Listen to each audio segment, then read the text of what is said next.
Are you okay with us being here?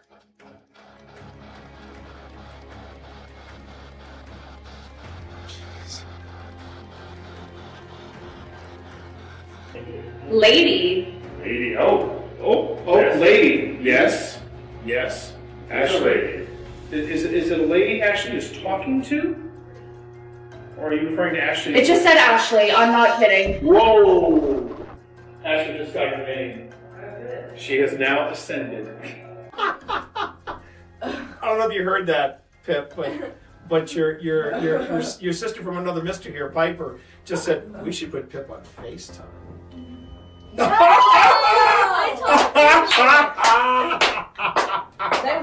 That was crazy. That's a good way to end the night, though. Yeah. Great way to end the night. Wild. Think about it. Okay, we need to. What is that? coordinate now. Yeah, what was that sound? What? I thought that was you rolling something. No. I thought that was you rolling something. At first I thought it was outside, but then it sounded like it was something. That was- outside. That sounded like What was from in that? here. What was that? Yeah, but that switch does not seem to do anything. It just shuts off the armor. It shuts off the armor. Let me see if there's a switch over here. These switches here.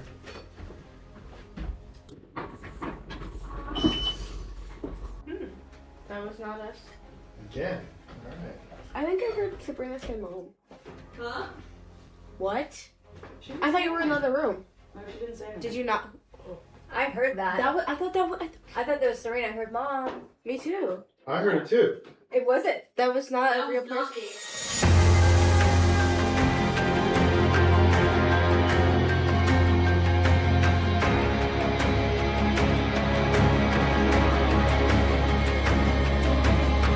Annaberg. It's either called Annaberg or Annaberg Mansion, and it is in historic Manassas, of Manassas, Virginia. Sure, people will be like. Yeah, the short people will be fine. Okay. So welcome everybody to the USS North Carolina. This is the Wildwood Sanatorium. And it looks like we've got really good Wi-Fi for this. This is where we're starting the investigation tonight. There's my partner in crime, Phil Rossi. Coming at you.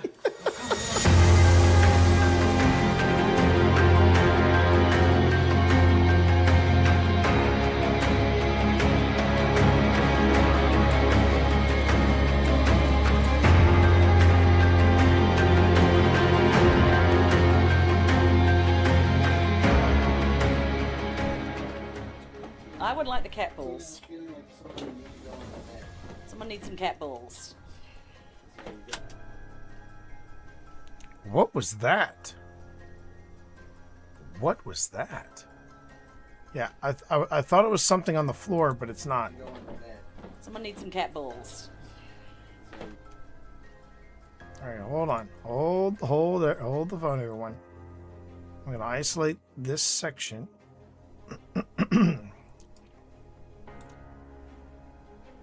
Isolate this section.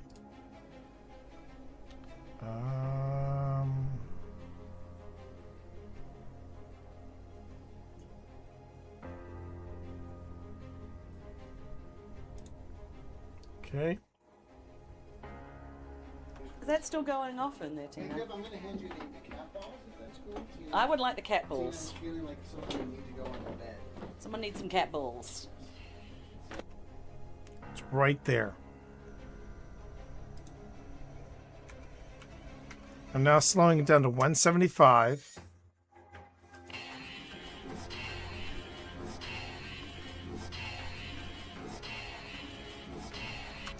I'm hearing turn around. Does anyone else hear that?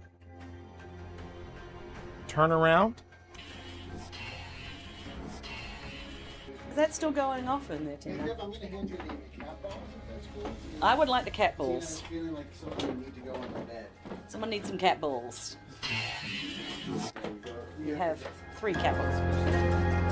You mean the big one?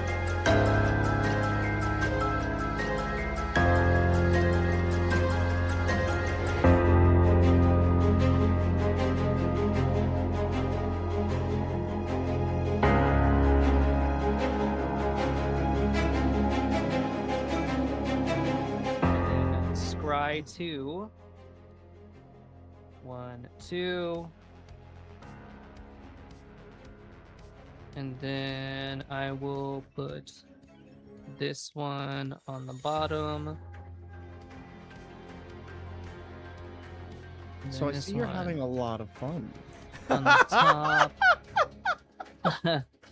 And then Thor, has anyone ever called you a Bond villain in a previous life? Because, man, I swear to God, it just sounds like saying, it seems you have the upper hand in the cards, Mr. Bond. I mean, I never mean, said I wasn't. I wish I knew how to quit you, Thor. I wish I knew how to quit you. Oh, my God. Which is a 3/3, and Valgavoth, which is 6/6. a 6/6. Where's the beef? It's on Mike's battlefield is where it is. Jeez. Huh? It is a 6/6 on Mike's battlefield. You know what, Mike? I don't believe you'll sacrifice your Valgavoth. I don't believe you'll do it. Do it for the vine. You ain't gonna do it. I don't believe you're gonna do it. I'm gonna send Yuma. Go ahead and block. You won't. You won't do it. Have you lost life yet in your turn? No. You're about to. Is my entire hand counter? Yeah.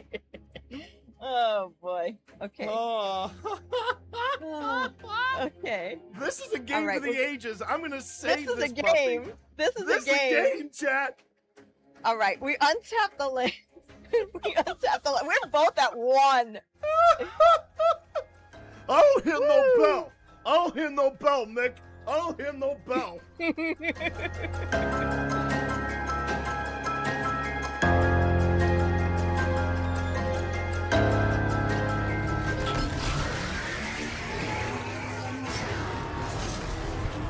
All right, this is it. Yep.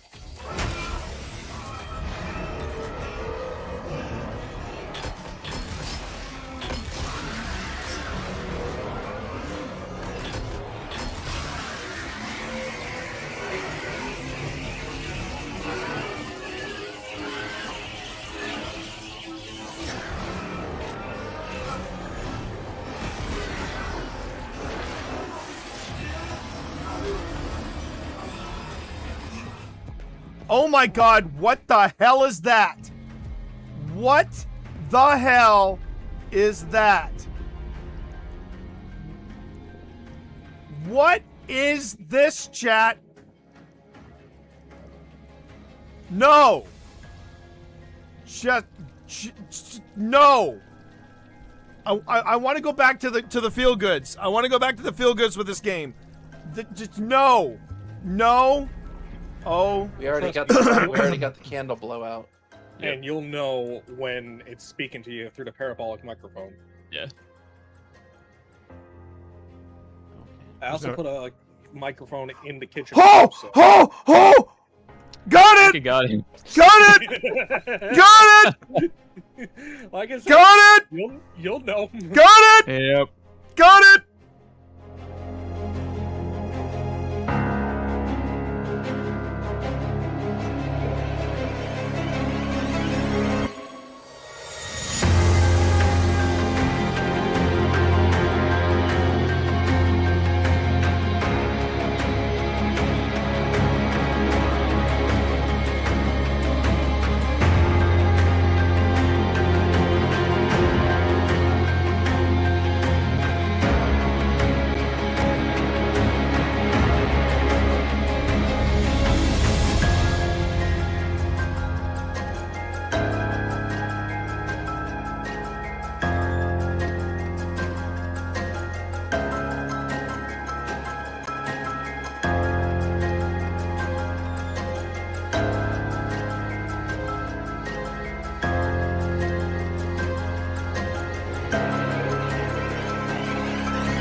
Running a little late. Again. My apologies, everybody.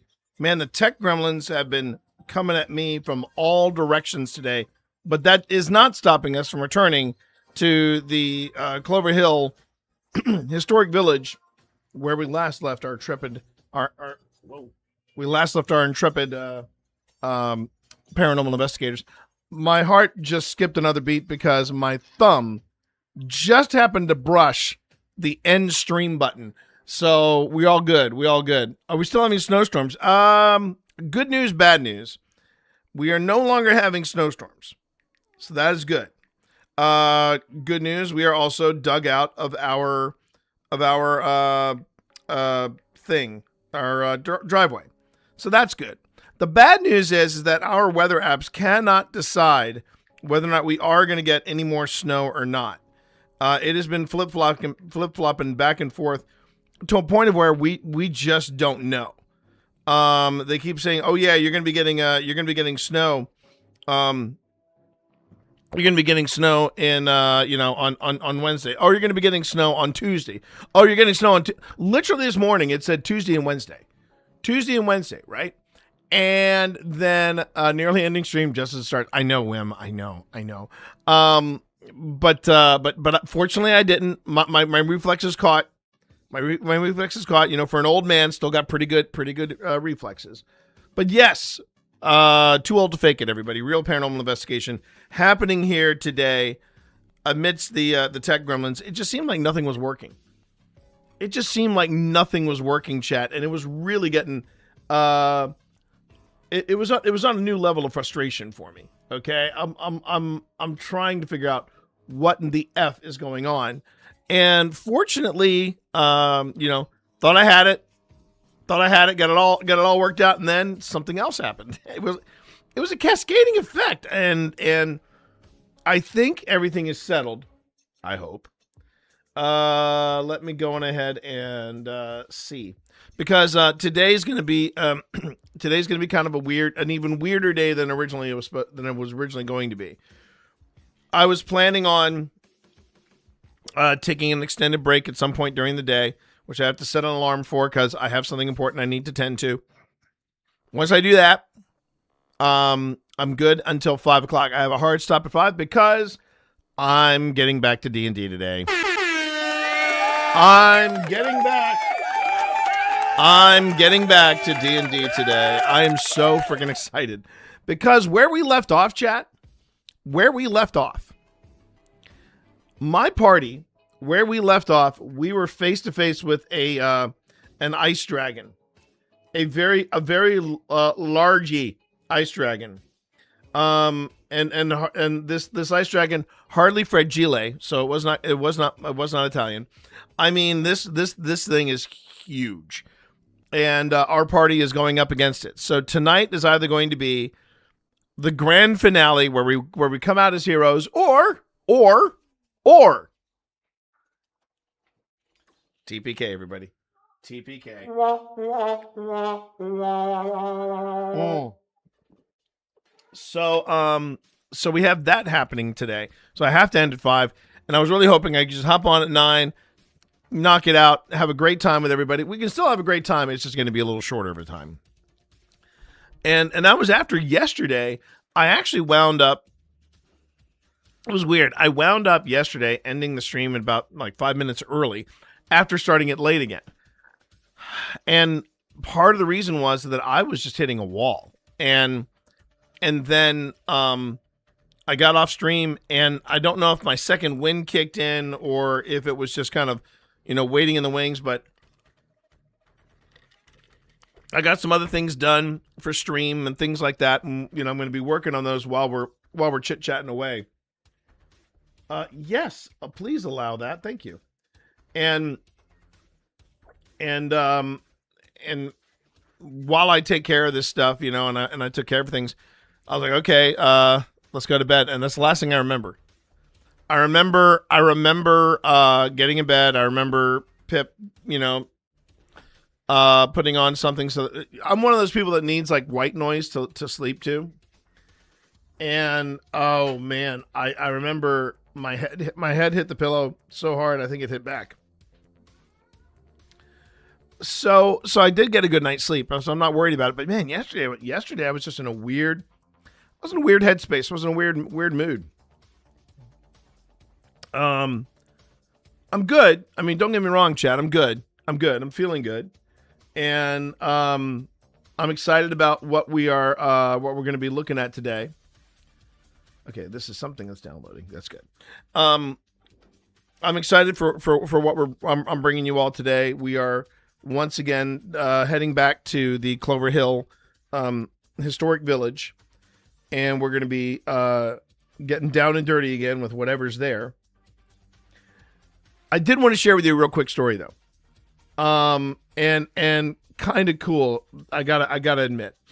So Pip and I are flipping around some of the paranormal offerings that are out there on what was it? HBO. I mean, HBO has now for you, Wim. I know you're in Australia, and I don't know what the equivalent of HBO is over there, unless there is an HBO Australia, New Zealand, or anything like that. But so HBO has a lot of the stuff on the Discovery Channel. Discovery Channel is the one that has a lot of the paranormal. They did a lot of paranormal offerings back in the day. There you go. There's Adobe. and so, if you want to see some of the classics, or as they say in your neck of the woods, the classics. We were flipping around and we found what was it? Paranormal Lockdown. So Paranormal Lockdown, for anyone who does not know, Paranormal Lockdown is the vehicle for Nick Groff and Katrina Weidman. This was actually Katrina Weidman's, I guess you could call it her breakout, because she got her first start with Paranormal State, and then she went from Paranormal State to Paranormal Lockdown. Good move on her part. Now, granted, I also argue, and I got a chance to tell both Jack Osborne and Katrina Weidman this. I always felt Portals to Hell was like the top tier. I freaking loved Portals to Hell. I don't know whether it was Jack, it was the chemistry between Jack and Katrina, Katrina's analytical mind. I just liked the way they did things, right? So then you might actually have access to this, Wim. There's a show called Paranormal Lockdown, and it turns out, I didn't realize this, but they went to visit, they being Nick Groff and Katrina Weidman, they actually investigated the Hinsdale house. And sweet crap on a cracker, I had no idea how bad a shape the Hinsdale house had been let to reach until now granted, this was I want to say Paranormal Lockdown dropped first aired in 2016. So it's almost 10 years old. 10 years ago, the Hinsdale house was pretty much falling apart. And there was no furniture in there. So if you remember in the reviews, it was a fully furnished house when we went there. And people had signed their names and their groups. None of that. This thing was just gutted out. Some of the windows were boarded up. And it was not as well kept as it is now. So I want to give mad props to the people at the Hinsdale house for keeping the property in as good condition as it is. Same thing with Wildwood. They actually visited Wildwood Sanitarium as well. It makes sense because, I mean, they're half an hour apart. There's a good possibility that when Phil, Tina, and the two of us go back. Now, here's the thing. Phil and Tina were not able to go to either the Hinsdale house or Wildwood. And the thing is that it's a good idea to kind of get them in on a package deal because they're literally half an hour apart from each other, roughly. I mean, they're so close to each other. But even Wildwood, they had just bought it. They had literally just bought the Wildwood property. And the thing I remember was, and this is pretty freaky too. I don't mind telling this story.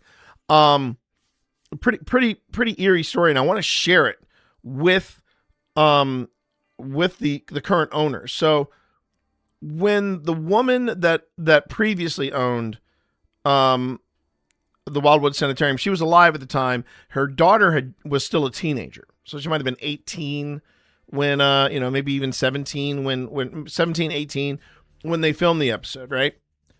Well, the thing was, the mother was trying to figure out what was going on and what was happening, and so so Nick and I keep wanting to say Tessa because that's Nick Groff's wife, Tessa.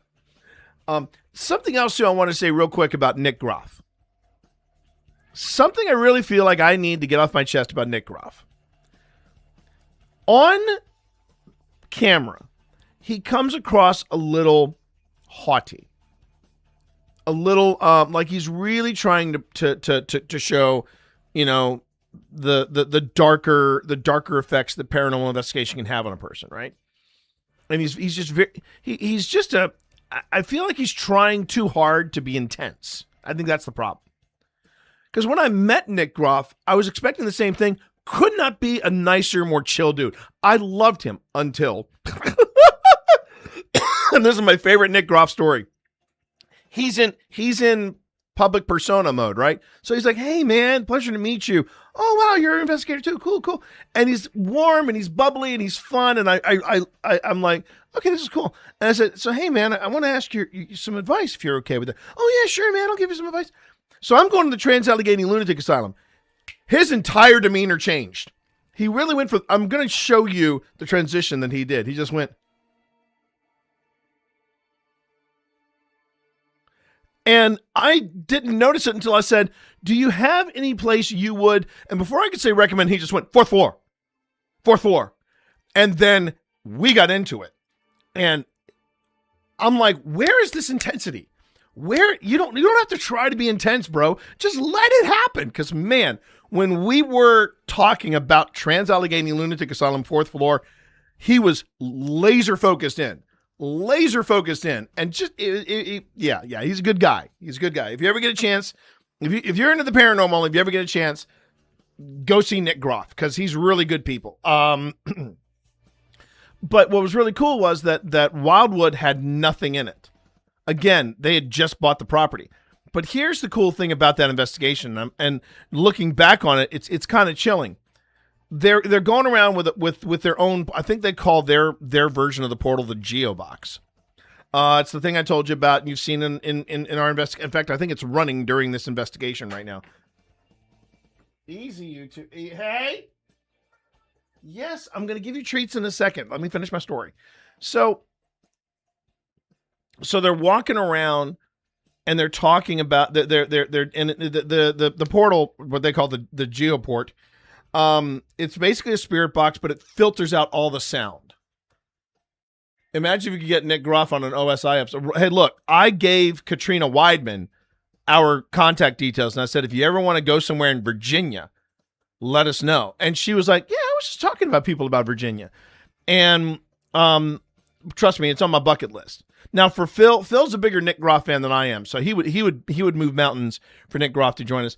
I would love to. Right now, I'm looking at it from a very broad perspective. You know, getting someone like Katrina Weidman or Nick Groff or even Jason Hawes, even though he said, "Oh, hey, you know, give me," and I have, I have sent emails to Jason Hawes. We have not swapped emails yet, but Jason Hawes knows we're out here, and I'd love to get Jason Hawes and say, "Hey, let's go somewhere in Virginia."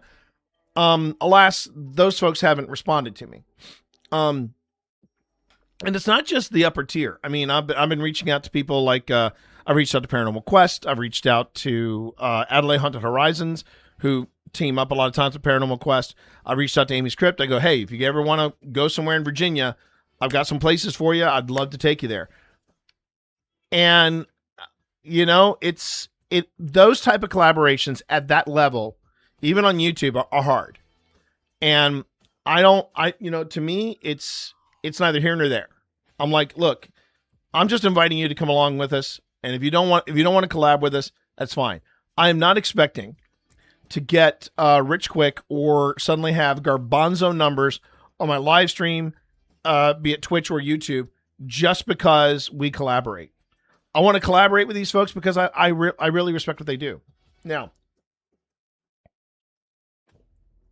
for anybody asks if some of the people that I've been critical of on this very channel, let's just say Hail Mary pass. What if we got a phone call from the people who organize for Sam and Colby. Would I want to do a collaboration with them? Hard no. And here's why. I respect what they do, but I don't see our styles meshing. Because they're more about the entertainment aspect of it. They want to do the big jump scares. They want to build the narrative, and they all want that there. That is not what we do at OSI. And it's funny because the same thing happened. I hope I'm not telling this story out of turn, but the same thing happened with Paranormal Quest. Apparently, Paranormal Quest, they people were asking them, hey, when are you guys going to do a collaboration with Project Fear? And Dave said, how about never? Now, I'm not sure if it's because of the style that they do, because this is something I've noticed about the folks at Project Fear. I really sit on the fence when it comes to Project Fear. And here's why. I know what they're doing, kind of like this little criminal right here. I know what they're doing. They're trying to ramp up the fear factor so that they can see if it because that was the whole point of Project Fear. I don't know why they took that out of their intro, but they used to say in their intros for Destination Fear, they said, we want to do a social experiment. Does fear actually kick up paranormal activity? So they ramp it up. They ramp it up for the camera. I get it. And that's their style. However, I did watch them. It was, and they even talked about it at a Penhurst Paracon. They said, when we heard that we were going to be doing a collaboration with Ghost Hunters, the OGs, Jason, Dave Tango, Steve Gonzalez, the whole crew, they actually said to each other, we got to straighten our act up. And they did. And oh my God, they were brilliant. They were absolutely brilliant. I don't see that with Sam and Colby and us. I don't see that necessarily but the reason why I think people thought Project Fear, that Paranormal Quest had an in with Project Fear, was because in an early Project Fear, when they were Destination Fear, they actually did meet Ryan and several of the members of Paranormal Quest when they went to the West Virginia penitentiary. So there's that factor to consider, right? There's that factor. But I think that was what it was. I'm struggling to get Paranormal Quest to try to do a collaboration with us. Honestly, I don't know if Paranormal Quest would have the same struggle if they were to try to do that with Project Fear. And I also get to Project Fear and the folks there, they have a strategy for what they're doing. And what I mean by that is they're picking their collaborations very strategically. I know where they want to go, or I have an impression of where they want to go. They're not going to get there if they collaborate with a group that is less than 10K subs. And even though YouTube tells you, oh yeah, 10, the subs don't matter as much at a certain level. No, they matter. The optics matter. And that's the business side of content creation and everything. I know I'm throwing a lot at you, and it's not even 10 o'clock, and I'm only halfway through I'm not even halfway through my Doug Mug. But one, this is what coffee does to me, and two, I get excited when I talk about these different aspects of paranormal investigation, because that's the whole point of this stream. I want to show you the other side of paranormal investigation. I'm going to show you the not only the business side aspect of it, but also give you, a little bit of honesty, because I'm too old to fake it, as I said in my title. But also, I want to show you the side where we're going through all the footage, painstakingly, frame by frame, to try to figure out, did we catch something?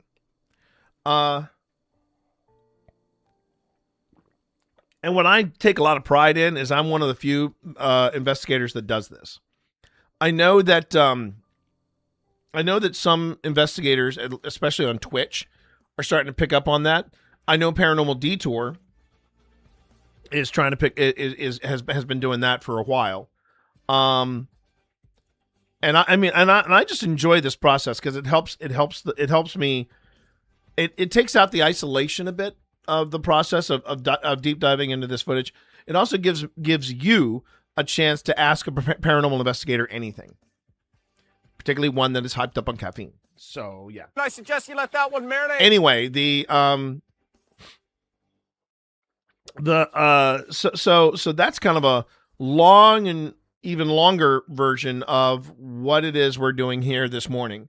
I mean, but going back to what I was saying earlier though about the collaboration, I will always invite people, even I think if I respect them, I will always invite them out, because the one thing, the worst thing that these folks can do, whether it's Katrina Weidman, whether it's Amy's Crypt, whether it's Paranormal Quest, whether it's Adelaide, whether it's Jason Hawes himself, the worst thing they can do is say no. And I will never give them the opportunity to say no if I don't give them an opportunity. Good morning, Panic. How are you? I hope you are well. I hope you're warm. Hope you're good. Twitch Dad is caffeinated and bouncing off the walls, so be ready for that. And let's see. What else is going on? But anyway, yeah, I just thought it was funny. Oh, I never did. Jeez. I went all this time and I didn't even get a chance to tell you what the cool story was from Wildwood. So Nick Groff and Katrina Weidman are walking through Wildwood. Again, it had just been previously bought by the current owner's mother, who sadly, passes, I think a year or two later after the paranormal lockdown episode. And they're talking on the Geoport, and the Geoport is, like I said, it's like our portal, which I think is currently running in this video. And the Geoport / portal is this spirit box that filters out and it boosts the signals that are managing to get through. And it uses reverb and some echo cancellation and all this stuff. And of course the the voice sounds kind of eerie when it comes out of the portal. But this is the thing that we use. But in this clip, it is Nick Groff and Katrina Weidman. They ask at Wildwood, they say, why are you trying to contact? They ask something along the lines of, why are you trying to make contact with the current owner? Did you want to tell the owner something about the purchase? What is it about this purchase that has you trying to contact the owner, the current owner or the new owner? And out of the blue, this thing said, and I hear it too, but they hear daughter come out of the portal.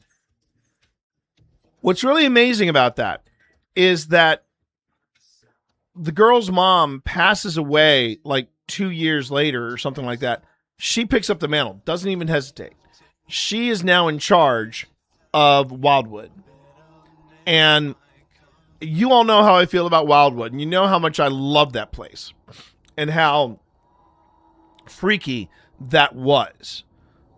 And for me, that says a lot about the vibe of that area. The other thing I thought was funny too was that both the Wildwood, not so much Wildwood, they kind of, I don't know why or how, but I'm wondering if they didn't have all of the facts about Wildwood when they shot that episode 10 years ago at for Paranormal Lockdown. Because there's a lot more that we know about the space now than when they first bought it. But with the Hinsdale House episode, they make that house look a lot bigger than it actually is. And they also don't talk about some of the things that we talked about, like, hey, there's a vent right in the middle of this main floor. So if there's anybody on the lower floor, you're going to hear everything because it just comes right up. Have we ever thought about doing a season of OSI New Zealand? If we haven't already, I feel like there could be some interesting places there. Funny you should say that. But first, please hold. Your call is very important to us because... Attention, attention, all personnel. Ads in 30 seconds. Ads in 30 seconds. That is all. I've already broached it with Pip, and I basically told her, and she's on board with it. The next time we go to New Zealand, and we were talking about going back this year because it's been a while since Pip has been back to New Zealand. And we've been talking about it. If it doesn't happen this year, it's going to happen next year, and I will be taking gear with me. Now, where will we go? That's a different story. I'm not really 100% sure. But I don't know if we would take an extended trip there, and I don't know if we'll take an extended trip and hop over to Australia. I honestly don't. And when people say, well, can't be that far, the way to look at New Zealand and Australia, and this is not necessarily for whim. This is for the North American audiences. We went, let's see, we flew from Wellington to Melbourne. Wellington to Melbourne, Australia. Wellington, New Zealand, Melbourne, Australia. We made that flight. It was 4 hours. And so basically it is like a cross-country flight, only you're flying over water. And I'm going to be honest with you, everybody. I'm going to be honest with you. I get real nervous when we fly over water. I get real nervous when we're flying over large bodies of water. And let me tell you, it's one of the things I love about flying to New Zealand is most of the flight happens at night, so I don't have to look out and see just water. And it's a little unnerving, to say the least. The kiddo, on the other hand, though, Sam, she's hysterical. They are hysterical because they basically put on the air show, which is the virtual map, and that's all they watch. That's all they watch. It's become a thing now. Oh, that'd be very sweet of you, Wim. That'd be very sweet of you. Very sweet of you. All right, let me take a look here. Let's see what the download situation is. Okay. Now that one is all right, that's the 15-minute one.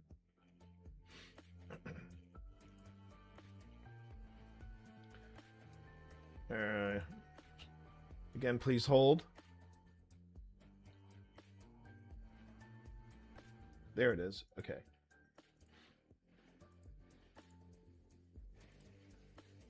This one's going to be the big one. Okay. So we're going to download that. It was neat though seeing those properties look so pristine because they had just been bought. There's no furniture that was in there. But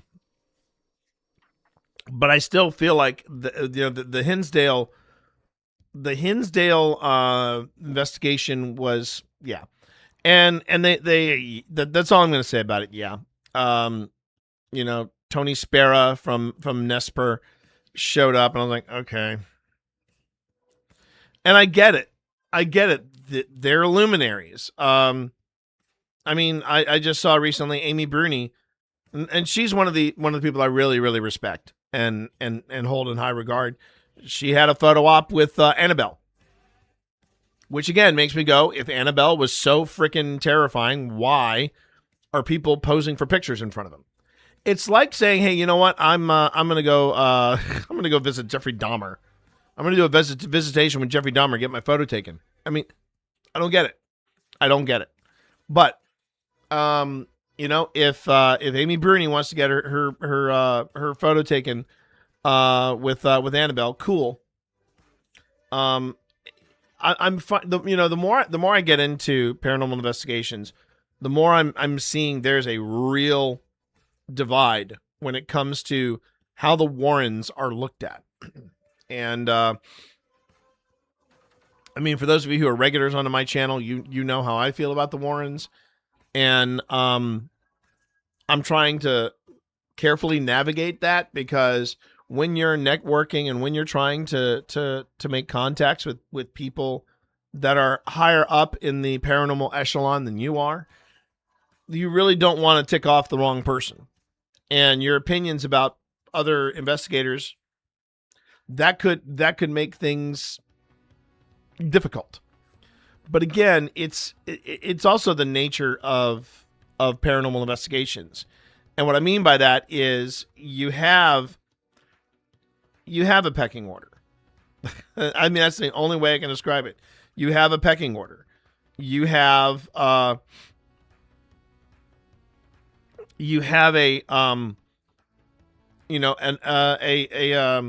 caste system, if you will.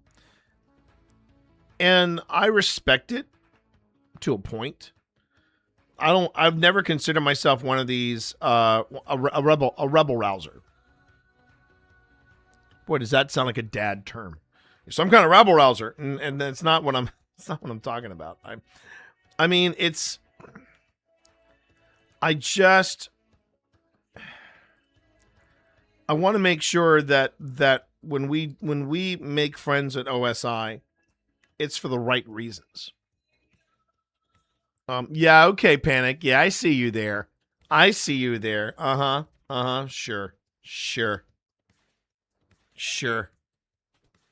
I see you there. Okay, everybody. Let's go ahead and let's talk a little bit about what's going to happen today. We are going to go back to the historic village of Clover Hill, just located just outside of Appomattox, Virginia.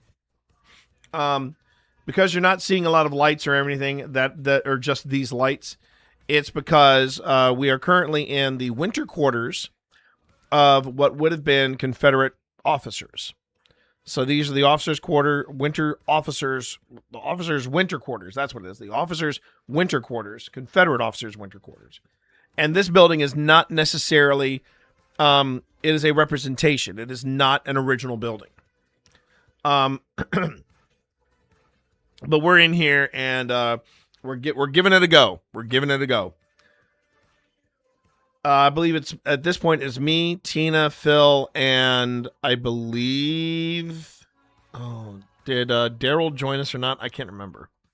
But right now we're in here and we're listening. We're listening to the portal. I'll back it up a bit. The original is in this historic village. It was either recreations or actual buildings. And one of the rules that they have at this historic village is they will tell you straight up, this was an original building versus this is a recreation of the building. I believe that the buildings that are not historical reproductions, the cabin, the cabin that we visited, that was where the kids were raised and all this stuff, and we heard the footsteps in. That's an original building. The blacksmith is an original building. I believe the school and the church are both original. Reproductions, that was the winter quarters of the Confederate officers and the general store where we are warming up and the headquarters are and things like that. Okay, so let's see what's going on here. Now the thing about this though, if you're thinking, well, wait a minute, if you're there to investigate, to investigate a place, why would you investigate a recreation? What's the advantage of that? Well, just because the building itself is a replica, the land is still there, and the theory is that even if the winter quarters didn't actually stand there, on that land there were other quarters, there were encampments. Where the Clover Hill village resides, that is very old land. It was hunting grounds for the Native American tribes that were in the area. And there were Civil War battles that took place in Appomattox. So that being said, that's where we're going to be picking up from here. Okay. Well, let's just see first. Are we good to go, Premiere? We are good to go. Sound like I said nerds. Did it? You wouldn't be wrong. You would not be wrong. Let's hear that again.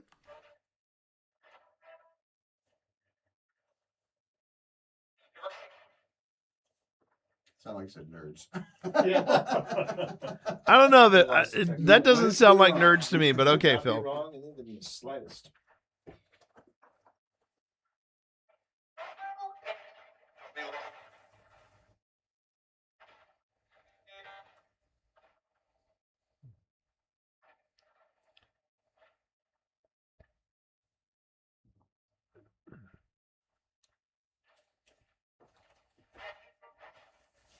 Is there anything we can do for you?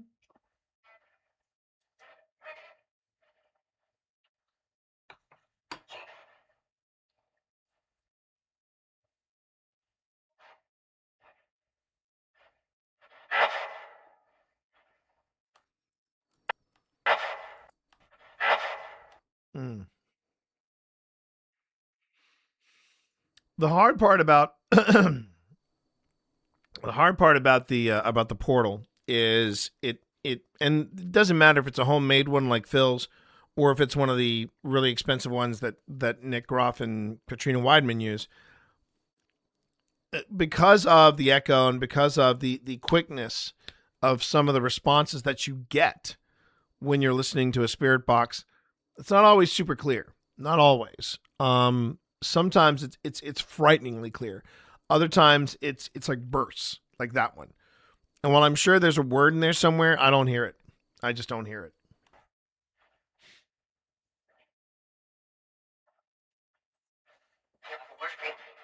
See, like that one right there.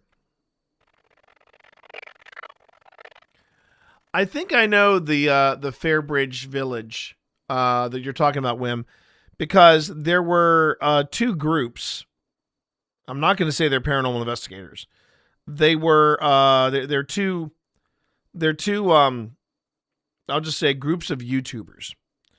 And they pride themselves on being crass and out of control. And there's a male version and a female version. And they're both Australia based, and I think they went to that village and they did paranormal investigations there. I watched debunkers watch them, and just in the clips that I saw, it was really uncomfortable, especially the female group, because they were making fun of the caretaker. And where I get uptight with that is when you go to these different places. Like a great example is this place, the Clover Hill Village. It's run by a couple, and they are not necessarily. I mean, I'm older than they are. I would assume, but oh yeah, I know. I haven't forgotten. And they're very down to earth. Hello there. Very down to earth. Kind of salt to the earth kind of people. And I respect them because you can tell just by talking to them for 5 minutes how much they love this property. And it's their mission to get people through the door to get just the history part. And if they can use the paranormal as a gateway to learning about history, all the better. All the better. Z, good morning. I hope you're doing well, buddy. And I have a lot of respect for that. But in the video that I saw, if this is the same team, Wim, they were saying some really awful things about the caretakers. And a lot of times these caretakers, they're either there because they love it or because they're getting paid a very small amount. A great example of a caretaker that just really knew his stuff and was a delight to work with. We were, at the beginning of last year, we investigated the USS North Carolina. Probably one of the coolest and one of the most baller things I think I've ever done as a paranormal investigator. And I have promised Phil and Tina that we're going to go there sooner before later, because I want them to experience it as well. And when we were there, the caretaker took us down into what was called the torpedo room, and he told us the whole story. They gave us permission to use his likeness in the video, and that guy was an absolute walking encyclopedia of information about the USS North Carolina. And he was just amazing to talk to. And yeah, I did. I loved his I loved his take on things. I loved his take on things. Stan the Man, thank you very much for that follow. Much appreciated. Thank you very much. Glad to have you here. Welcome to the Monster Mash. More of that, please. More of that, my girl. Trying to look don't worry about it, Wim. Really, don't worry about it. Those folks are not worth your time. Not worth your time. It's always better, at least for me, I prefer people who have the content that I gravitate towards. People like that man ZG Photo who just dropped that hello there. If you want to see his content, Zach Finds Fish. Z-A-C-K, Zach Finds Fish, and that's on YouTube. And the thing about Zach, I don't even fish. Zach, feel free to use this in your testimonial because I really enjoyed your testimonial video, by the way, bro. I loved that. But seriously, I don't even fish. And I find Zach's content absolutely fascinating. The only fishing I do are for ghosts. But man, I watch Zach and I go, man, I was miserable the time I tried fishing. But watching Zach makes me want to fish. Only if Zach can be with me, though. That's the deal. That's gonna be the collab. I take Zach fishing for ghosts. Zach takes me fishing for fish. Okay. I have to feed these. I have to feed the cats. Give me a second, everybody. Yes, I know. Yes. You gotta get up here, though. You gotta get up here for just a moment so I can give you some love.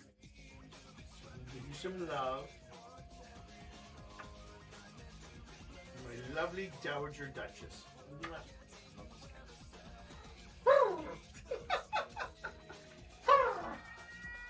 Yes. There's your cohort. So you're dining alone? Okay.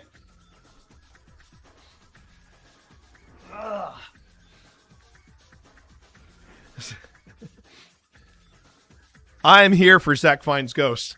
That's your spin-off title. That's your spin-off channel, bro. That would be a hell of a cool thing.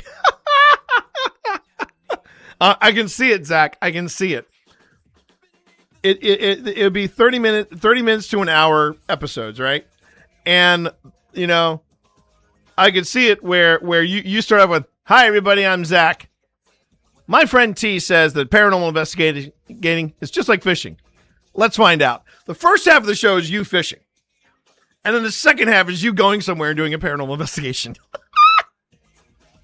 Feel free to use that idea. You're welcome. Okay. Where was I? Oh, I was in here. So I thought I heard something. So let's have a listen to this little segment here. There's something there. Hang on. Let me see if I can pull it up. Giggity.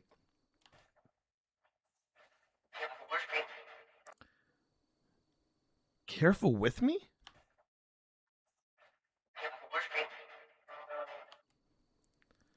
This is going to sound weird, but it sounds like it says careful wishing. And scene.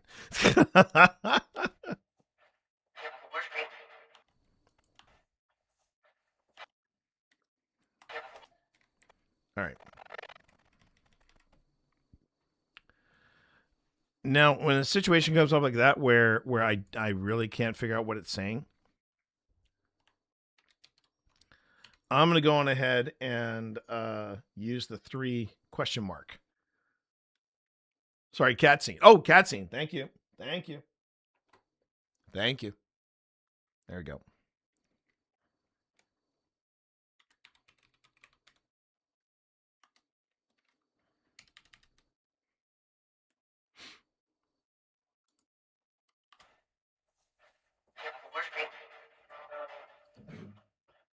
There was something there, but it was said so quickly.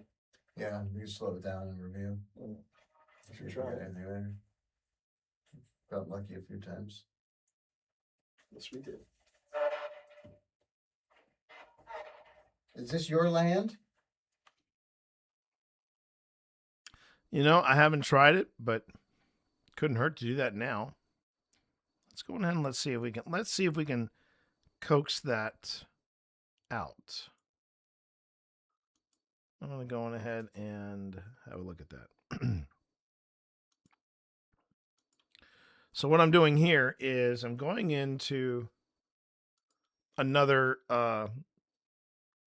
editor. This is Adobe Audition. Adobe Audition specializes in sound, and it gives me a much deeper look at what's happening in the audio file.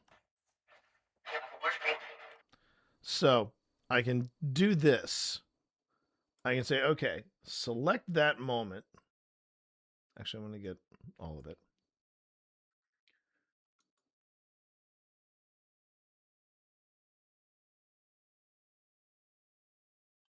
Time and pitch. And I'm going to say stretch and pitch. So what stretch and pitch does is it actually, takes the sound and stretches it out. Great example of that. You see it, I believe, in you see it in one of my BRB reels where I'm listening to a clip and I hear this really quick whisper. So I slow it down to like 175 of its original sound, or I slow it down by 100% plus 75. So nearly twice. I slow it down to half its speed, and I hear it say "turn around." We're gonna try that with this just to see if I can get. So I'm gonna take it down to 200%, and then down here it'll stretch it out by 200%, and then we'll see what the sound sounds like.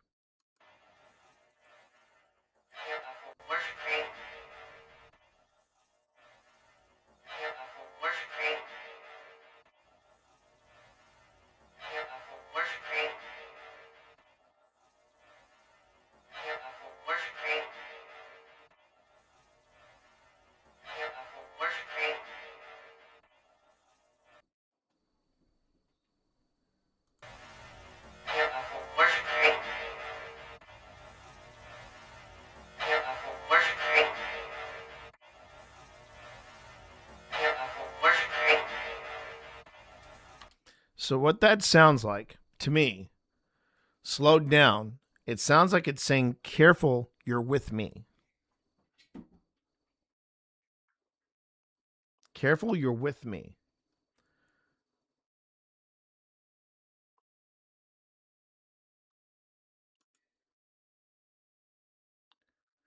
And then I'm going to listen to the rest of it. There was something there, but it was said so quickly. Yeah, you can slow it down and review. If you try. Anything later. Got lucky a few times. Yes, we did. And that sounds like no. Is this your land?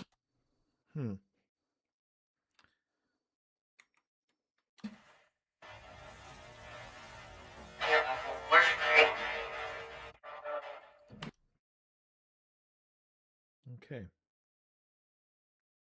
All right.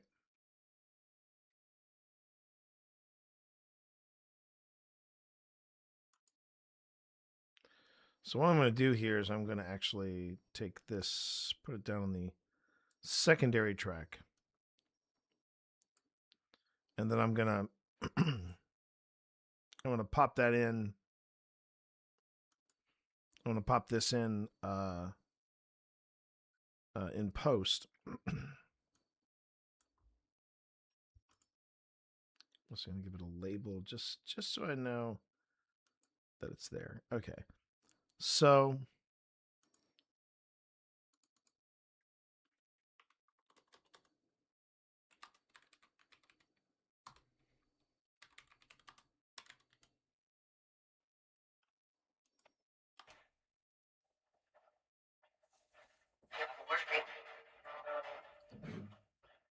There was something there, but it was said so quickly. Yeah, you can slow it down and review. If you Try. forget anything later. Got lucky a few times. Yes, we did. And that just sounds like straight up no.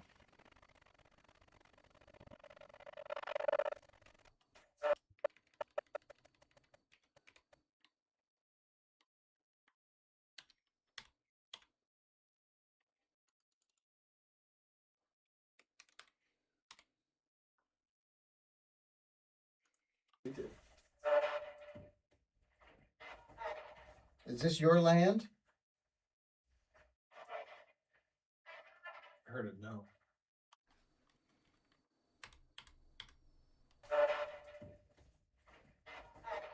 Is this your land?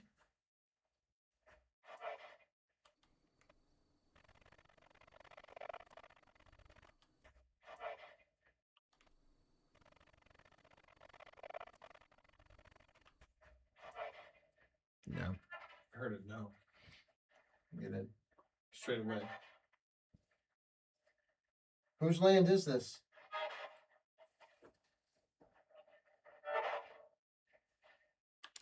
The thing about when you go in and you start, messing with the stretch, and you start to finagle the video more, or the audio more, is when you pick up something that you hear something that's multisyllabic, that you know it's there. If it's just a burst, like a lot of the sounds that we've been hearing up to this point, it's not necessarily worth it going in and trying to massage it just for a no or a yes or a yeah. It's more like if it's like for that "careful, you're with me." If that's what it said, it says "careful, you're with me." the sound went "careful, you're with me." There were different points of it that were like, okay, there's something in there. It might be worth slowing it down just to see if there is a coherent thought in there. So, that could go different ways. But when I hear something like that, where it's multisyllabic, I am going to try to massage the audio, as I like to say, and see if I can get something out of it. Sounds like it's a farm. Ooh, I don't know what that voice said, but that was a creepy voice. If you understand me, can you name your tribe?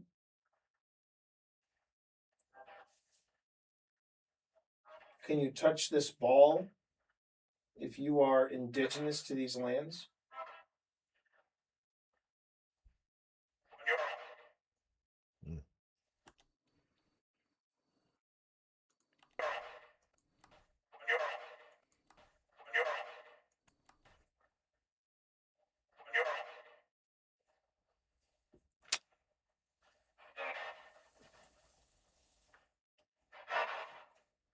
Let's try a different tactic. Are we talking to any soldiers that fought on these lands?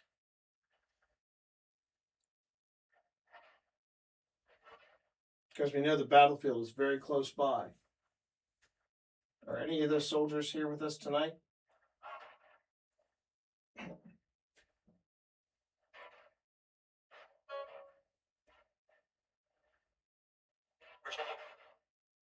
Well, I think that said Virginia.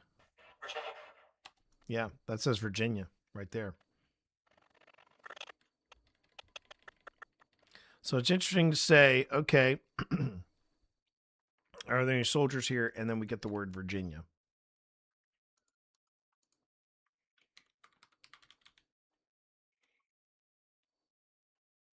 I mean, that's the state I'm in as well, so there's that. It almost sounded like said we're soldiers. It was Yeah. very... And then there's the way Phil interprets the audio. And I love that big palooka. I do. I love him dearly, but man, he can pull out the Gettysburg Address from one syllable. I've seen him do it too. I've seen him do it, everybody. Attention, attention, all personnel. Ads in 30 seconds. Ads in 30 seconds. That is all. And remember, you can always avoid ads and support the channel by either signing up for Twitch Turbo. When you get Twitch Turbo, you can pretty much surf all you like on Twitch and enjoy it ad free. You can also sub to the channel. You do not have to, but by subbing to the channel, it does support this channel a lot. Also, I want to throw this out. Get into more of a habit of talking about it. Another great way to support this channel is clipping stuff. So if you see something clip-worthy happening on here, by all means, make a clip of it. Make a clip of it, and that way it's a great way to support the channel. Again, try not to make the clip something innocuous. You want to make it something that really does represent the channel. So if it's something funny I say, or if it's something cool that I find out here, by all means, go on ahead and do that. But thanks, everybody. Thank you for supporting the channel. Much appreciated. And for those of you on YouTube, please do not be quiet. You're more than welcome to chime in and say hi. That is not your cue, Mr. ZG, to go over to YouTube and chime in over there. Don't be double dipping. It's too early to be double dipping, okay? All right.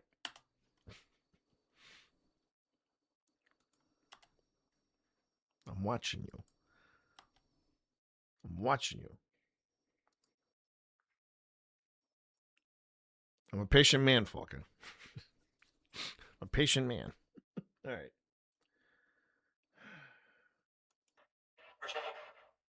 It almost sounded like said we're soldiers. It was Yeah. very fast. So I'm not sure. Whoa.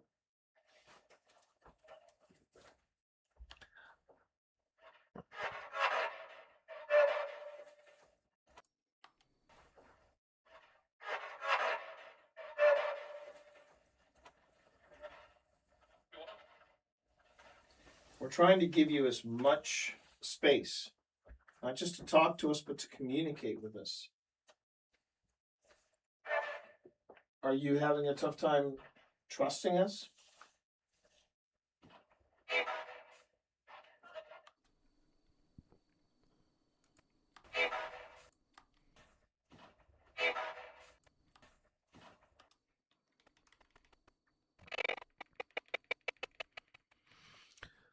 So now this is an interesting thing, and I might wait for when everybody rejoins us. First off, I have to give props where props is due. Hey, Nito, how are you? I have to definitely give props where props is due. The fact that Phil has built this thing, I think, is amazing, and I love it. And Phil has also made it extremely portable. He's built this portal inside what looks like a little tackle box, and it's really cool. And it's it's a case similar to our the case we have our gear in, right? So, it's a very cool little device that Phil has made here. But as you're about to see here in the most recent find that I had, when we go through the different portal sessions and we listen for what is coming through, it could be a number of things. Now, case in point, here's what we got. Okay, so we're listening. We get burst. Are you having a tough time? Then we get this one. Us?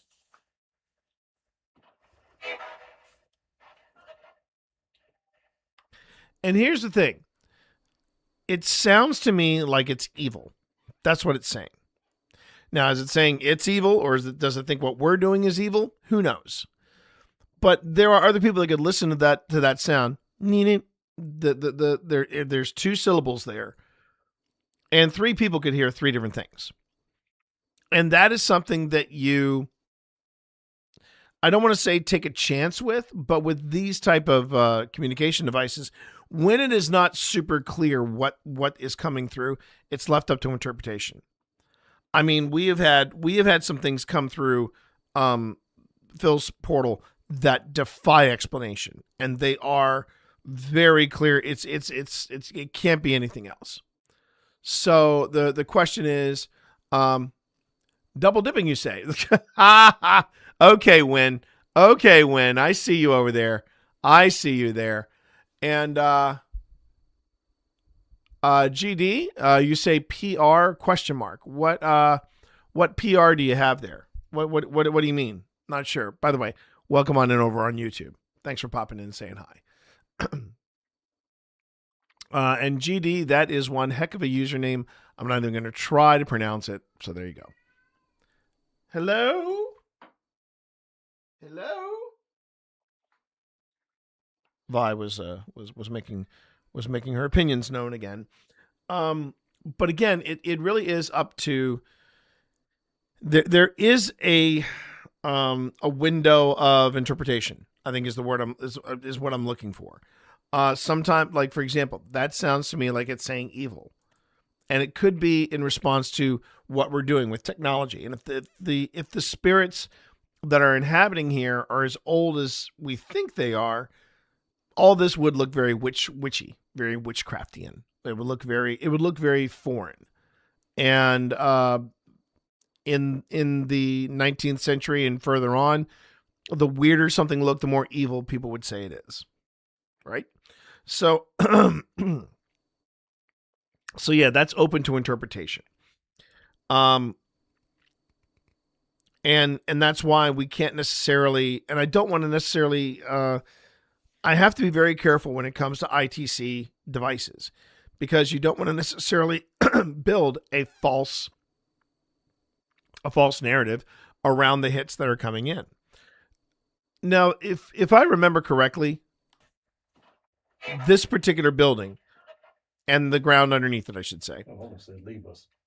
Yeah, I heard That's that. it. See, that's the thing. I hear evil, and Daryl hears leave us. And it could go either way there, because I hear the leave, but I don't hear us. But I hear evil. Again, you have to navigate results from ITC devices very, very carefully. But I remember things being very chill in here. With the exception of the portal going off, I don't remember any of our other devices going off. I think the cat ball has gone off once, and that's it. Oh, almost said leave us. Yeah, I heard that. That said leave. Yeah. Now, hang on. Oh, almost said leave us. Yeah. Said leave us. Yeah. Now that one does say leave. That very much says leave.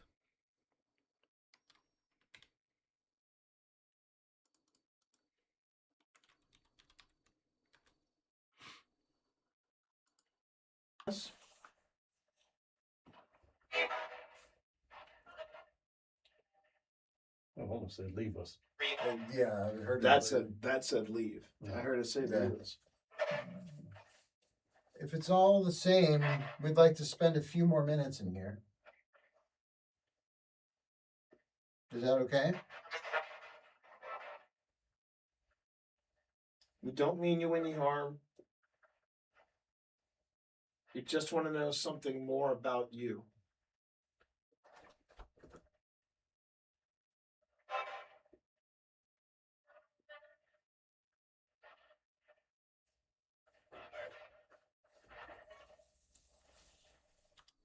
Some of the responses too are extremely soft. They're extremely, soft in volume. Like that one right there. There's definitely something in there. This could be a no. And I'm going to mark it as a no.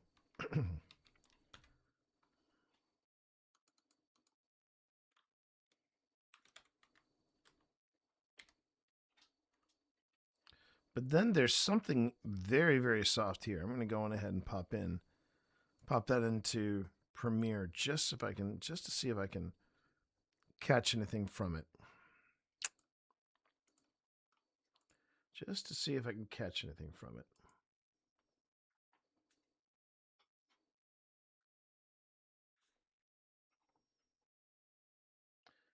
So the first thing I'm going to do is I'm going to crank this up all the way by 15 decibels. But then I'm going to go in and I'm going to sample this. Yeah, I'm just going to sample that sound. Tell it to capture noise print. And what capture noise print does is that it basically makes that the template of this is what I want to remove. And then I should be able to go back to noise reduction. And it's a process. So I'm going to be actively messing with the audio quality of this. And I'm going to try to remove that sound. But this is what it's going to sound like.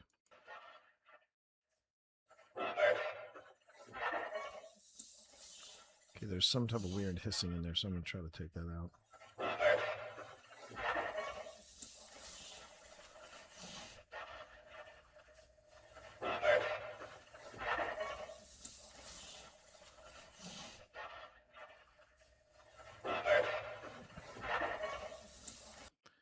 Yeah, this hissing right here, that's us moving around. All right, so it kind of sweetens that sound while taking out the sound I don't want.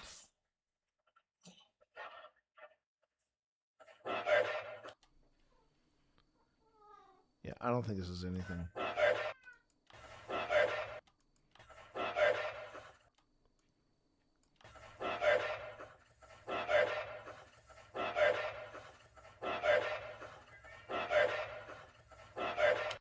Yeah, it's like half a word. It's like half a word I capture there. So when something like that happens, and this is why I don't do it for every possible syllable thing that pops up, because this would take me forever to get through. But you can go through all this process and then not find anything. So I'm going to say, don't worry about saving it. Just close it. And it won't affect the original audio at all.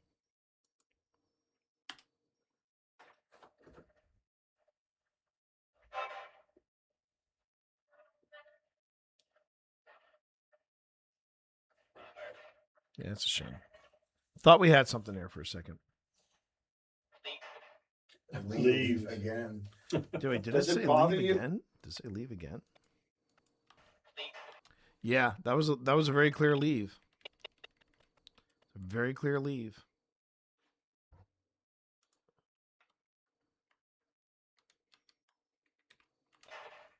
Leave again.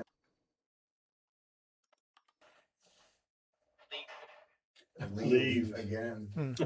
Does it bother you? Why does it bother you that people want to come here to talk to you? That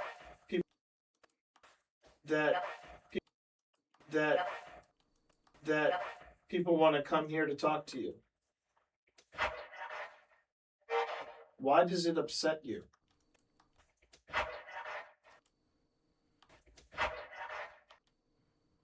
Ooh.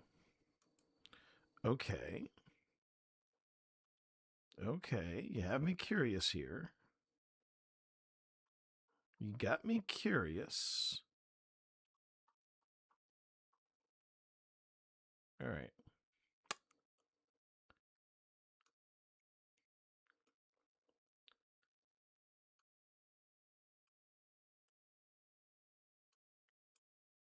All right, let's try this. Now, one thing you also notice too, when I select a bit of audio, I always get more audio than what I need. Right? What I do is I take some time before the specific sound and some time after the specific sound, because a lot of times these pieces of audio that we're working with are very quick and very small, and so your ear and your brain doesn't have a lot of time to adjust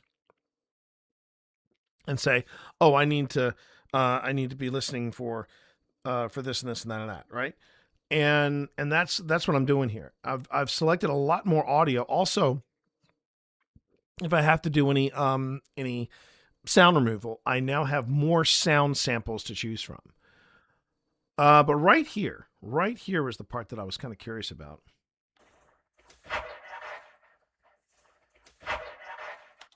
So first thing I'm going to do is I'm going to boost it up. And I'm going to try to get rid of the hiss. So I'm going to go on ahead and I'm going to take a sample of that sound.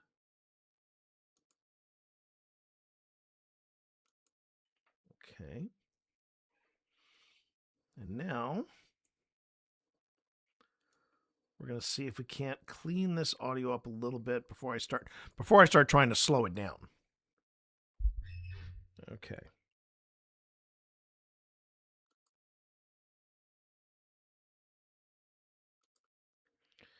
And this time, because it's slightly... All right, I'm just going to go on ahead and... Okay.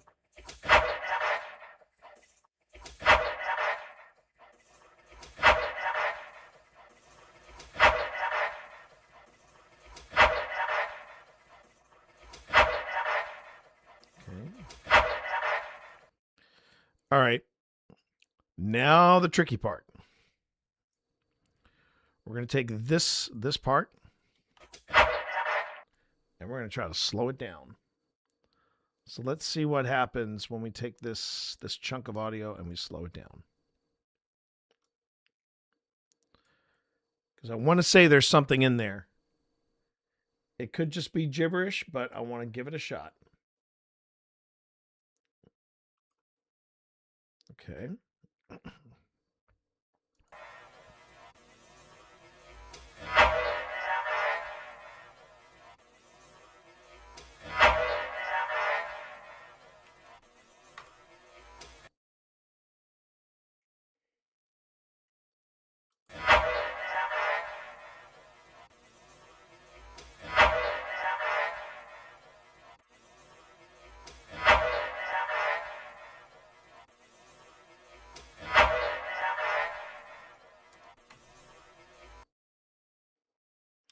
Okay, we've slowed it down to roughly 150.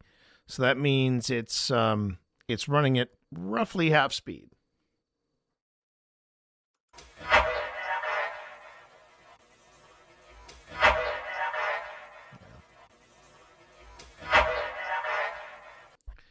Unfortunately, I think this isn't working.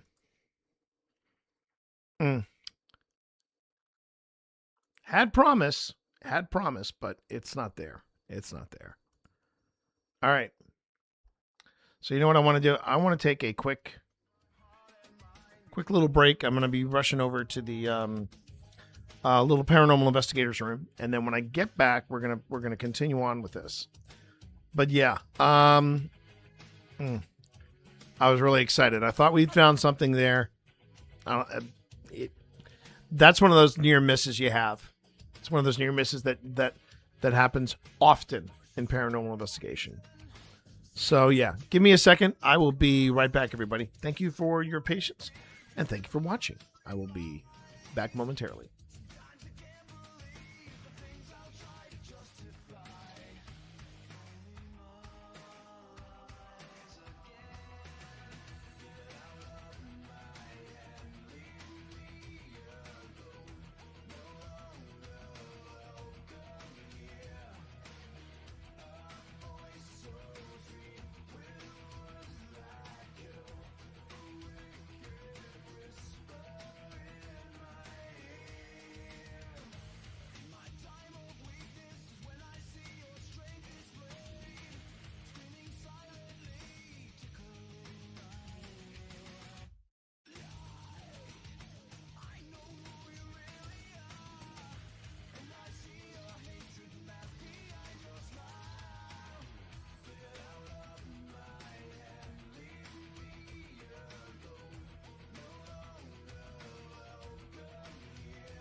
I got a chuff from the big man. He got up to that top level and he went, which is what jungle cats do. He doesn't like it when I do it back to him, because when I go back to him, he just looks at me like, Dad, you know. Dad, did a chuff so I can say I'm a superior. Don't do that.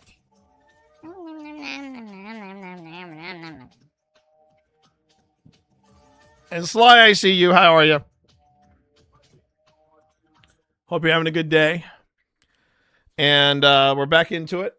Thank you very much for that. We had to take a brief little pause there. I'm feeling better. Thank you. Okay, let's get back to it, shall we? So we've had two false alarms. Why does it upset you?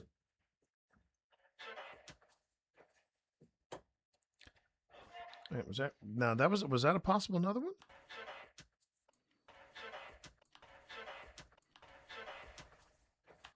Yes, when you get the partial sounds, that's when it's you don't know what it is you caught, you know. And and it's frustrating because you feel like you get close, you know. You feel like you get close to a positive hit, and winds up being a false alarm.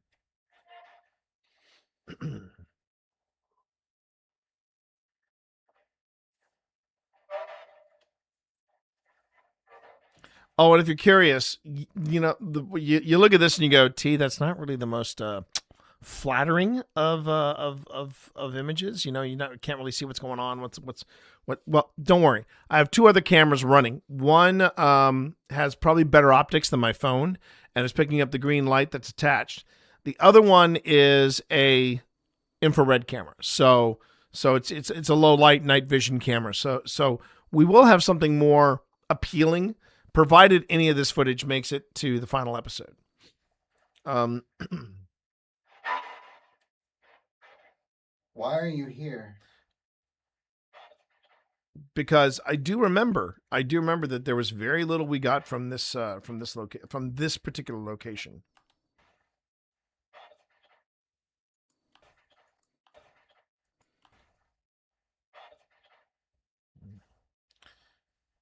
For a second, I thought it said Protestant, but that doesn't make sense. Was that thump you? That thump was me, sorry. Are you fine? Just trying to be as quiet as possible.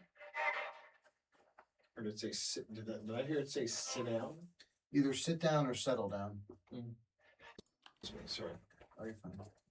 Just trying to be as quiet as possible. That's me, sorry. Are you fine? Just trying to be as quiet as possible. As possible. Are you fine? Just trying to be as quiet as possible. Are you fine? Just trying to be as quiet as possible. You know what? I'm going to give Phil that one. I think it is saying in a very fast pace, it is saying settle down.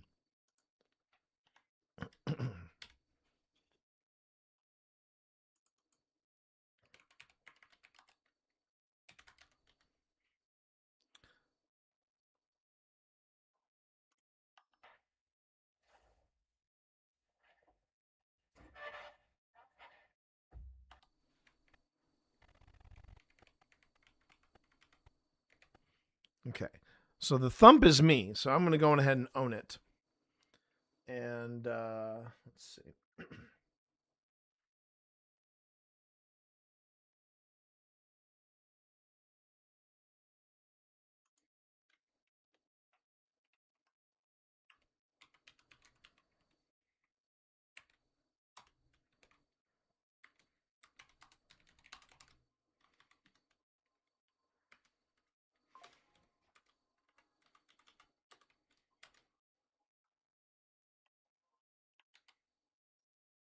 Whoops.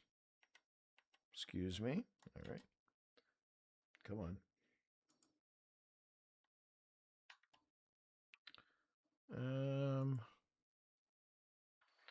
Attention, all personnel. Ads in 15 seconds. Ads in 15 seconds. That is all. Okay.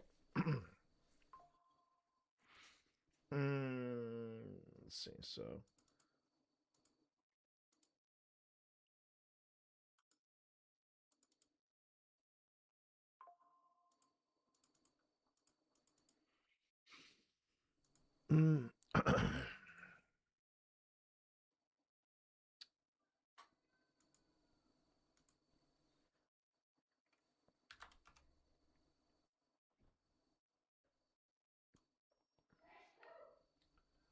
That was my wife.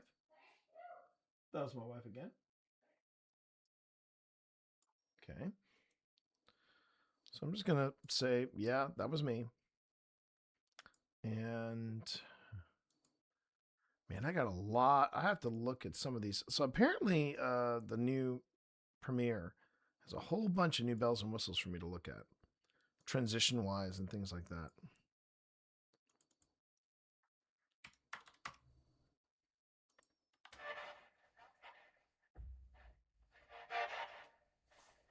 Was that thump you?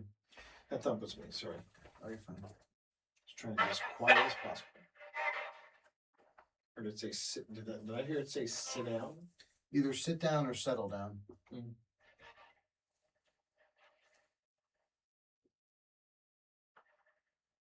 All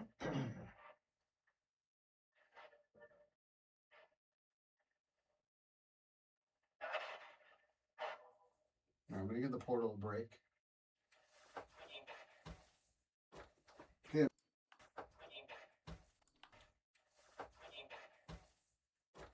Okay, I'm turning this off now, but that does not mean that you still cannot communicate with us. I got some interesting responses there. Leave was probably the clearest message we've received. Yeah.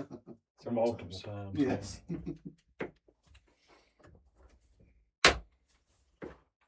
I don't want to necessarily disrespect what's here, but I'm like, We come just on, got man, it. we just man. got it. Yeah.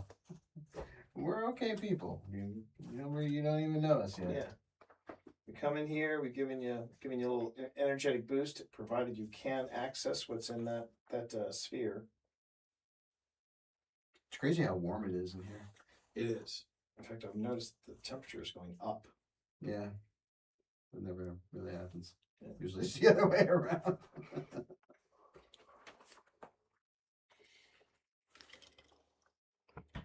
Should we give Anubis a try? Yeah, that's not a bad one. But if it gives us leave twice, then we'll go. So Anubis is, for anybody that's new to the channel,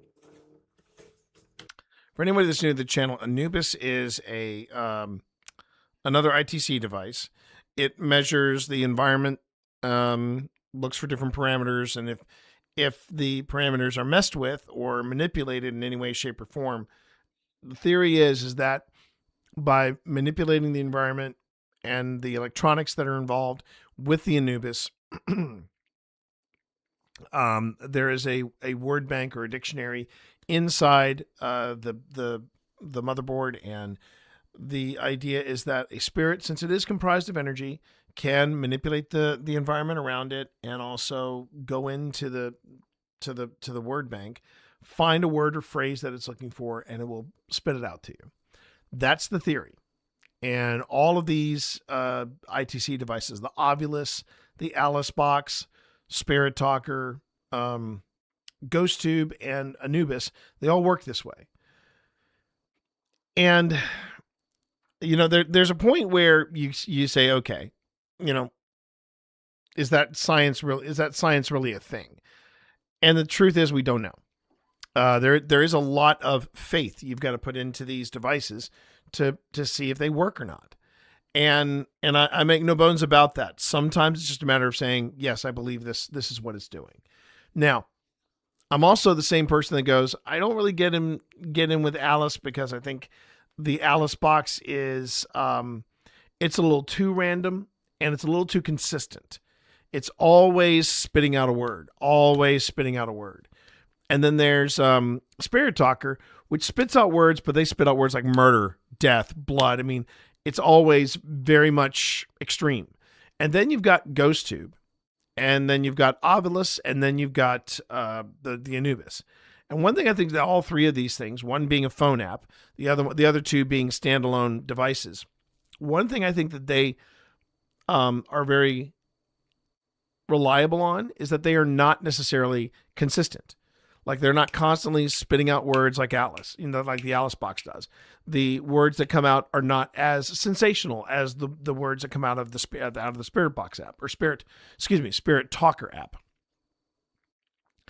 In fact, sometimes I can take these devices, the Ovilus, the Paratech / Anubis, same device but two different things. The Paratech has words, the Anubis has phrases and words. And then you have Ghost Tube, and sometimes you can take them to locations and they won't go off.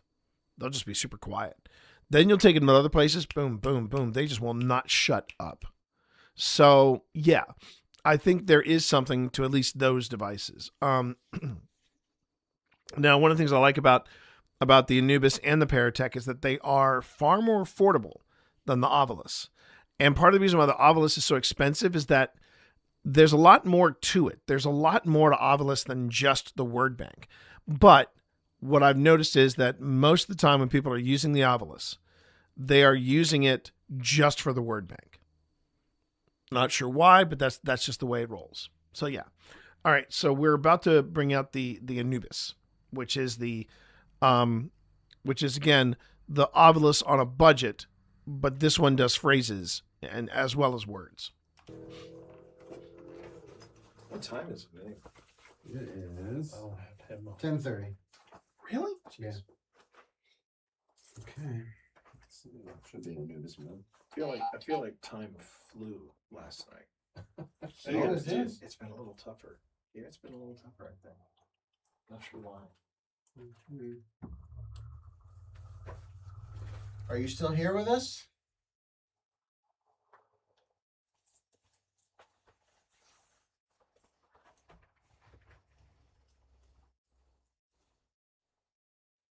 It's so still. Believe me.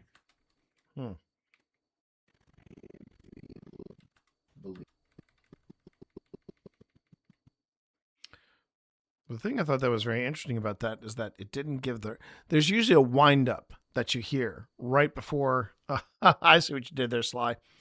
But it almost sounded like, now normally before Anubis gives its answer, it usually gives off like some type of little signal, like it goes, and then it almost like a digital drum roll, if you will. Oh crap! That's not what I wanted. Okay.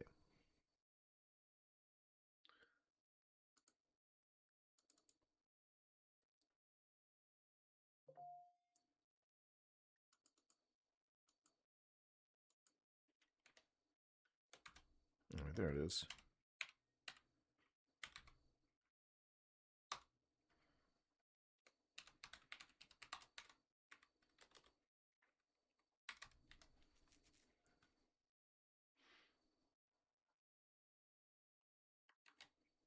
All right, and then we center that up.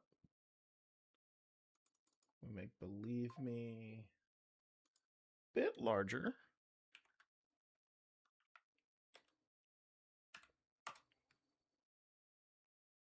And then we make sure that it is centered up. There you go. All right, and then make sure everybody can read this. Give it roughly 9 seconds with a 2-second fade out.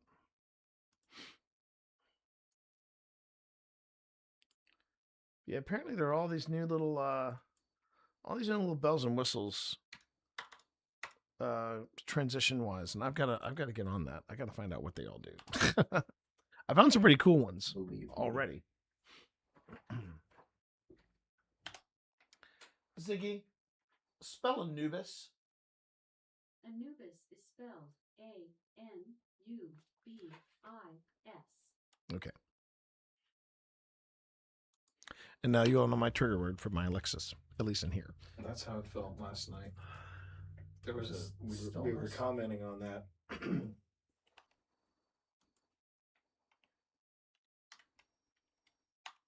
Ah, dog nabbit.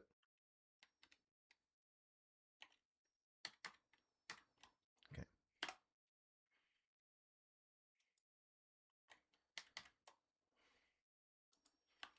We were commenting on that on the way home. Pip and I just found the silence of the Appomattox historic jail very, very still. It's very heavy silence, similar to this. In a minute.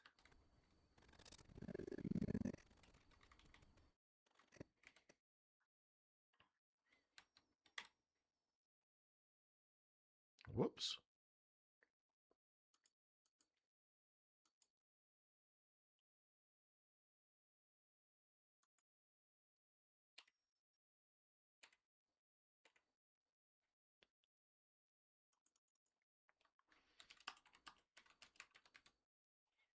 All right.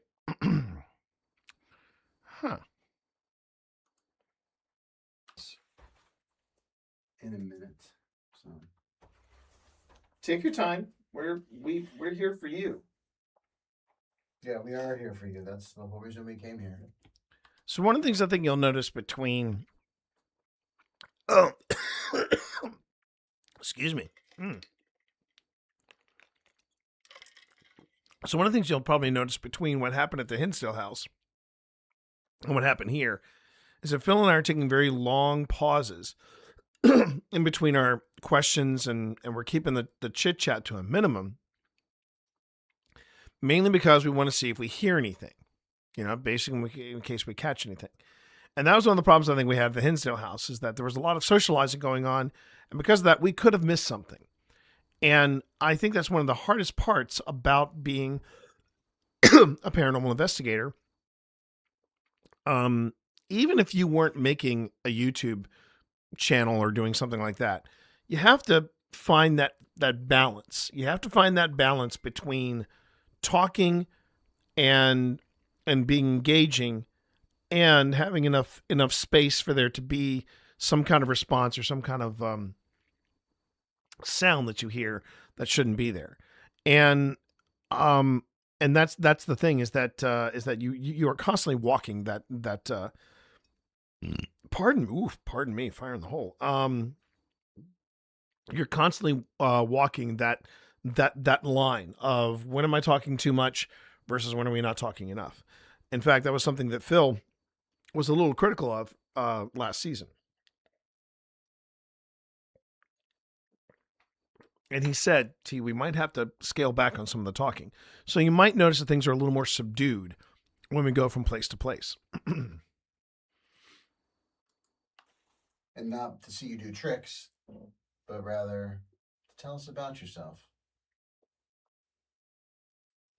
What makes you happy?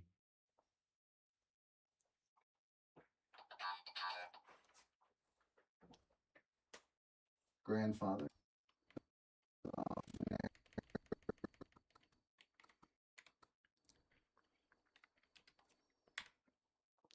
And here's where you start to really test ITC.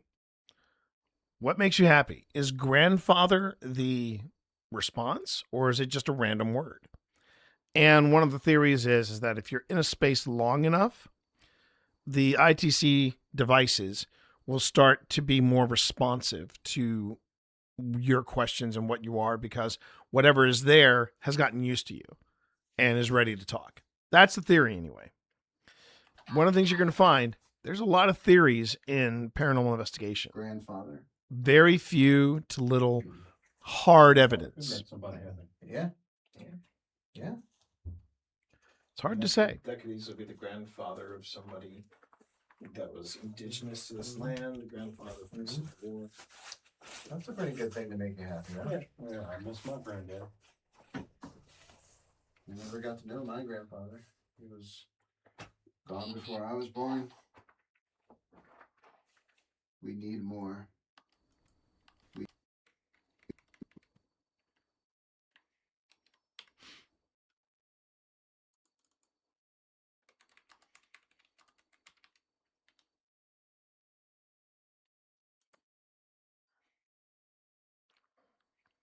And it is. It's a very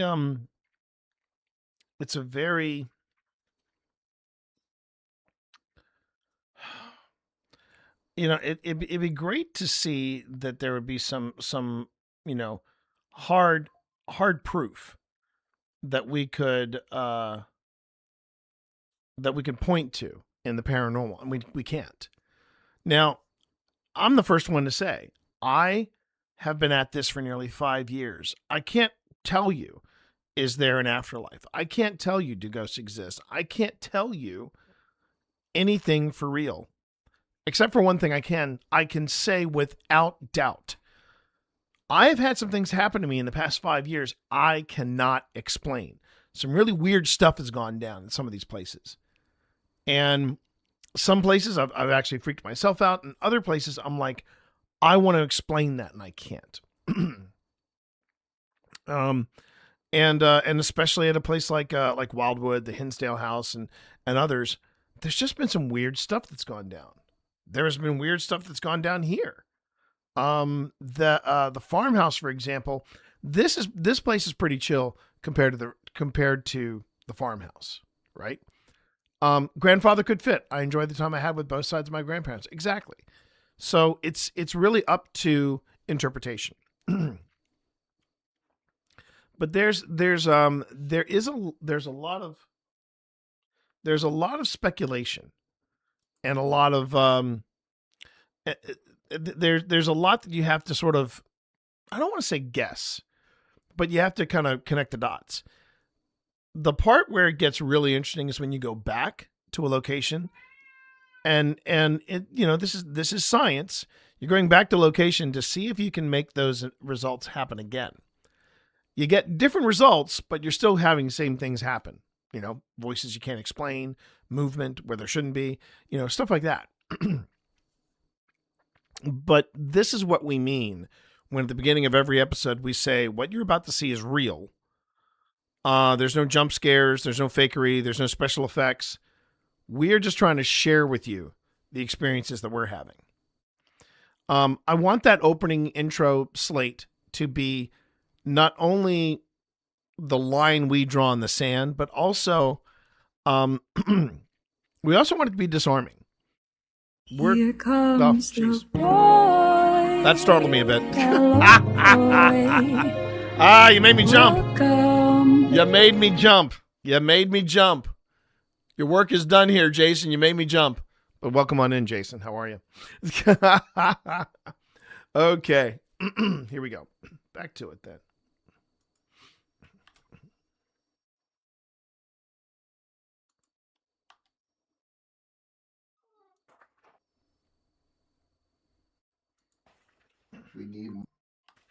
We need more. Well, if you need more energy than what we're offering up here, I wish I could say we have more, but the devices that we have here are also here to help us connect with you and communicate, basically let us know that you're here with us. Feel free to drain our batteries. Please go. There it is. Yeah, so if there is something here, if there is something in this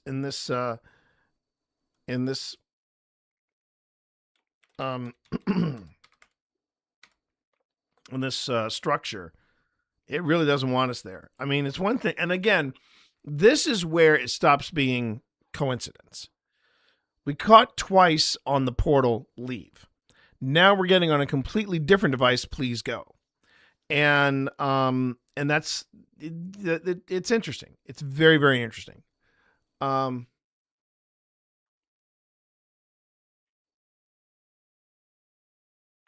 yeah, sometimes Sly, we put in a few production elements, but you don't need a lot. You don't need a lot to get the point across. It's something that I've learned in watching some of the other channels. Now, granted, I tend to do things a little fancier than other channels. We have like a replay slate, and we've got captions describing where the sound is coming from. I don't mind going that extra mile because I want to give people as much as possible, as much information as possible. This is what is happening in this moment. You know what I mean? And that's just the way I roll when it comes to this. Please go. Okay, that's the first one. That's the first one. What, you said two? I said go? two. I said two. All right. I did say if we get two more, and I did say two more, leave or some sort of variation on that. Then we'll pack our gear up and we'll go. Settled here.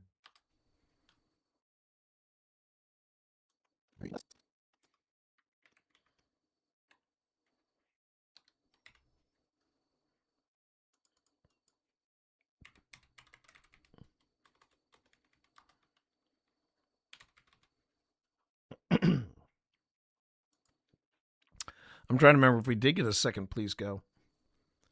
But I mean, to get two leaves and then a please go, I'm curious as to whether or not I'm trying to remember. This is several months ago. Maybe you're a settler then. Yeah. How long have you been here?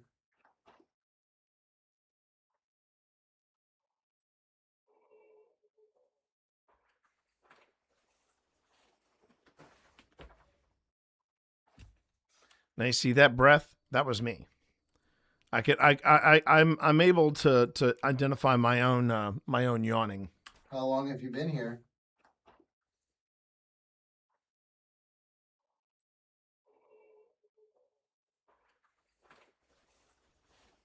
Now I'm curious. Is that me? I'm a little curious now. Hold on.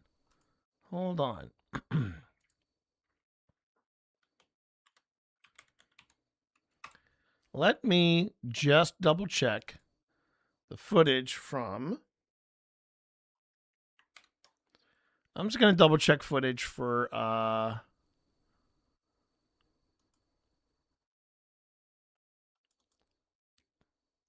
let's see. Oh crap, that's right. I haven't brought it in yet. Now, I do have Tim. So I might be able to use Tim. All right, hold on.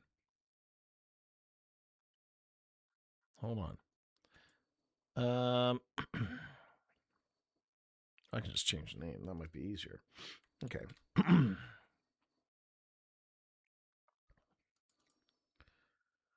So we go to Clover Hill.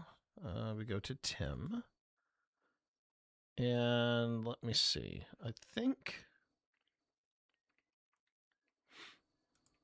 Why do you seem so scared?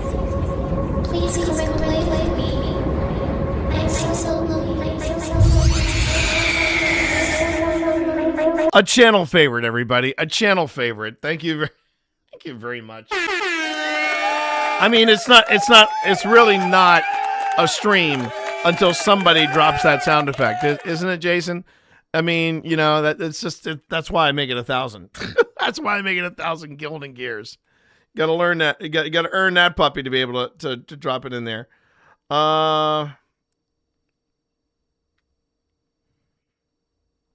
So what I'm doing is I'm importing in footage from another camera, and that may take a moment because this is high resolution footage that we're getting, and because it's high resolution footage, there you go. It takes a while for Premiere to import it in, especially while doing investigations, of course. Now the reason why but you also know though, I'm okay with people dropping in sound effects over on Twitch. Sorry, YouTube, that feature hasn't been made available. Wait, well, it could be made available to YouTube if you leave the site, go to my Twitch account, and there's a panel in my Twitch channel that says, "Hey, if you want to drop in a special effect, here's how you do it." But what I was saying was, this is why I disabled the blurb alerts and things like, and all alerts really, when I'm doing an investigation, because I want everybody watching to be focused on the investigation. And you try to keep it away from while you were actually working. Well, yeah, but that's the thing, Jason. This part is okay. It's okay to drop it in there. It's when it's on investigations And we have to remind everybody, look, if you're trying to drop in a sound effect to throw us off, you're not going to hear it. And it's also because I'm using Streamlabs on my phone, and there's a limit to what I can and can't do. But it also keeps everybody focused on the investigation. Dropping it here, it's fine. Dropping it here is fine. But it doesn't feel like a proper investigation if that doesn't get dropped at least once in my 8-hour shift here. So anyway, while we're waiting for that, we're gonna while we're taking a break here. Hi everybody. I want to reintroduce myself. My name is T. You can call me TT Monster or Twitch Dad, and my group is called Old Spirits Investigations. I say me and my, but it's actually us. It's me and Phil Rossi. Phil Rossi and I started this group coming up on 5 years ago. It's gonna be 5 years this summer, and we are a paranormal investigation troupe that focus on the history as well as showing respect for those people who came before us. And we try very, very hard to make sure that whatever we do it out of respect, and we do it out of homage to the people that were there before us. And this has wound up being a very interesting place to investigate. And we have to go back because we never got to the church. We didn't get to the church because we didn't want to investigate the church without Pip. When we go, I doubt very sincerely if we'll be able to convince Pip to go back to the cabin. Pip did not. She told me later, I did not care for the cabin. So there you go. While here and while we aren't actually listening for the quiet sounds. Oh, yeah. And I appreciate that, Jason. I do appreciate that. Now granted, the privilege of dropping a sound effect, that's open to everybody. But it tells me a lot when it's only my mods that are dropping in the sound effects, because so far the people that are showing up to watch this are really into it, and that's part of what I'm doing here as well. Is I'm trying to foster a relationship with you all, the community, to invite you into this, not make. So here's the thing I want to kind of get off my chest before we jump into this, and it goes back to the Warrens. So when people like kind of peg the Warrens as being, hey, we brought this into the mainstream. That's what a lot of people say about the Warrens. And I want to say yes and no. Here's why I'm not a big proponent of, oh yeah, the Warrens brought this mainstream. I think the Warrens they brought a spotlight to paranormal investigations, that it's a thing. However, they still made it a very inclusive club. Sorry, not inclusive, exclusive. A very exclusive club. One of the things you notice about old Ed, Ed at first called himself a paranormal investigator. Then he became a demonologist. And yeah, they particularly Lorraine love to lean in on the Catholic faith concerning demons. She actually does have a few comments about the Hinsdale house when in that episode of Paranormal Lockdown I was talking about earlier. But here's the thing. As a Christian, as a proud Episcopalian, I don't mind saying, and I had this discussion with my priest. Hang on. Attention, all personnel. Ads in 45 seconds. Ads in 45 seconds. That is all.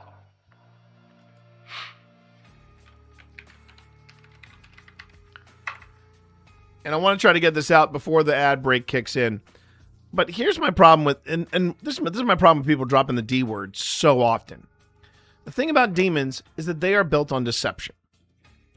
I don't think, even if a demon were to present itself to anyone from Nesper or Zach Baggins or any of the sensational paranormal entertainers on YouTube, they wouldn't know it. They wouldn't know it because demons build their entire reputation around deception. And on that note, when you guys get back from ads, I'll go into it a little bit more. And for those of you who are sticking around and are seeing this with ads, or without ads, and particularly folks on YouTube, I'm not making this. I'm not making this. I come to Jesus talk. I'm not making this into a talk about religion. You believe what you want to believe. I respect it. I know that's very counterintuitive with the way people perceive modern day Christians, but I'm like, there's a difference between people who are Christian and people who are there's a word for it. I'm blanking on the word.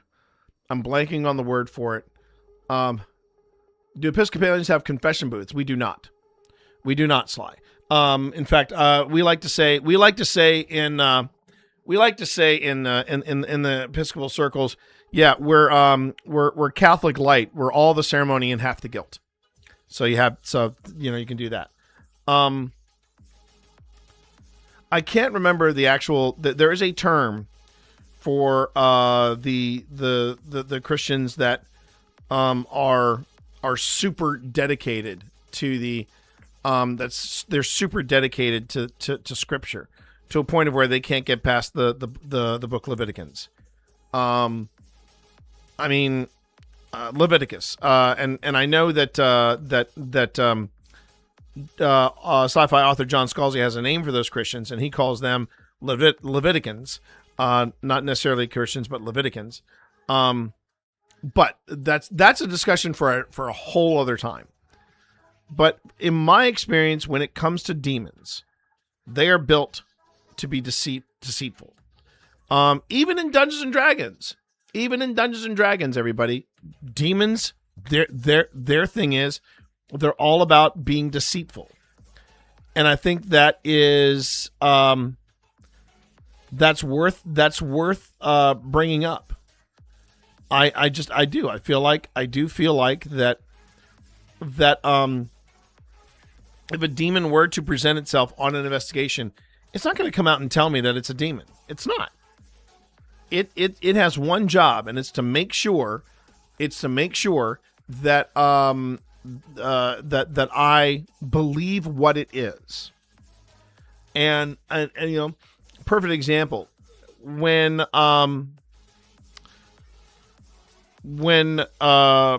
Project Fear was at the Conjuring House, and they were digging up a lot of these details about Dakota's family, which also is Chelsea's family. And I point that out because Chelsea was having none of it.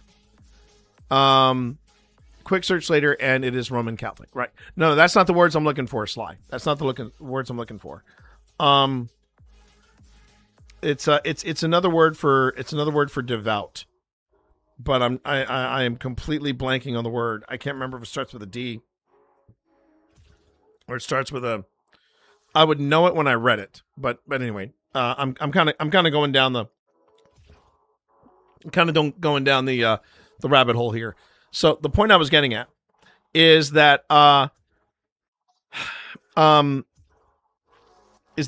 if a demon were to present itself, based on my experience, talking about demons and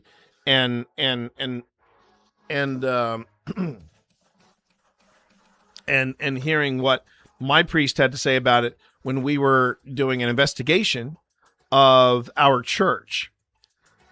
Demons are built around deception and deceit. And if you were to ask me, have I ever had that experience? Have I ever had that that close encounter, if you will, with something demonic? I would say yes. And it was at the crash site of TWA 514. And the real dark entities didn't come out until at night. I mean, we were picking up very soft voices, and you can just hear them on the footage. But we're hearing people singing our questions back to us. We were hearing people. We heard a little boy's voice go, "Daddy," and there were at least three kids, I think, on that flight. There were definitely 2, possibly a third. I can't remember off the top of my head. But the thing that's really for your own question, got it. The scariest part of that is what a demon does. It's supposed to deceive, and that I felt like was thrown around a little too much, particularly with the Warrens. Now, if you were to ask me, so what was it? Were the Warrens really responsible for bringing ghost hunting mainstream? No, I think in my humble opinion, it wasn't the Warrens so much as it was the ghost hunters.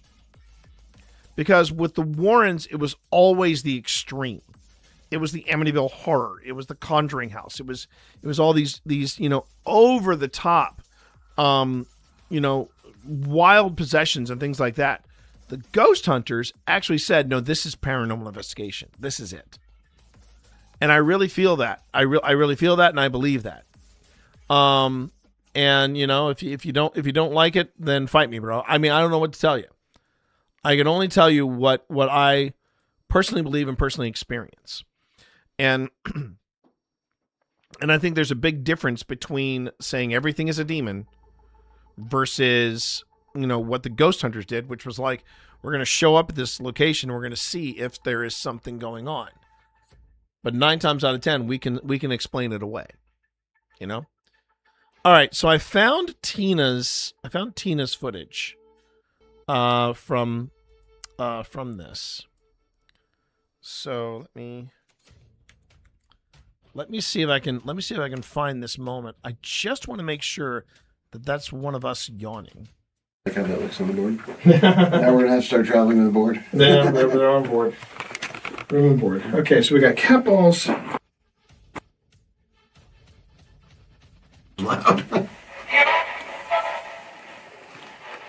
Okay, we're still on the portal there.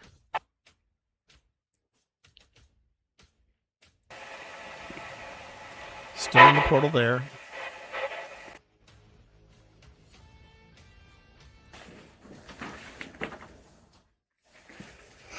Again, we are going away. Oh, now you. Okay. So we haven't reached that point yet. What we're offering up here, I wish I could say we have more, but the devices that we have here are also here to help us connect with you and communicate, basically let us know that you're here with us. Feel free to drain our batteries. Please go. Okay. So I'm going to. Please.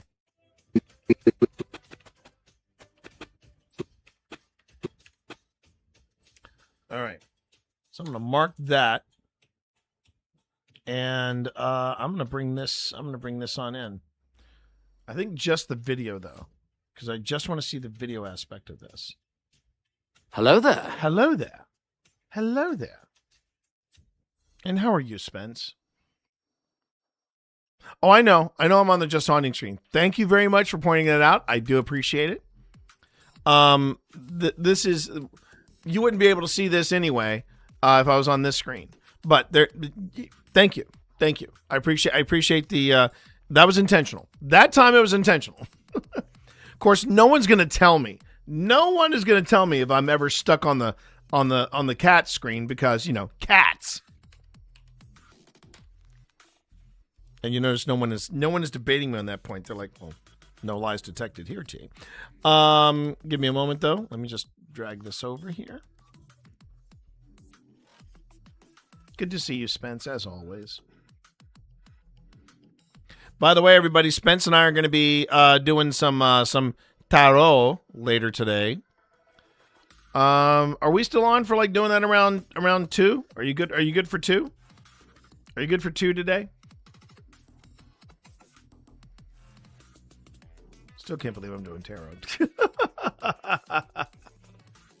3 p.m. 3 p.m. Done and done. Done and done. Okay. So, chat, let me explain what I've done here. I have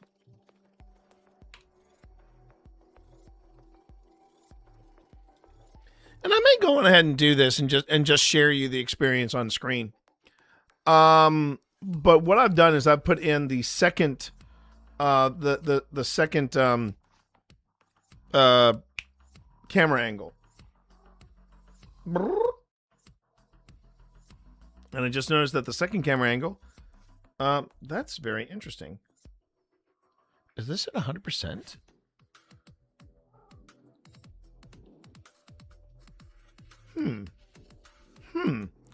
I'm actually seeing something, chat, that I've never seen before. Okay, I'm just going to try this just to see the scale width. Ooh.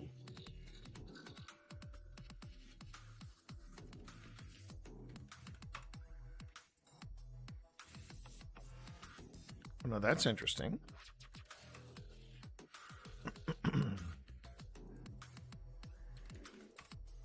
Okay, maybe I'm good here. Maybe I'm good here. Okay. I was just kind of surprised that that the top camera angle was not wide enough to okay. You know what? That's something for me to research on my own time. The only thing I will jokingly complain about is your mic being muted. That happens. And sometimes, yes, that does happen. 3 p.m. though. 3 p.m. We can do that. So what I've done here, chat, and yes, I might actually start incorporating this in future things, is we're gonna actually bring in the second angle so that you can see it. Now, what I want to find out is, it sounds like I'm yawning at one point, and I want to see if it was me or Phil. If it was Daryl, I think Daryl would tell me. But we're gonna go ahead. We're gonna we're gonna go ahead and look at this. Let's see what we got here. Okay. Feel free to drain our batteries. Please go. Okay, that's the first one. That's the first one. What you said, two? I said two. Now, I said two. You notice it's a little janky. This is Premiere going over the video and saying, okay, I need to recognize this video. I need to, make this video happen, yada, yada, yada. What, that process is a normal thing because this is a high resolution video shot under very low light,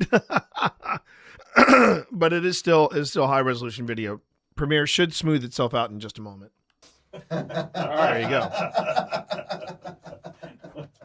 I did say if we get two more, and I did say two more, leave or some sort of variation on that.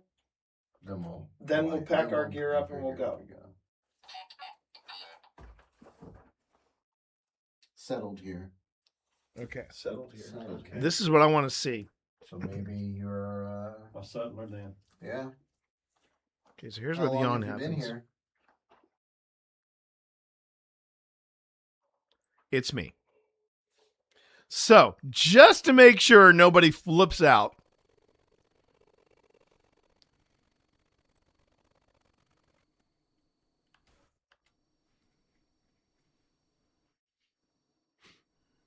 just to make sure nobody loses their collective their collective caca over this. Nope. Not a, let's see, not a, what do I want to call this? Not a spiritual moan. Just T yawning.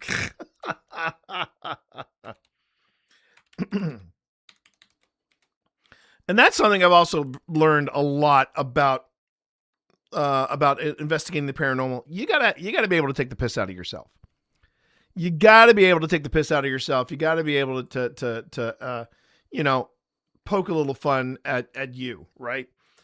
A great example of this, and I think the world of this, of this streamer, lovely lady by the name of Lomida, over in the UK, and I popped into her stream to watch what game she was playing. She was like, well, T, I want to make sure before we go into this, it it's set in a studio, and there's a show about paranormal investigations, but they are going to kind of take the piss out of you. And I said, I'm good with that. I mean, I think she was expecting me to be really uptight about that, you know. But it's a bit like that joke that I ran by Spence the other day, where I saw this strip where it was someone going to visit a fortune teller, and they had a crystal ball there, and the fortune teller was going, the old woman was saying, the old soothsayer woman was saying, I see you in your house, and you are alone, and a lot of magic cards. Jesus Christ, there are a lot of magic cards, you know, and Spence was like, yeah, that's what some of my friends expect me to say. But I mean, you know, if you can't poke a little bit of fun at yourself, you know, you're taking your passion maybe a little too seriously, and that's just me.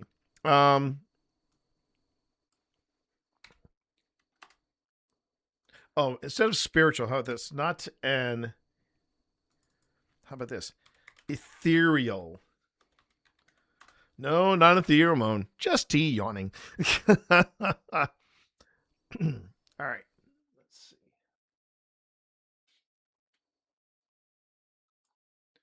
You got to be able to take the piss out of yourself, though. I'll be the first one to tell you that. I mean, you know who actually cracks a lot of jokes about ghosts and ghost hunting is our friend Sean, who runs Ghost Stop. You know, I mean, he said things like ghosts. I don't believe that crap, you know, and that's his bread and butter right there. But you know, that's the thing, is that you have to be able to poke fun at yourself before you can really look or try to find anything. You know what I mean? And I think that's essential. That's essential to success in this field, is being able to know when's a good time to poke fun at yourself and when's a good time to focus in, you know, lock in, as it were. All right, so here we go. But this is why you have multiple devices, because without this footage, so let me show you what this looks like without the footage. So I'm going to go on ahead and hide this footage from this angle, which is that camera you see in the back corner. Listen.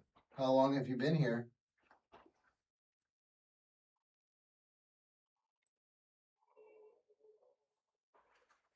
Right? So you all hear that. And I guarantee you there will be so many teams I'd be like, oh, we caught something. Oh, we caught something. Now I'm going to go on ahead, activate the second video, and watch how this plays out. How long have you been here?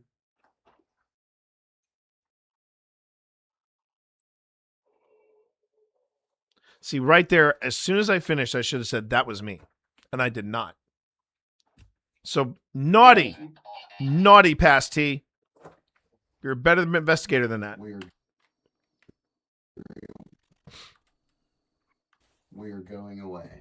We're going away. Okay, if you guys aren't leaving, we're going away.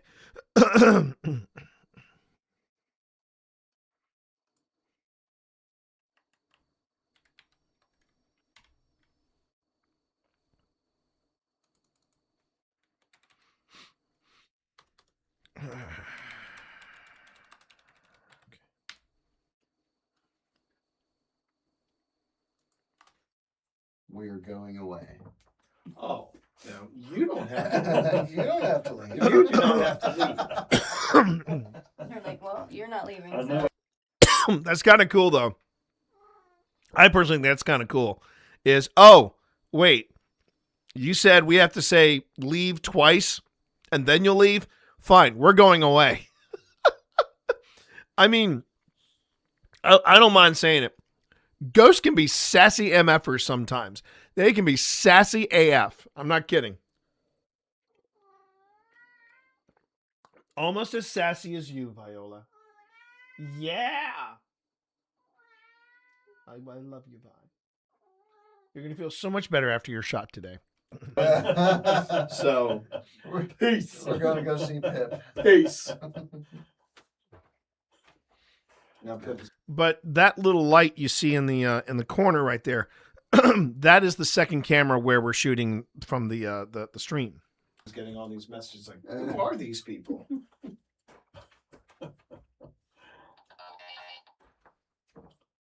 Go away. That's it. That's the second one. Go away. And I find that fascinating. I find that very fascinating because the thing is, the Anubis doesn't have a microphone on it. It does not have any kind of microphone, to my knowledge. To my knowledge, I should say that. And to my knowledge, no one has ever taken apart a Paratech device and revealed a microphone. They would not be easy to hide. I would be the first one to also say that. They would not be easy to hide. But it's not like the Anubis or the Paratech are listening, right? Go away. Are you serious? I'm dead serious. Go away.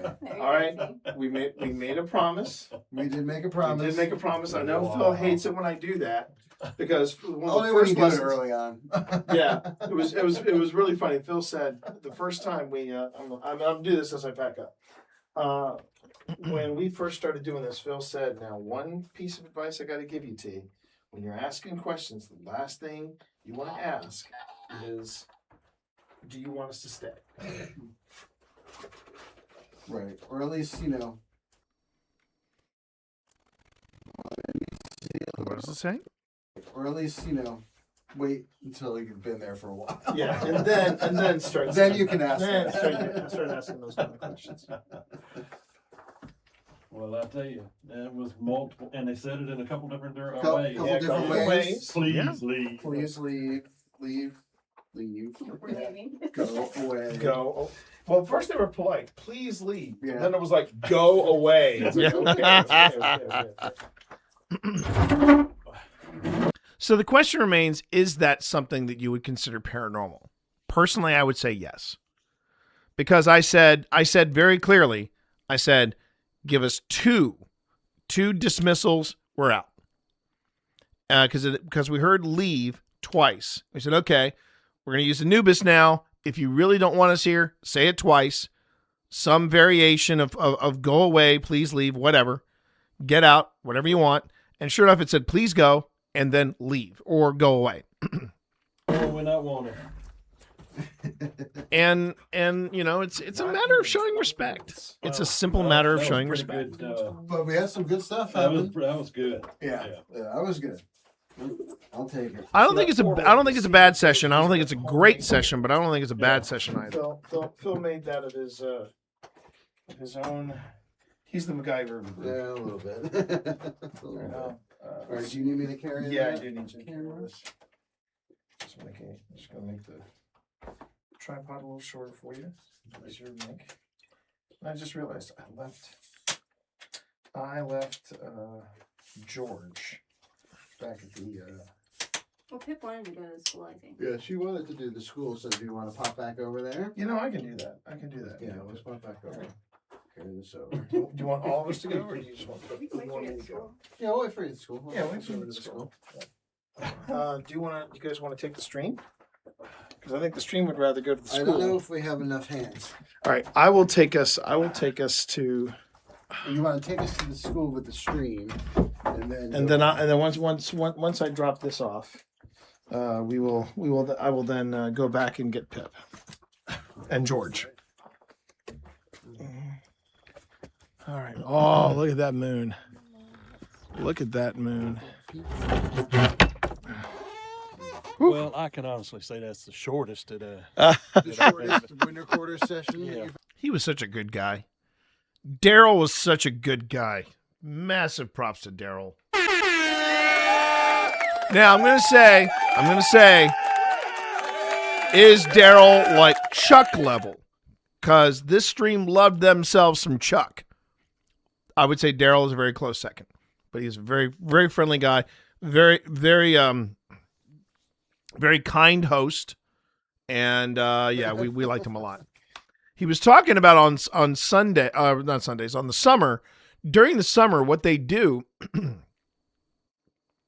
is they actually invite a whole bunch of the paranormal groups around Appomattox, and they all show up at the village, and then they do like a cookout. And I'm like, oh, well, you had me a cookout. But we'll see how that does. All right. So what I think I'm going to do here is I'm going to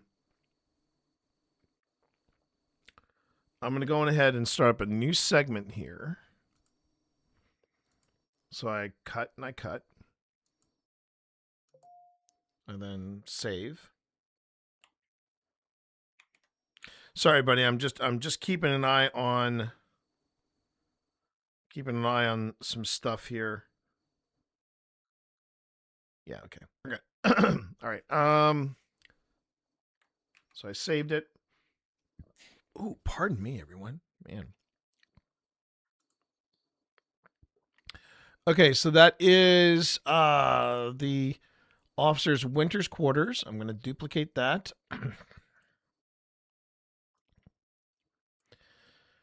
I think this workflow that I've got going on here is really working well for me, and I have you to thank for that, Chad. So thank you very much. So this is the schoolhouse.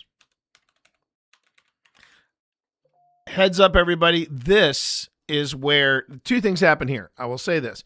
Two things happen at the schoolhouse. One, the Daruda sandstorm moment happens in the schoolhouse. Second, George, first time ever, George really comes into play. And if you're curious as to what I mean by George, you'll find out soon enough. They're both good people to visit. Don't get me wrong. They are both very good people to visit. I mean, Chuck runs a distillery, so there's that. And you know, Daryl's just got, so he, and I believe it's his wife, he and his wife, they own the Appomattox Historic Jail, and they own this property as well, or at least they have access to the property. And what they're doing is they're trying to raise money to restore both the Appomattox Historic Jail and the and maintain the historic village. And and they're following the same business model. They're following the same business model as Wildwood and Trans-Allegheny, where the money they make off of the paranormal investigations goes back into the house or the property or something like that. So yeah, good stuff. Okay. So all right, so I've made that. So we're going to delete that and then save it. And that's the winter quarters. Now I go back to schoolhouse. There's schoolhouse. Okay, there's the schoolhouse.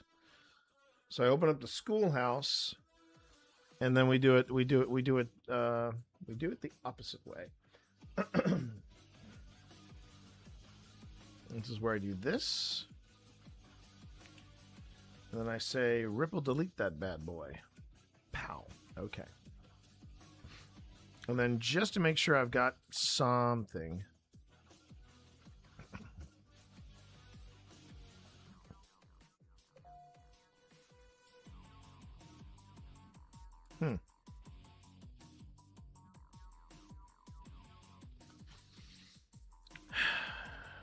Okay. I think we're good. I don't have to bring anything in. All right.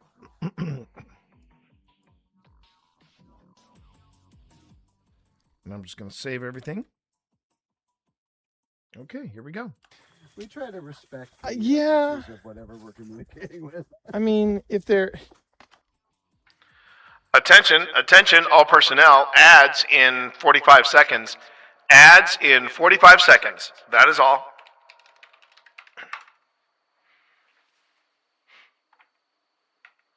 Okay. Just want to give everybody a heads up. It is just past 12 and close to 12:30. I'm going to be taking an extended break. And actually I should do this before I commit to the extended break. Hold on. I'm going to actually do a little maintenance on the stream in real time. Hope everyone's been enjoying the content. Hope everyone's been wait a minute. Wait a minute. Did you not download? Did you not download? I don't think you did.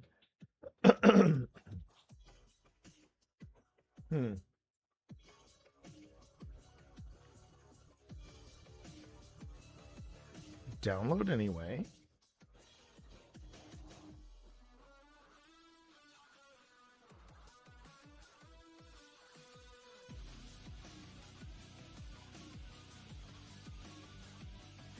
It is not downloading.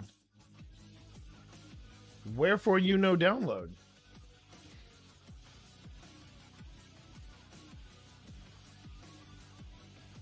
Wherefore, my darling dove, do you not download? All right, hold on.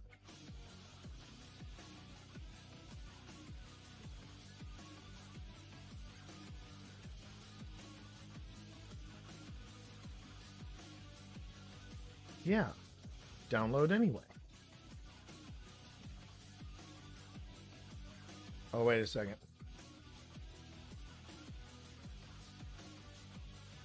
Oh no, now it's suddenly deciding to download. Okay. I don't know why I didn't download the first time.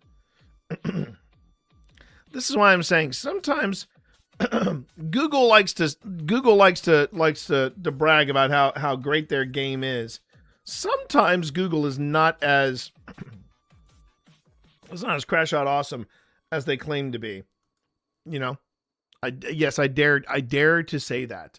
But yeah. Sometimes, chat, sometimes. Okay. Wherefore art thou, download? Exactly. Well, not wherefore. Wherefore means why. You would simply want to say, where art thou? Now, let me see here. Stream Reels, there it is.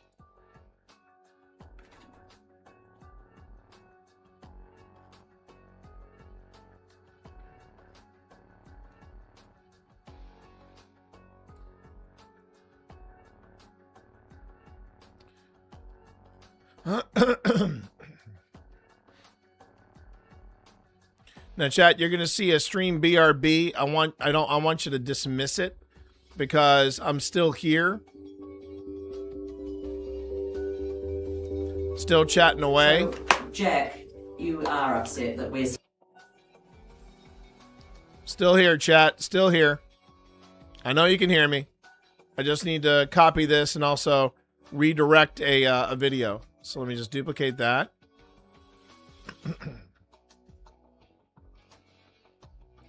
We're going to rename that. There you go. And then we're going to come back here to Stream BRB. And I'm going to go to this and change it to... All right, first off, I want that taken care of.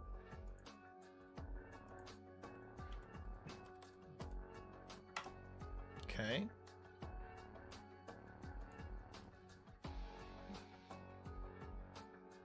All right.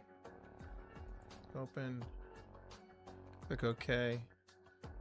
And then... then we come back. Okay.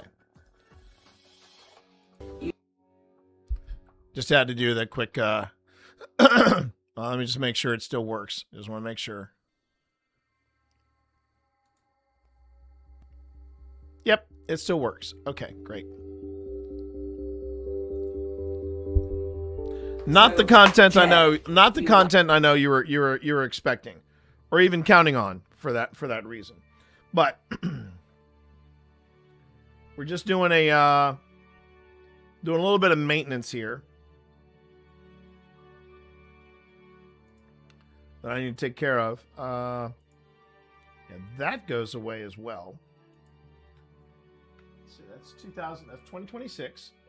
And then we're waiting on this one here.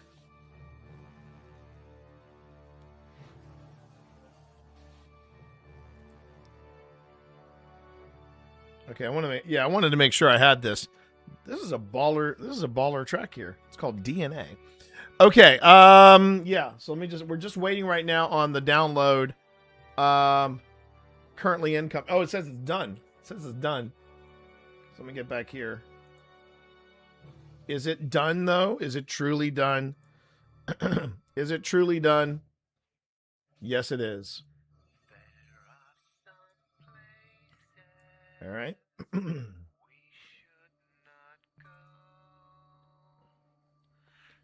It's never done.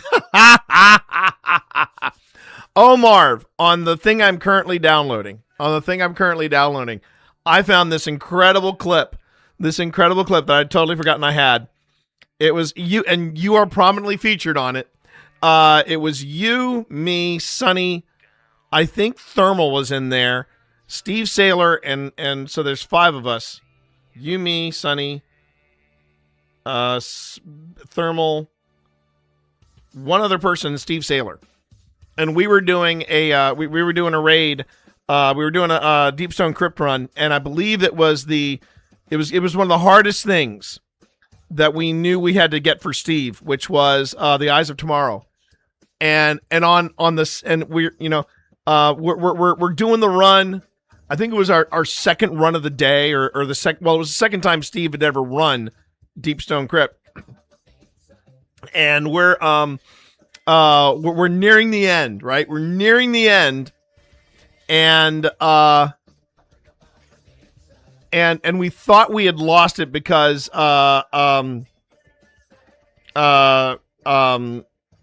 boss basically self-destructed, right? But then at the last minute, we must have gotten the last blow right as the animation for his self-destruct went off, for Tanix's self-destruct went off, because we went back in there, right? The worst thing for Steve was that bloody everyone has to be OP's challenge. Was that the one where you had to do like the That's the one the Red Rover challenge, right? Was that the Red Rover challenge you're talking about? Because if that was the one, then I can understand. I understand why you said, yeah, I didn't want you involved in that, T, because, I wanted to just focus on Steve, not have focus on Steve and you. And I get that. Yeah, I get that. I did not take offense to that. I wanted to make sure you knew that. I never took offense to that because you're right. You had, it's tough enough babysitting me. But you got to take care of Steve, and I appreciate you doing that. And I know Steve appreciated that too, but the clip that I had, we got up to the boss fight. Tanix is there. The animation triggers for him to be self-destructing, but we must have just gotten in the final blow, and then we're back, right? We're all back. And I said, did anybody get Eyes tomorrow? And Steve said, I got it. And I have a freaking cow on the stream. Anyway, that is something that I was pretty proud of that. Marv. The fact that you helped me get Descendant, and then you were so instrumental in getting Steve Descendant as well. And I know Steve, for all the accomplishments, that one meant a lot. Still means a lot. Especially in the winter when I've got that damn coat, because man, that coat is bae. All right, going back into BRB. Stand by, everybody. This is not an official BRB, because I'm actually switching out the reels. So, Jack, you are upset that we're okay. Yeah. I said okay. Yep. And then back here. Okay. So it is official now. I have 2 of the 3 reels ready to go. I have a BRB reel that is 15 minutes. I need to make a 30-minute one. And then there's the 60-minute one. And chat, when you hear me mention that I'm going to be doing an extended break, that's usually what I'm referring to. I'm referring to a like an hour-long break or something like that. And yeah, Just want to give everybody a heads up on that because sometimes that's needed, and it's needed today because I got something going on. Pick the wrong team. Look, I am never going to sugarcoat it. More than half the accomplishments that I've made in the game Destiny, they all happened because of Marv. And I am fortunate enough that I became good friends with Marv. And Marv is more than just a friend, he is family. And it breaks my heart that because of the current situation here in the United States, Marv is probably not going to visit until things have. I need to stretch the legs, have a big poo, and get food. Exactly, Marv. I wouldn't put it that way, but you would. So there we go. But yeah, Marv's family, and I feel very, very fortunate for that. Okay, so I did that. Okay. So let's get it back to let's get it back to where we're currently headed. I believe we are currently headed to the school, and I'm about to go and I think I attempt to bring Pip back to the schoolhouse. She does not come. Yeah, exactly. Well, they'd be upset if they saw my phone too. I mean, no, don't get me wrong. They wouldn't be happy with my phone either. Considering how thin skinned that massive spoiled pumpkin is. But anyway, let's get back to this. We are getting back into we are on the path, and I think we're going to the school right now. So I'm just going to save this so I don't miss anything. Okay. And I think Tina's right. If they're like, okay, if these jackholes aren't leaving. Okay. I'm poor to travel anywhere unless I tap into my savings. You're being disciplined, you know. And also you are investing you are investing in Slam and Sauces. Which if you would like to plug Slam and Sauces, Marv, you feel free to do so right now. You're more than welcome to. I still want to have that sit down with you where we brainstorm flavors for you to experiment with, flavors and sauces. I still think the teriyaki should be on your list. I love the idea of teriyaki. And I'm actually practicing. I'm trying to build my my tolerance. I had a burrito over the weekend over at Hueso Loco. And it had 3 massive jalapeno peppers in there. And man, did I feel the heat. And nothing relieved me, but I said, nope, I'm not going to have water. I'm not going to have water. I'm just going to suck on my margarita, and I'm just going to be happy. I'm going to be happy that I'm alive. I got to work on my white boy tolerance. I do. I have to work on that. All right, let's see if the video is caught up or not. And I think Tina's right. If they're like, okay, if these jackholes aren't leaving, I'm going to leave. We're going away. That'd be funny. All right. It's getting there. I'm going to leave. We're going away. That'd be funny. Okay.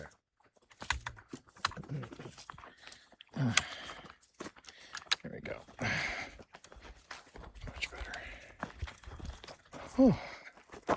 Man, being in there, coming out here, it's a little more refreshing. Oh, yeah. You had that, and you were doing pretty good. Yeah. And, I mean, not to mention you got a fireplace. So. Oh, yeah.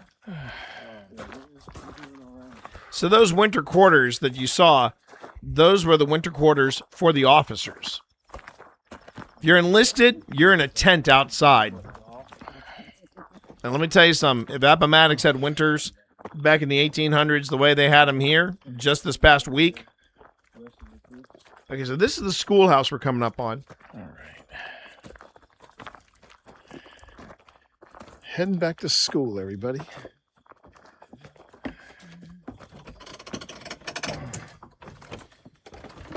Oof, pardon me.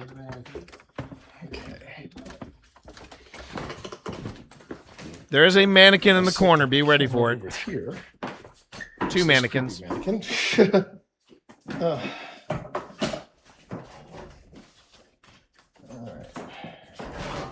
And the stream is still holding up okay.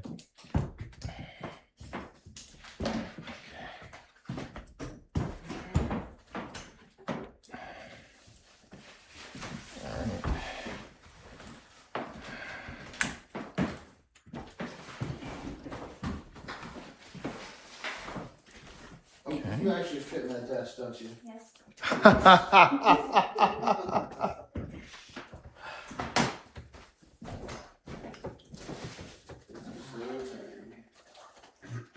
Okay, I'm going to try something different.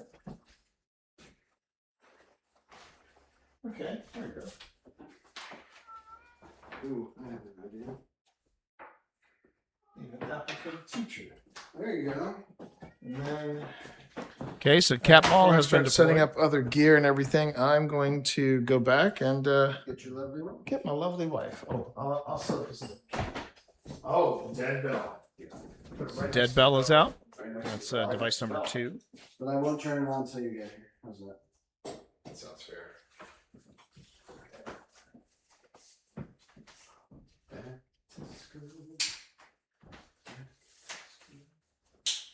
Got it bad.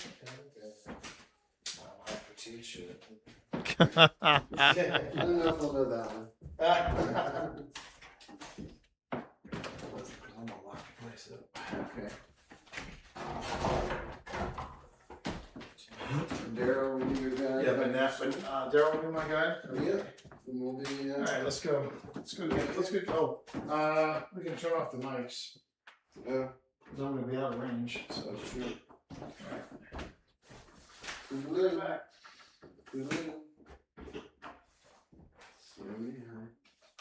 We got held after school.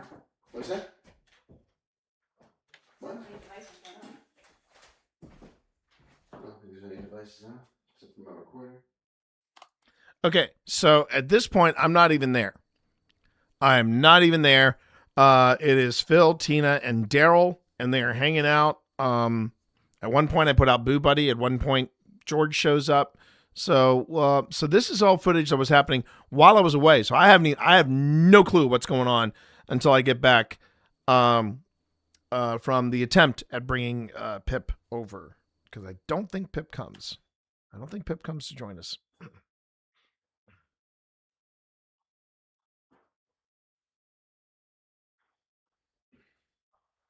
Oh, what I didn't realize is I have this set on voice activated recording.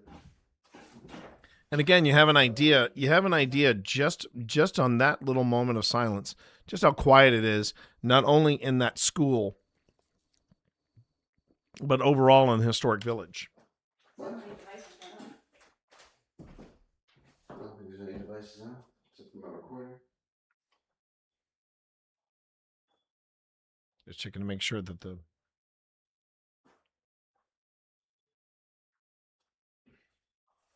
Oh, what I didn't realize is I have this set on voice activated recording. So it only goes on once in a while. Yeah. Like a ghost.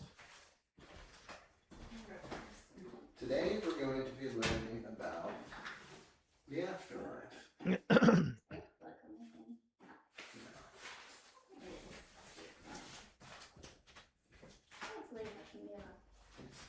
Hi, lady. Come here, lady. Come here, lady. I don't want to hurt you. Right on up here, lady. Let's go, lady. Okay? And it changed the battery on the camera.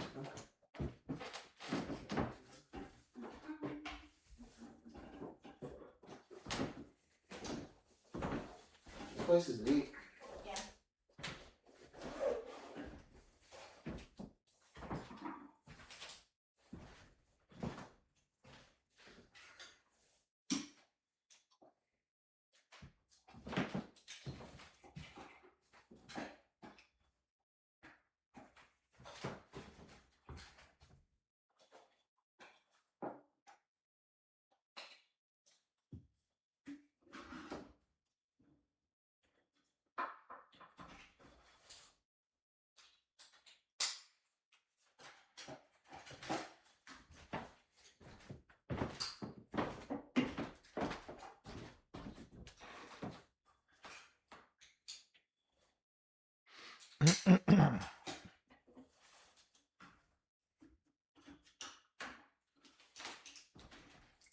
Spooky scores.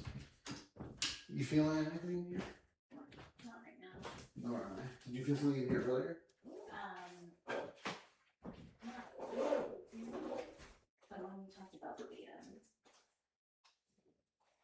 there's apparently like when I go to chat, I was like, I was in front of the desk. Oh, you're sitting in your desk? What you gonna feel about that? You're not too happy.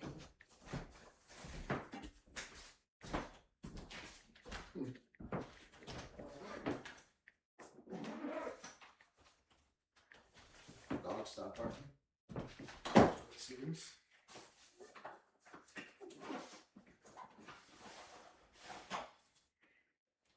Hey, babe. I love you. No, you can't. Don't forget we're on stream. Oh.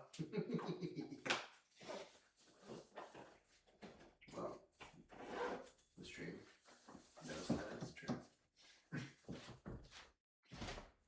Wait a minute. Wait. Sorry. I just got to interrupt this. Apparently, you're in trouble when Nani steps into the kitchen. This just got dropped by Bloodywood. I gotta watch this. Hold on. Volume up.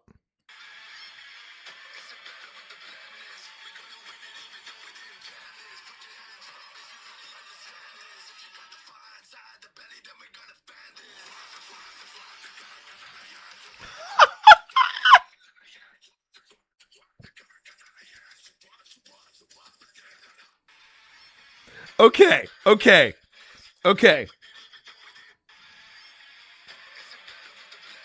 Todka. Okay, I gotta add that. I gotta hear all that.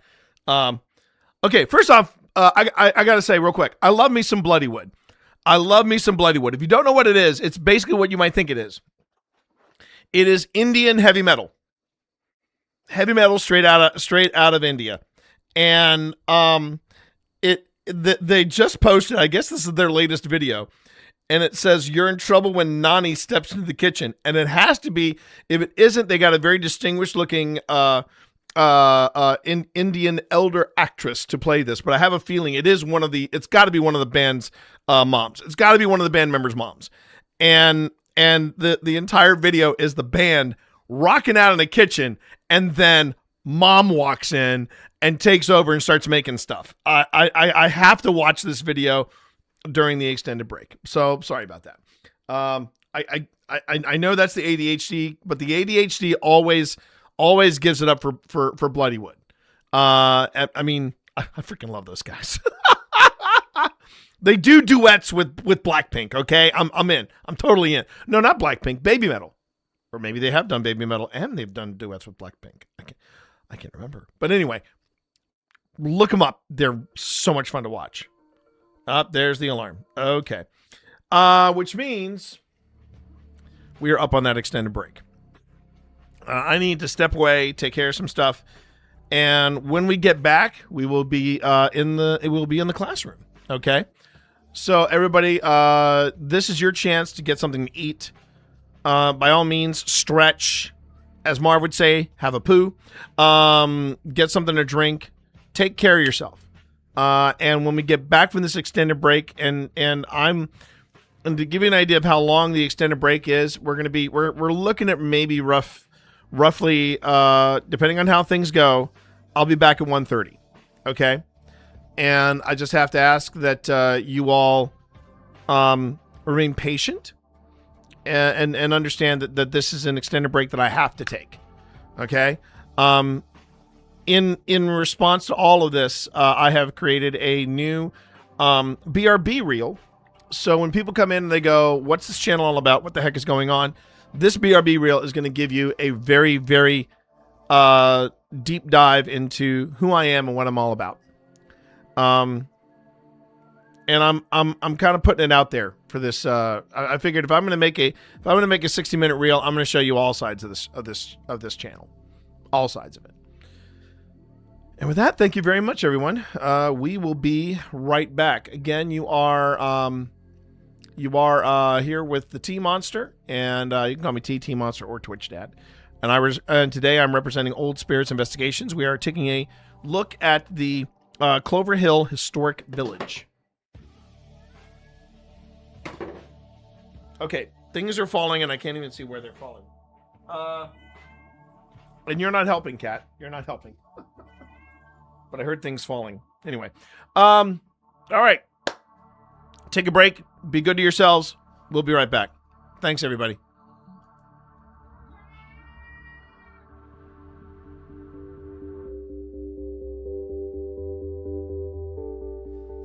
If they're watching it from a distance, they're like, that's pretty freaky.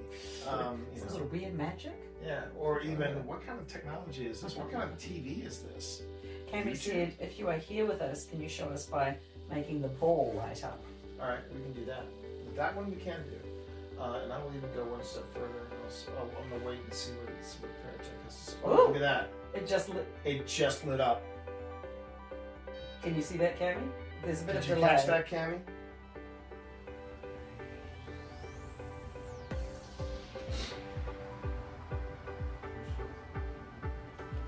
Are we speaking to the Major?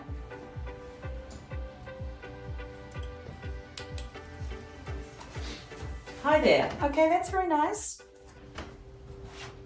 Is that Laura? Or William?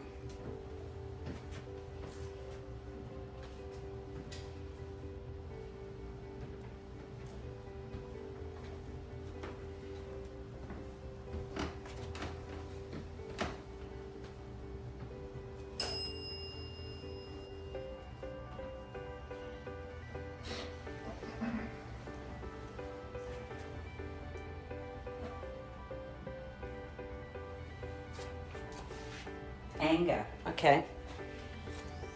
So you say hi there, and then you say you're angry. What are you angry about?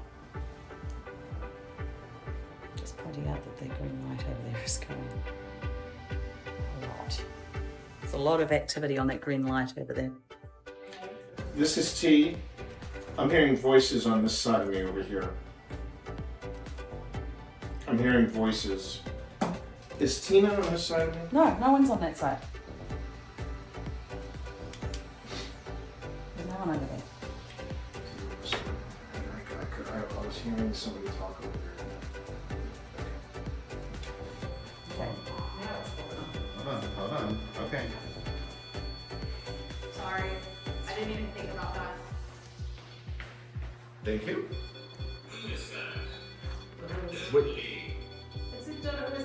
Don't leave. Do you have something to All right, tell us? look, if you don't want us to leave, we can stay a little longer. I'm getting a word. Yeah. Anyway. Anyway.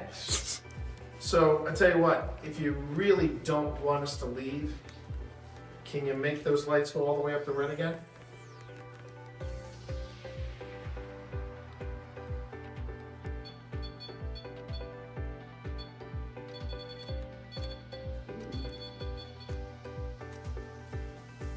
Okay. Then we'll just go to damage control. If you're cool with it. Okay. All right. Thanks a lot. I mean, step away from that, please. Step away from it. Thanks. Thank you, Sailor.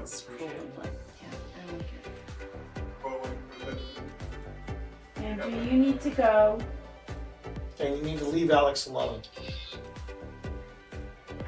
You need to go. Entirely. It's ready to go. Yes, entirely. You need to leave. You need to. But I know her. No, you don't. No, you do not know her. You don't know any of us. Okay. Okay. Pull out. Stop. Pull her out. Alex. What? She's good. We're done. We're done. You good? I think so. I'm very giggly right now. Yeah, I know. That's why I want you to keep eye contact. We're not really You're liking okay, what you're right? saying. You're okay. Just breathe with me. I'm going to stop talking now. Breathe. Ground yourself. Ground yourself. Be on the ground. Think about Gouda. Think about Roots Chris. going down. Ground yourself. Ground yourself. Might really want to turn that off as well. Yeah. Ground yourself. Could someone turn that off? Just close it. Okay. Yeah.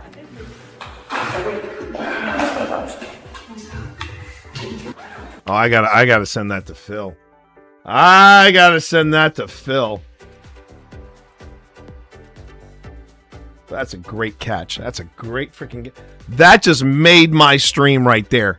That's a great catch. That's a great catch.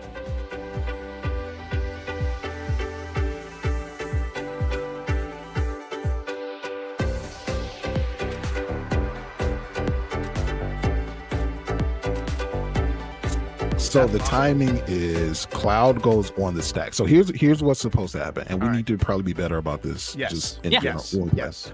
Cloud goes on the stack. What's Right. supposed to happen then is we ask, is there any responses?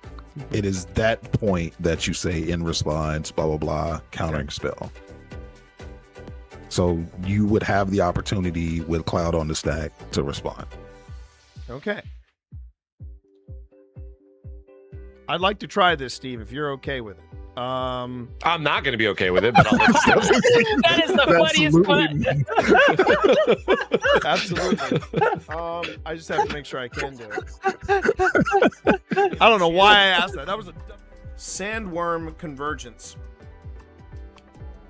Okay. Creatures with flying can't attack me. Or planes. What? Yeah. Or planeswalkers like. Thor was like, "Oh, well done, Mr. Bond. Well done." Literally, totally screws Mike up. Exactly. Wow. And at the beginning of my end step, I create a 5/5 green worm creature token. Gee, Where is wow. that card? Okay. Where's that card? Hang on. Where's that And card? I'm kind of curious as to why you do not wish to attack Mike, because I thought I was doing us all a solid by taking out the voice of duality. You did, and then in return you put a 10-8 on the. Yeah, because Yeah, I've got nothing else. Mike, So the shut thing up! is- You shut your whore mouth right now, Mike. Okay, I would. Okay, if he doesn't want me to staying talk, out of I this. would I'm say joking. Noir. I'm joking, Mike. I'm 100%. joking. Definitely I'm joking. untap, so we can all draw those 8 cards. I'm just saying. I'm down to draw the 8 cards because you have lifelink, right? Because you get life from that. Noir. I have lifelink. Yeah. Okay. You know, I have different ideas. All right. So here's what's gonna happen. Here's what's gonna happen. I love you, I Mike. am going to pay the 1 energy. We're gonna go down to 5. Hold on a second. I'm having a. What do you mean? Why am I being mean to Mike? He's been mean to all of us. He started it.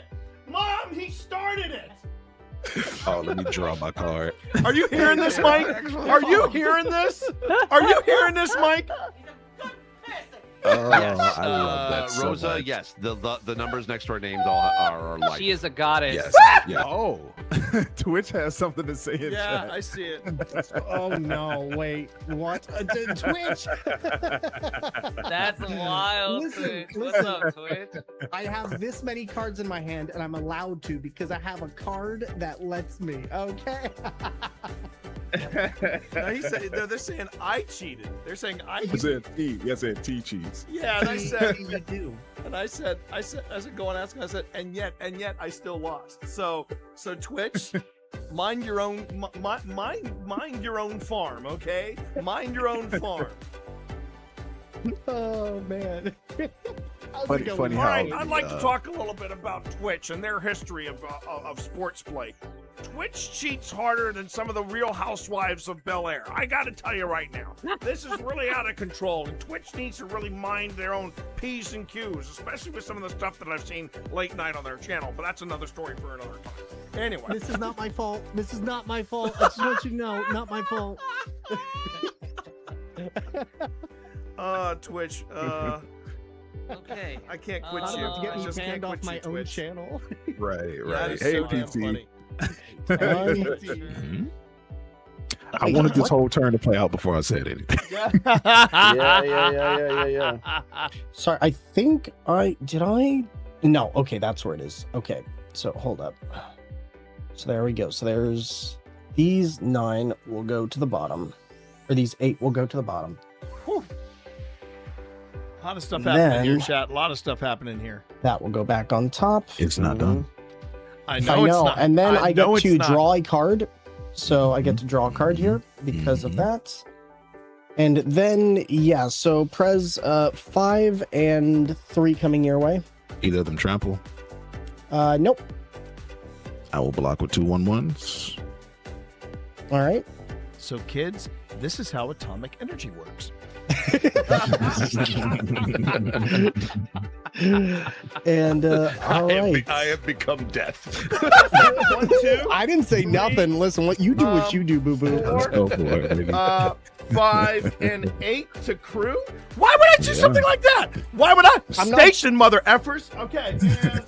And that means that now my in spirit is flying, and other artifacts I control have hexproof and are indestructible. Mm-hmm. Am I done? Let me double check. Don't get cocky. Don't make me Don't get cocky, kid. I like Job Bagel. Hashtag strategery. Thank you, Epic. Thank you, Epic. Thank you, Yosoi. I love you. Oh, sorry, that was Epic. I thought that was Job Bagel. Yosoi I Epic. just saw that now.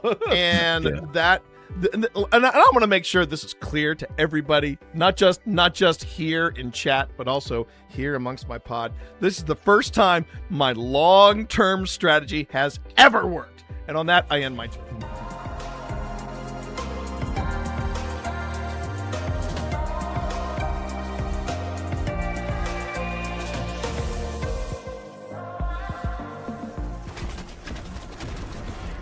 Did you shoot my friend? That was a bad choice. That was a bad... These people are shooting at me. I'm going to voice my displeasure. Here. There you go. There you go. That was very unpleasant. Hang on a minute, Steve. I'm coming for you. I wouldn't recommend it. They're all shooting at me. They're all at Who loves you? Who loves you, buddy? Okay, all right. Who loves you? Who loves you? Who loves you? I love you. My family does. I love you. I love you too. I love you too. You albino. You albino god. You blind albino god. You know. Like, I I got think steaming probably undies for you in Lord the worst way. Taser, I think I probably do. do. I do. I Like love grandma, you so I think- much. Oh my God! Chat, we take this act on the road. That's the best bit. Well, I have ascending dots on my PKE meter here, so Yeah, that's why. It's burning up. What is the? Still says it's ascending. Oh, Steve! It's over there. It's done. Let's blast it. Crowd's going out. Oh, look at this. Oh, I found it. Wait, where'd that rift come from? I think we knocked it out of Steve's hands. No, it was in that room. I saw it. And was like, ah. Bye, Steve. Get him in there. Get him in there. Don't get the rift. Okay, all Don't right. worry about me. Get this rift. Concentrate on the rift. Pack's about to overheat. That's fine. That's fine. Take the rift. Take I it. don't like the way he says that. I don't like Take the way he the says. rift. Is he sneaking up behind us? I'm just excited that I found it. What is my name?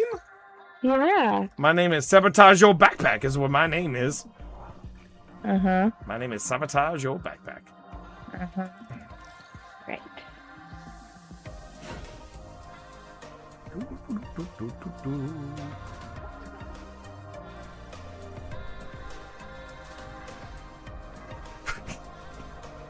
You. S-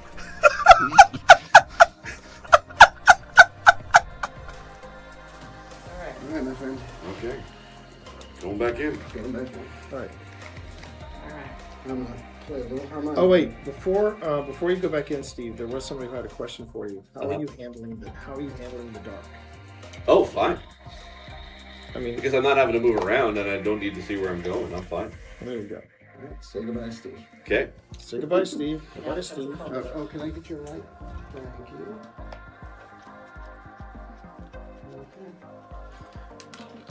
Let's see if we can talk to Jack again, because last time we were here. Yeah, good little harmonica for Jack.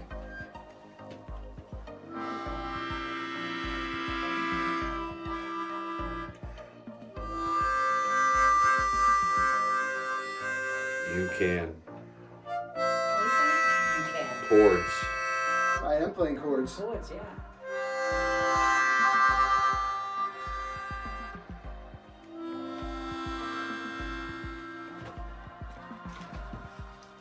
Keep playing. Keep playing then. That's good. Okay. Yeah. I'm gonna save this just in case.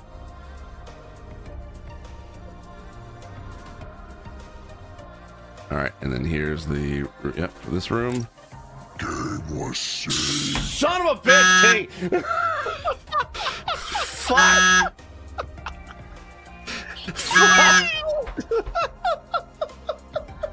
Hey, you! I'm nothing but a benevolent sort of host of the Dragon Games, and I kind of want to, see how this goes. I'll just say that the previous Moonbeam damage, do a bit of a dunamancy, go back in time. That is now full 30. So there we go, max damage, 30 hit points instead of 15. I know, Amy, don't give me that look.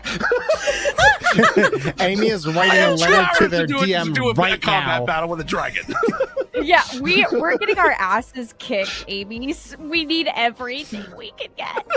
So I'm breaking the rules because it's my Dragon Games. That's what I'm gonna do. I would like to all right. chime in real quick, Steve. At this time, I'd like to thank Amy Ropo for her last appearance here on Dragon Games. It's probably going to be the last time we see her. Yeah, so it's thank been you, a I pleasure, appreciate Amy. it, yeah. Thank you very much. You're awesome. And now back to you, Steve. Blue. God, bless it. For anything super emphatic. Come on. Oh, there's something on my head. Oh, no! Oh, wait. We got it. Oh my god! Oh, my God! Holy shit! By the skin of our ass. What the fuck? Did anybody get Eyes of Tomorrow? No. I did. Ah! Yes! Yes! Steve the Blind Gamer! Steve the Blind Gamer comes through! Second run! Yes! Come on, give me some hype in chat. Give me All right, all I've your got hype super. emotes in chat. Let's go, Do baby. It. Do it! Do it, baby!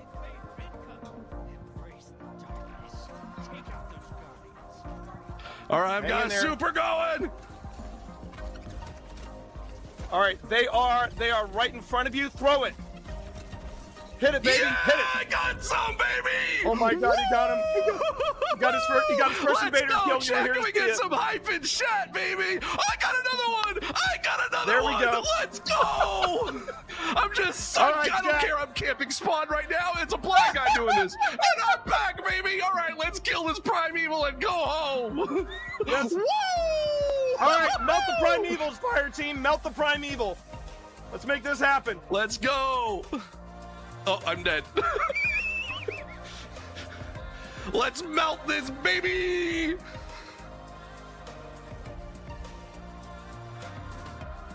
Let's hit this. Let's hit it. All right, Hit it, let's go baby. out on a Hit it win, with everything you folks. got. No, he's not. No, he's not. Yeah, we did it, baby. Let's go. How many did you take out? How many did you take out? I don't know. I don't know. I think I Well, took no, out like it'll maybe say in 2 your or stats. 3. It'll say in your stats. It'll say my in your- stats. it'll say Okay, in your let's see. stats. Let's Hang see, Here chat. we go, Come chat. on. Let's do this. Oh my God! He was I got one away from 3. Formula One. Let's go! Yeah! Oh my God, we did it!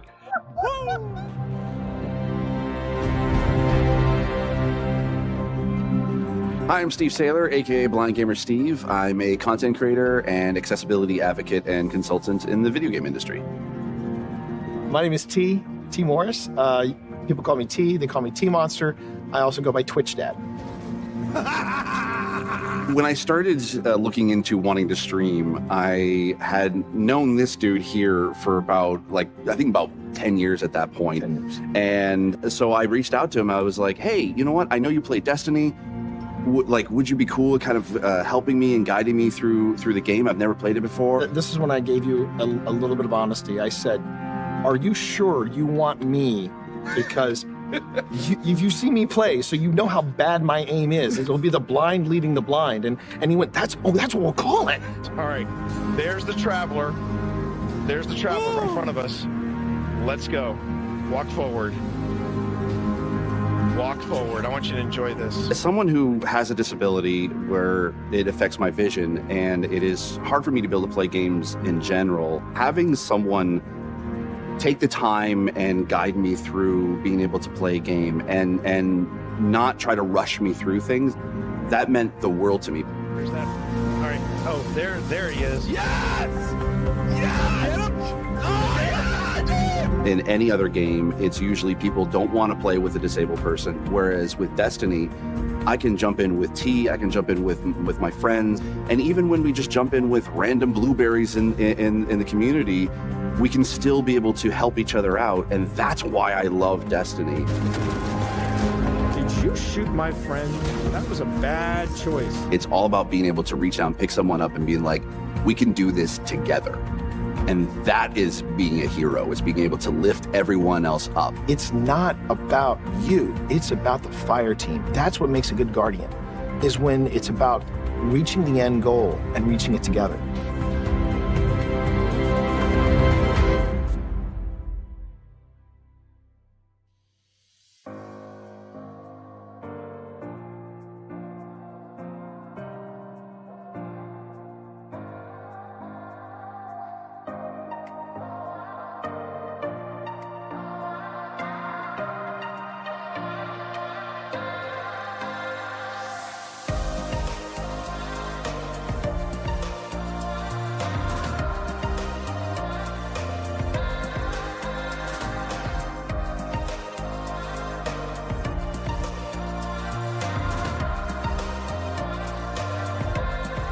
Belgrove.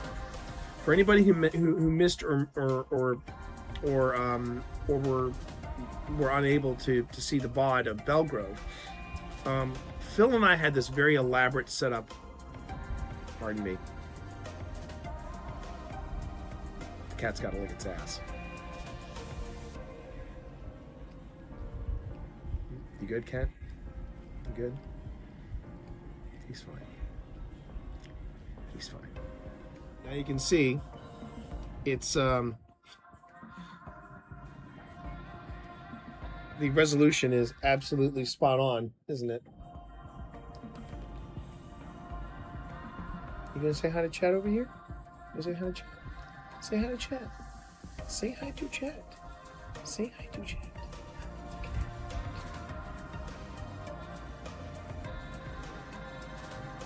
Gamer cat test stream. Yes, absolutely right.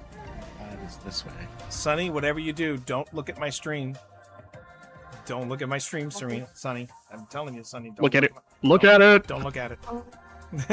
I'm looking. Just a look at me. That's for you, Sonny. That's all for you. That's all for you. You grabbing secret, Gunny? Yeah, I'm almost there. All right. Is anybody? Somebody's on one already? Yes. Yep. T's on one. I'm on one. Who's on two? I think that's where I'm going. I've not actually done this one, so I'm hoping this is where 2 is. No, I think I'm. Well, if you I'm- jump I'm- on it and it goes red, then you know. Yeah, I Mine believe is yours not. is 2 over there. Are you seeing this? I have never seen Sebastian with that look on his face. Are you? No, it's not that, Scott. It's not that. It's are you seeing this? Chat, I want you to look into my eyes. I want you to look in my eyes, chat. Sebastian, the beautiful one. I want you to look into my eyes. Because I'm going to tell you something right now. This is the face of someone who is on his last. This is someone who is on his last. It's happening, chat. Oh, it's happening.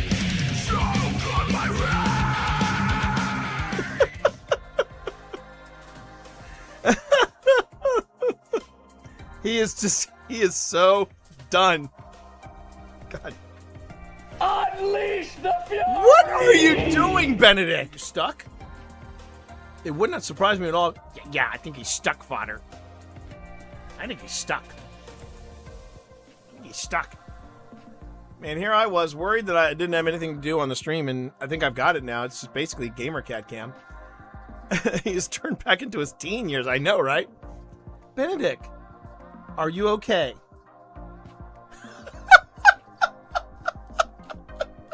Slow blinks. I got this. I got this, Dad. Do you? Do you, Gamer Cat? Do you have this? Point was that you all, last time you all saw him, he was on this desk. I picked him up, put him on the desk, and we watched footage together, right? So it was after I got off stream, and I was trying to coax him upstairs because I wanted to know how bad this was. I wanted to know if something had really changed dramatically. So I tried to coax him to come upstairs. He made it halfway, and he stopped. And he just looked at me. And he just kind of swayed where he was, and I said, I have a problem. I have a big problem.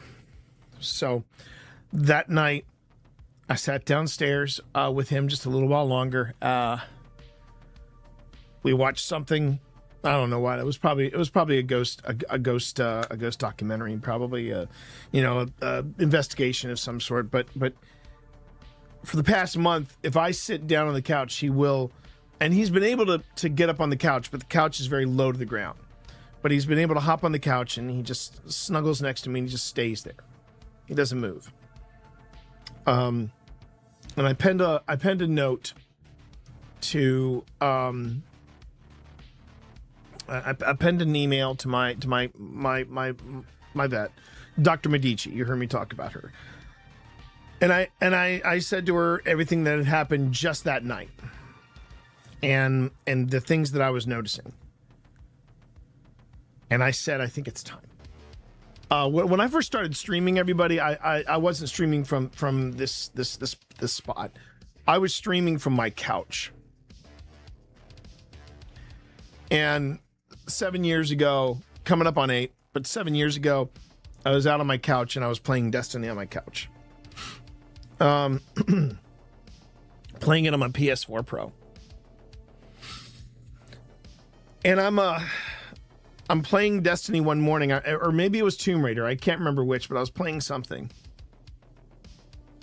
And I looked up. And so like the couch is here, and there's this open space, and there's the stairwell. And then, you keep walking around the stairwell, and you come into here. But happened to look over at the stairwell, and there's Benedict, and he's just sitting there watching me. I don't know what it is, but he is just fascinated. And he's just watching me. And I just kept playing. I didn't want to, because I didn't want to make any movements because I knew he'd bolt and he'd hide under the desk. That's where, even though we had this cat tree, he would never leave under the desk. He just stayed under the desk. And if I reached for him, he'd slink away. If I sat on this side, he'd slink over to the other side, and vice versa. Very rarely did I get a chance to even pet him. And as it went, I would start my mornings. This is when I was a morning streamer. I would play video games, and he'd creep a little closer, and creep a little closer. And I remember the first time he was actually within reach, but I just kept playing. I waited until he was right up on the couch. And I paused, and I went down to pet him, and he ran away. I said, okay, that's fine. We'll do this on his time. And eventually he would hop up on the couch, and he would get between. So like I would have the I would have the controller in my lap, and he'd be between me and the armrest. And then eventually I was playing with my hands on the armrest and Benedict in between. And that was what we did for a long time. It was just me and Benedict. Woof. And I didn't realize it until I saw Dr. Medici going through the process, and I said, "Oh, we're gonna go right to the very end." And Benedict did that thing where he sniffed my hair. He wasn't scared.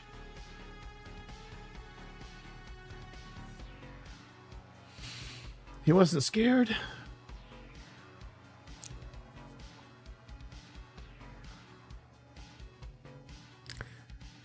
And I saw it happen. I saw him looking right at me. And then it was like his pupil just popped. And I said, he's gone. I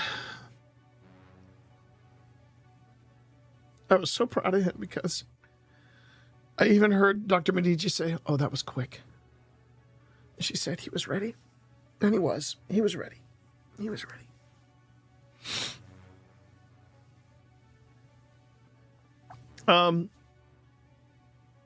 Now, maybe odd, especially if you're new to my channel and you're like, what the hell did I just walk into?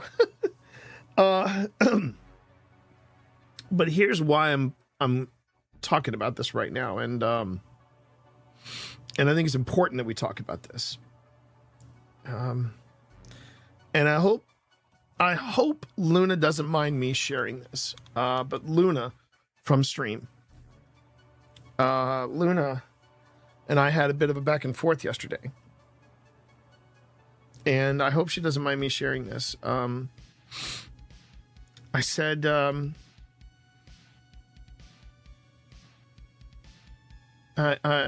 she pinged me on the back channel and basically said, I'm going to try to paraphrase so I don't, in case she doesn't want me sharing this, but she said, I hope I can handle what you're going through with half the grace and poise that you have. And I said to her, you didn't see me at the vets. I was pretty much a basket case. And I said, but here's what I would tell you. Savor every moment you have, whether it's with a loved one or whether it's with a pet. And in many cases, it's the same thing. Let your pet interrupt you. Cuddle them when on a deadline. And deal with all the frustrations they may unload on you. I was trying to be ready for this, and it was a hard choice, but this morning, we got one more game, and then I said goodbye. And just cherish all those moments. Cherish all of them. He had a great life. I wasn't the perfect human by any stretch of the imagination, but he had a great life. For someone that was born in a dumpster. Yes, forever the pisser of your guest bed. Exactly, Marv. Exactly.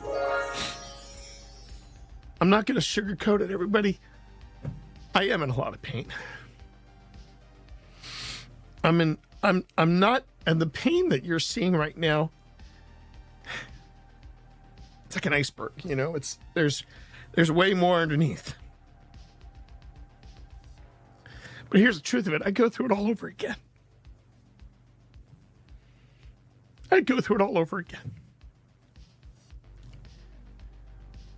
This is the cost of loving someone, okay? And I've seen people literally lose a pet, take a breath, and then they got a new pet within a couple of days. And I don't get that. And everybody deals with grief in a different way, okay? I'm the first one to say that. Everybody deals with it differently. I mean, when Pip and I rescued Evie, we said our cats are getting up there. It wouldn't be bad having a few in the chamber to sort of ease things over. And I got some bad news for you. I don't think it did. I don't think it did make anything easier. But if you were to ask me, with all the pain that you're feeling right now, would I do it again? In a heartbeat. In a heartbeat. Because this is the cost of loving someone, and it's okay. And that's what I'm here to tell you, chat. It's okay. I know there are probably people that would come in here, see me in this condition, mock it, and then say it was just a cat. And I would say in response to that, I feel bad for you. Because you don't know, and you won't know the joy you get having a companion like that.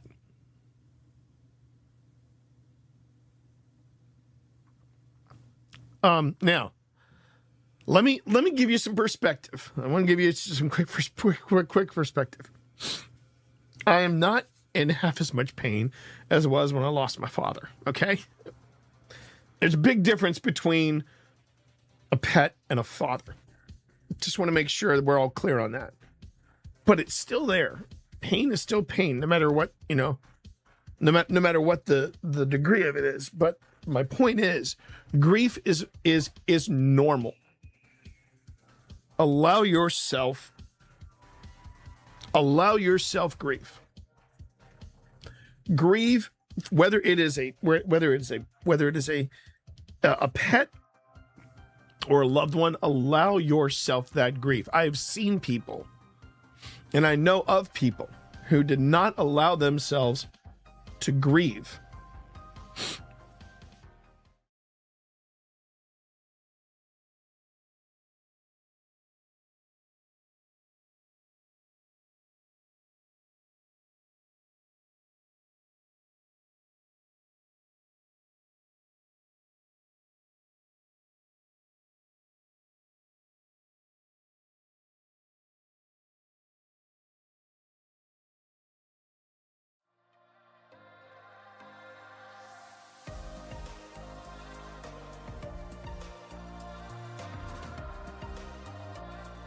Move your butt just a little bit. What? I wonder if she's pregnant. She does look like. I was just wondering if her belly was a little bit big. Yeah. Maybe that might be why she's hungry. That might be.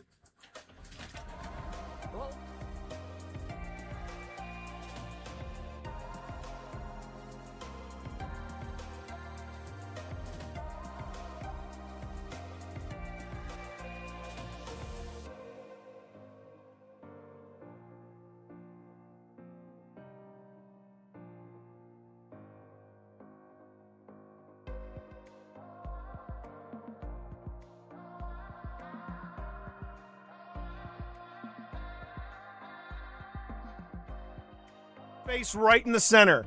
Are you ready? Look at that little face. Are you ready for? Oh, they're dreaming. They're dreaming. Oh my God.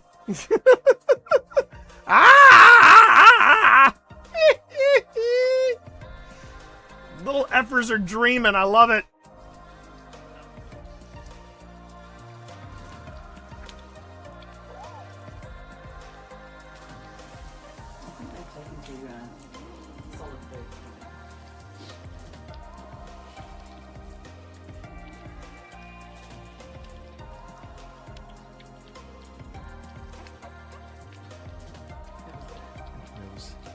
Dorito.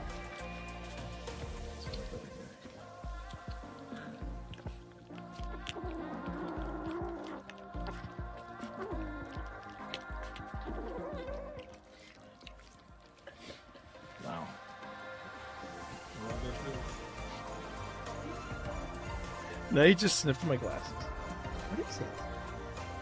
Oh, now that was him. That was him.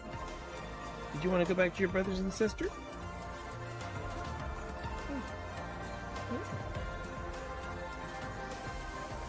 I think he's settling in. You want a game? Do you want a game? You want to get your game on? Do you want to get your game on?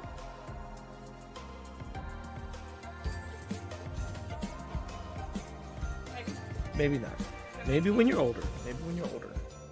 Maybe when you're older. Come on. Okay. I'm gonna have to we're gonna have to swivel around here.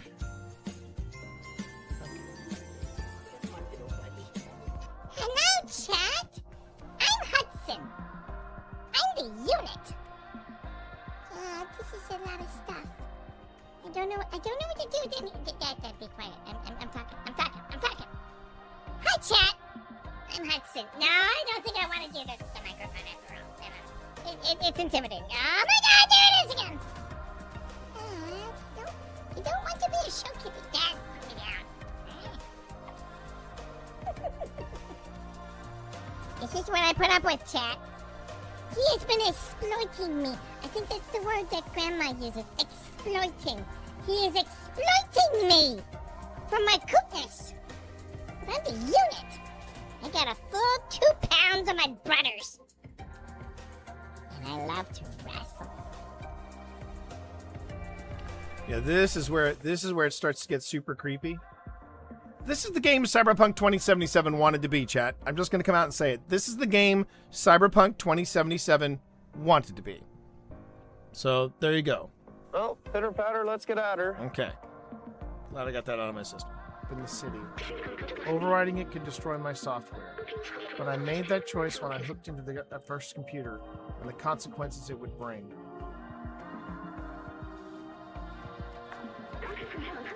I'm sorry we won't see the outside together.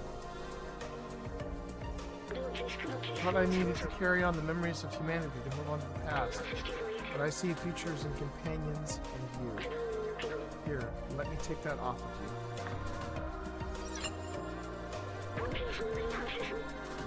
You were my friend, the very best I could have asked for. Oh, damn it. This is going to be another Last of Us ending where I cry, isn't it? I'm tearing up already.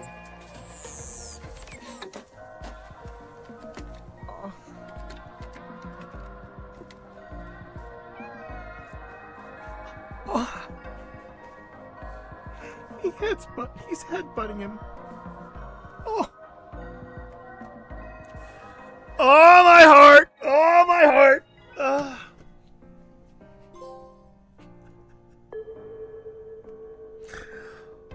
Oh.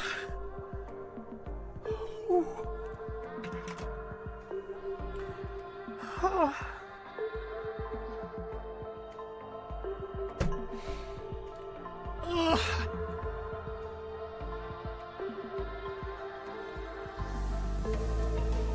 Why am I crying in a video game?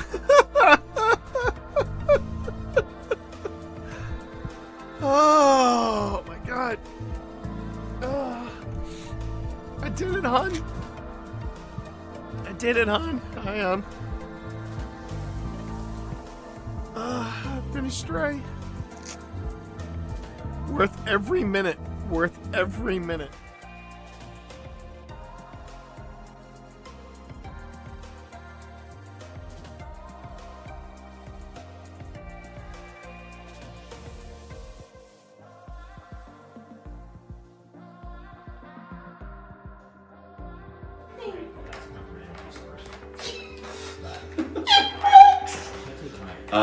And you.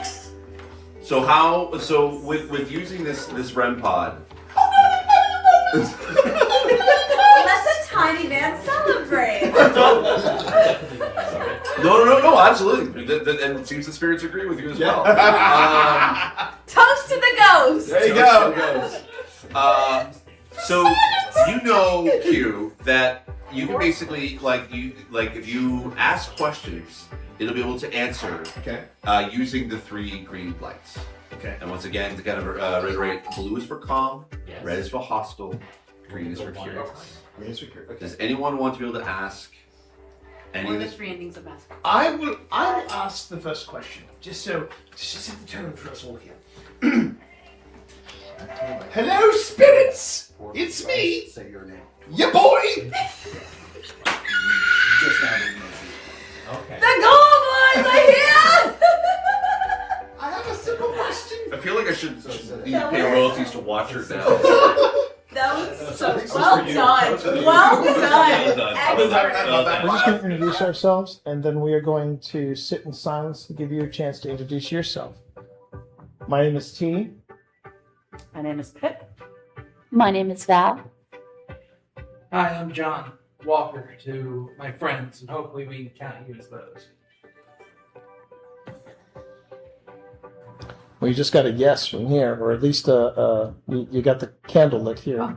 Well, So nice that's- to meet you. I think that's a good sign. Yes. Yep. Did you all hear that? I did hear that. It was, yeah. It sounded like a, oh, Sounded like, well, I thought it sounded like movement over there. No, I heard a voice. I heard a voice like a, oh. Is that you, Mary? Okay, did you all just hear that? Yeah. Yes. Did you all hear that? Yes. Let's play a little game. The first thing we got to do is find out if you're here to play with us. Oh, they're here. Oh, they're here. They're here. My game is going to be, how can you come up to me more quickly than I can get to that door? And I'll go when I hear you make that REM pod beep. Because I know you know what a REM pod is, because you've had people here before. So I'm going to count to 3, okay? And on 3, you make that REM pod beep, and I'll move. And then if you can touch me on the back before I get to that door, you win. Sound good? So I go on beat. I go. Okay. Wrapped up a little faster than I expected, which makes me happy. Don't know what you all got up to during the break, but thank you, Spence. But I had an interview, and it was not only, at least I thought it was not only a really good interview, but it's for a position and a company that I think I would enjoy because it's super nerdy.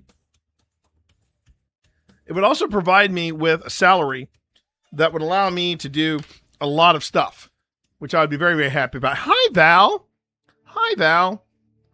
How the heck are you? Additionally, what would that do for me as a streamer? Well, I'd have to figure that out. I'd have to sit down with the wifey and figure that out. But I don't want to put the cart before the horse just yet. I don't want to put I do not want to put that proverbial cart before the horse just yet. But I will ask you, but before anybody asks, could I do the job? Sure. It's a content strategy and content creation job. Yeah, I could do that. And for the salary, oh hell yeah, I could do that. So we just have to wait and see what I know. So just as a pardon me, everyone. Just as a side note. Yes. I know the salary I need, and this salary is way higher than I could have asked for. And it would just be a matter, and I have a new way of approaching, I guess you could say. I can basically talk about what happened at my previous job without necessarily stretching the truth too hard. I can't remember if I told you all about this, but I'll give you the TLDR. TLDR, I got into trouble because I wanted to take advantage of what my previous employer was offering and saying, "Oh yes, you have so many opportunities." So I started exploring those opportunities, and I got my knuckles wrapped for it. And if you're wondering what was the opportunity that I was getting my knuckles wrapped for, is that I wanted to get certified in artificial intelligence and in consulting on it. I got that, and then I was unceremoniously let go. Want to hear the punchline? Within the year after I was let go, my entire team was replaced by AI. True story, everybody. True friggin' story. But anyway, that is kind of where I'm headed with this. So I hope you all enjoyed the new BRB reel that I put together. When I said that I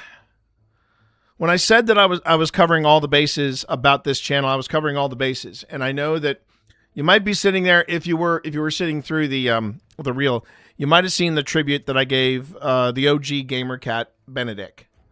And you know, I don't mind putting it out there. I love cats. And Benedict was very special. And Benedict was a part of this crew. And I can, you know, it's funny, I was reviewing the video, and even Pip said that was very nice. And the other thing that I noticed was that if it hadn't been for streaming, I think Benedict would have it would have taken Benedict a lot longer to become the gamer cat that he became. And I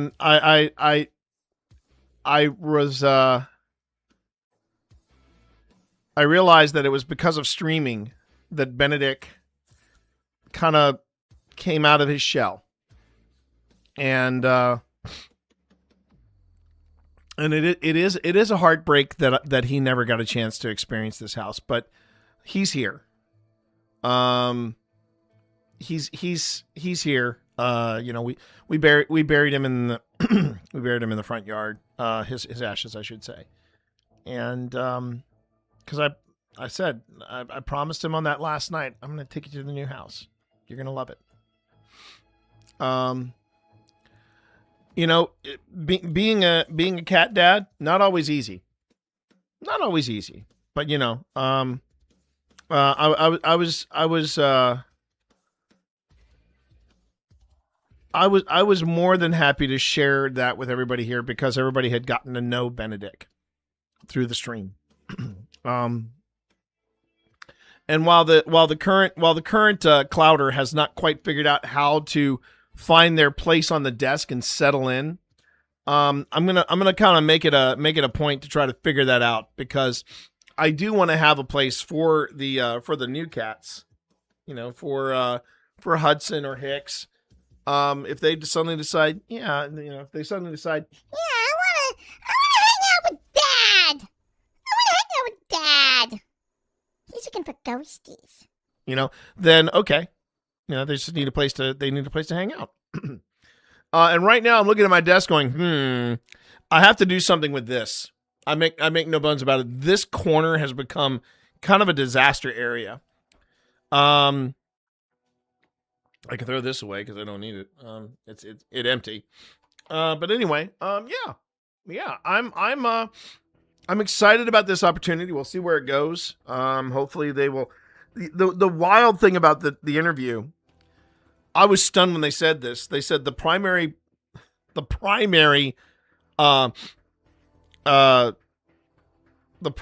focus of this interview is to make sure you're not an avatar. That was what the lady told me. I'm like, you want to run that by me again? I mean, I was stunned.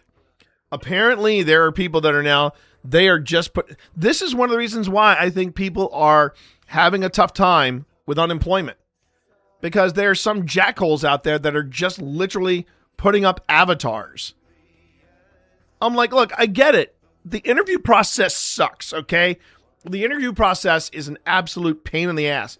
But creating fake avatars, that's just that is on par with bringing your mom to the interview.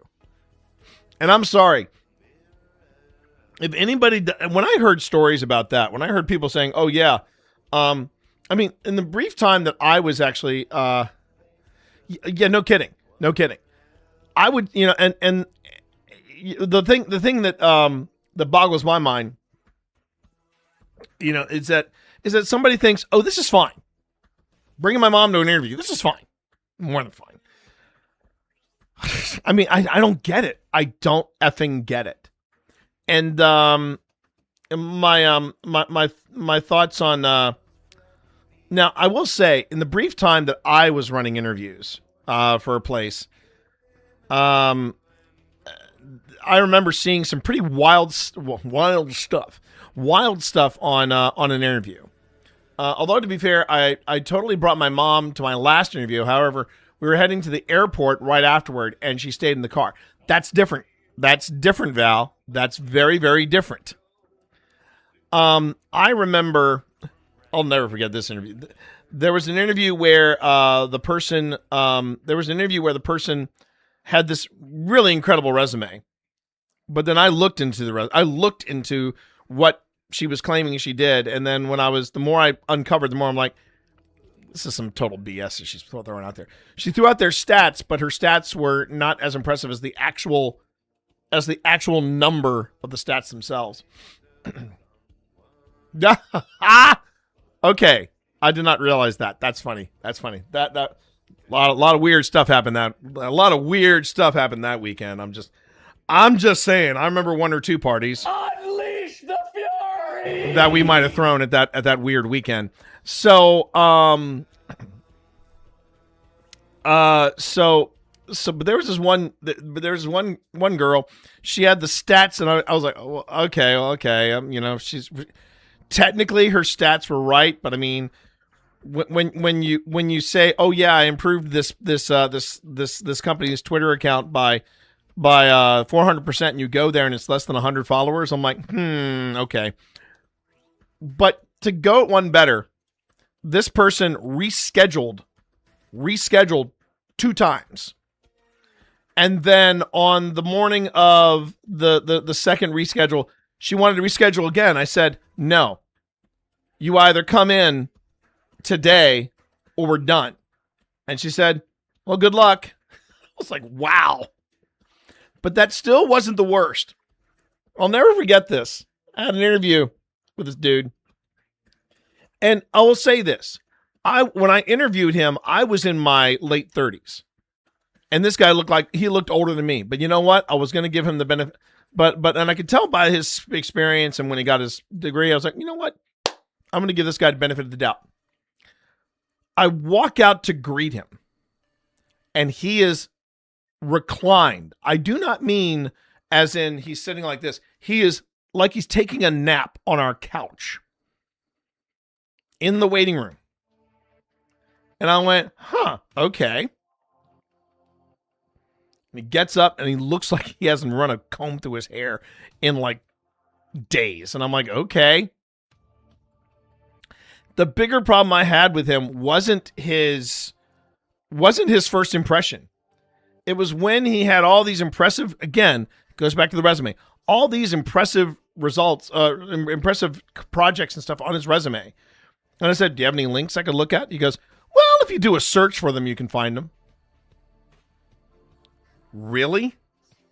You want me to search for this title, and it wasn't even like a really unique title for one of these big projects that he did on YouTube at the time. He literally was just like, yeah, do a search for it, and it was the most innocuous of searches. And I said, okay, how about we do it right here, right now? I want to make sure I get the right video. I do the search, and of course, it's just a deluge of similar titles. And he was like, yeah, well, I might have to, I can email you the link. I'll just have to look for it. And I'm like, dude, put the link on your freaking resume. I don't care how complicated it is. I will copy and paste it. But yeah, it was, whew. But for people to be sending in avatars, that's wild to me. That is absolutely wild to me.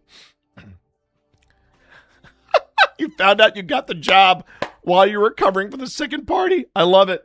I love that. That earns you another one. And maybe even this one. Hold on. So we're good, right? Yeah, you're good. You're more than good. You're fantastic. All right. Shall we get back to it? We are okay. So I have left everybody, just so you know. I've gone to get my better half. I've gone to get my better half. So I've left the stream with everybody in there. And we're in the schoolhouse right now.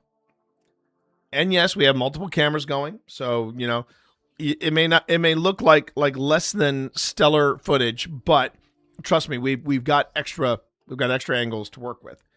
And again, this is a preliminary review. Oh, and for anybody that didn't know, my name is T. You can call me T Monster, or Twitch Dad. And I am representing Old Spirits Investigations.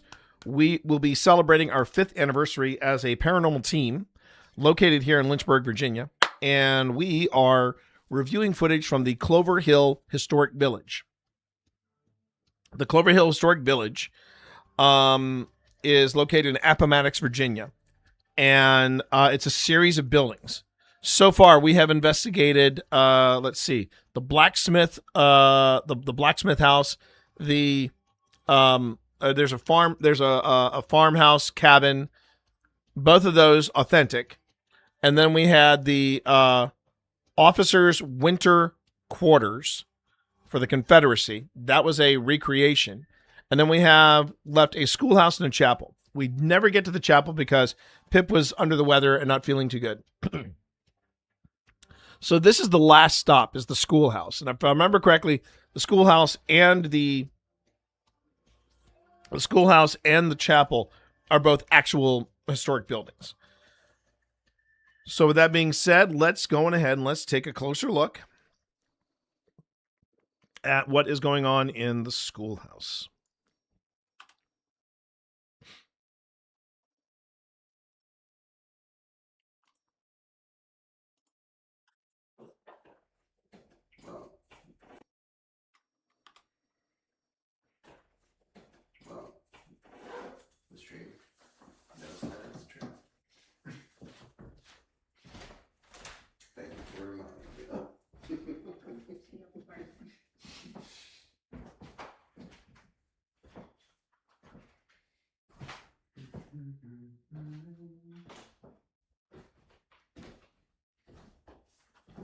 Again, I realize it is very dim, but this is preliminary footage.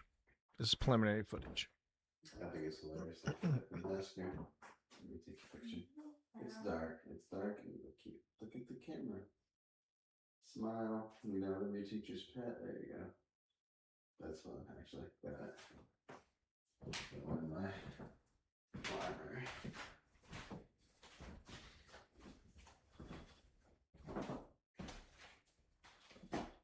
How old did he say the schoolhouse was? I can't remember.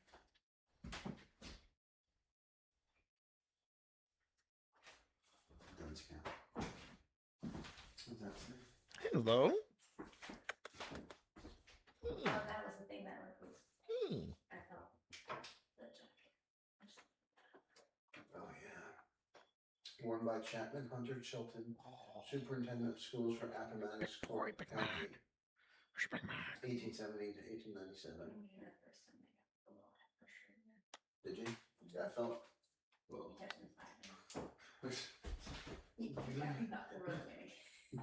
Do what?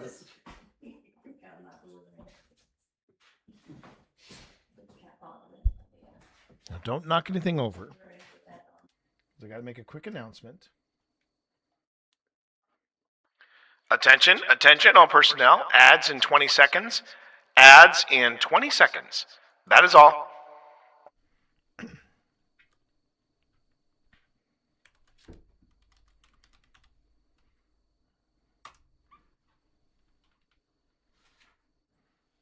What are you doing? I heard you.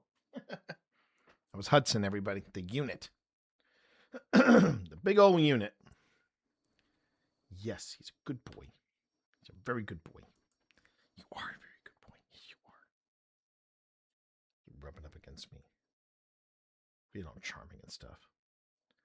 All right. Are you gonna? There we go. She says stay out before the teacher. Because there's nowhere really to put the kettle. Did you hear that? This. No, it's not like I heard it behind me. You mean the jackets? Yeah. Well, maybe I should stick the red on there. How's that sound?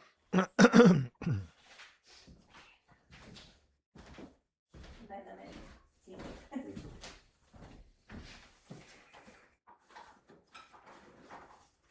How old are you? Well, down? How old are you? So one more time. How long are we here? I mean, we have it until 2, but I don't think we're gonna do it. Drivers. Hmm? Sleeping in the driver's seat. Driver? Oh no. We're doing the church after this. And we're done. I feel like it would be fitting for her to be here. Yeah. I feel like she should sit at the front of the teacher sits. No. It's the library inside of her.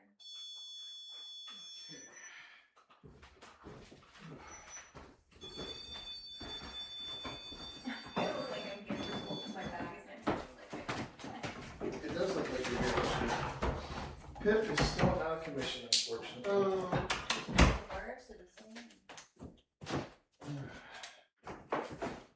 Let's see.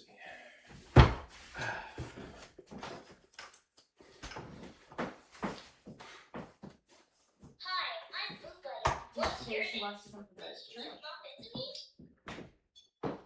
Oh, I heard that. You're right. Okay. Give me 1 second, everybody.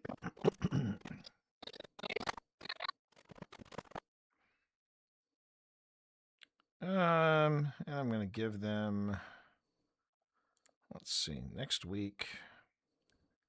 Let's make it.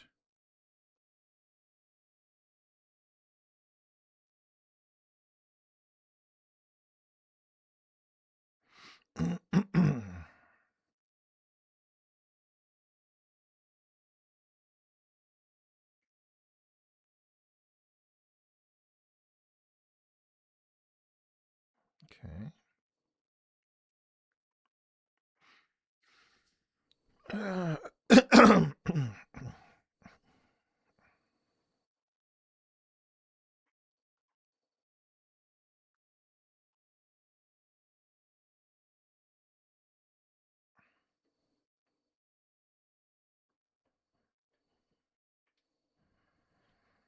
Okay.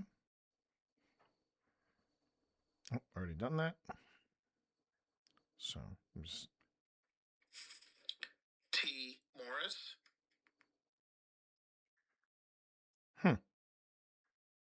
I sound like I've got a lisp, but okay. You see the following? Yep. Okay. All right. I just did that, so we're all good. Let's get back to it. So, because I just heard that I just heard. So burn it is out.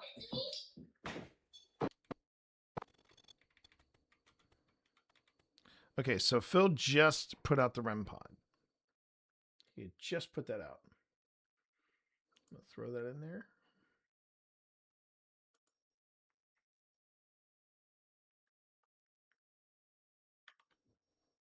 Hello?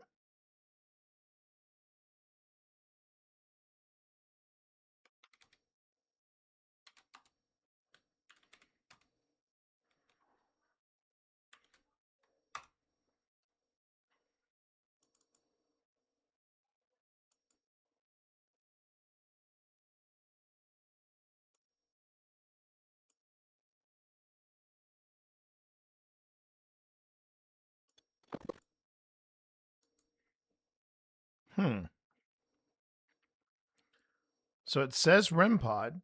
It sees it. But now the video is gone. It's trying to figure out what's going on here. So I'm going to give the video a second.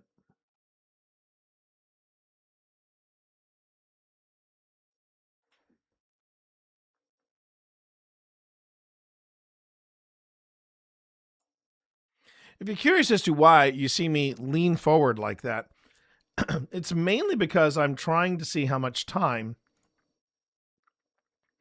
I'm adding on to the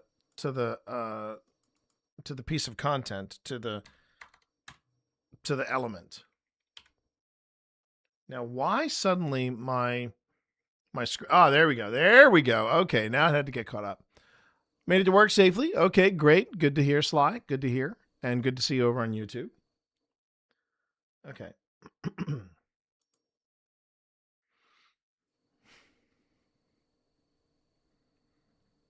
I really feel like I need to, well, I got Tim. So hold on one second, everybody.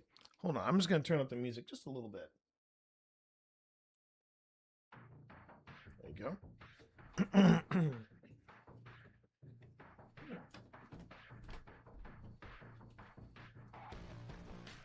Oh, Ben finished. Come up here. You gotta hear this. You gotta come up here.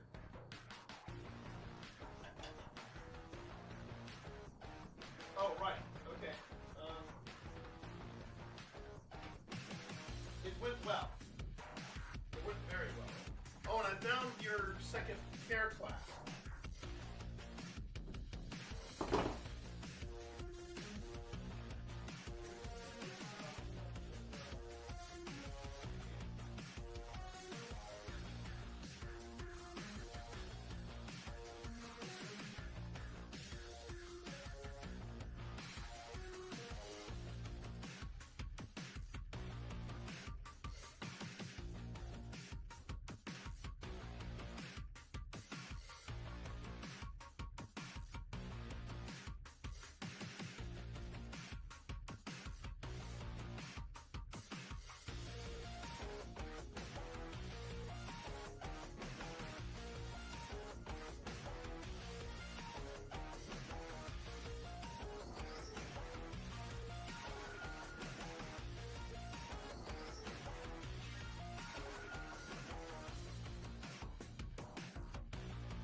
I have to pull the video off of these cameras because I know that this is probably not the most dynamic of footage, but like I said, this is just a preliminary sweep.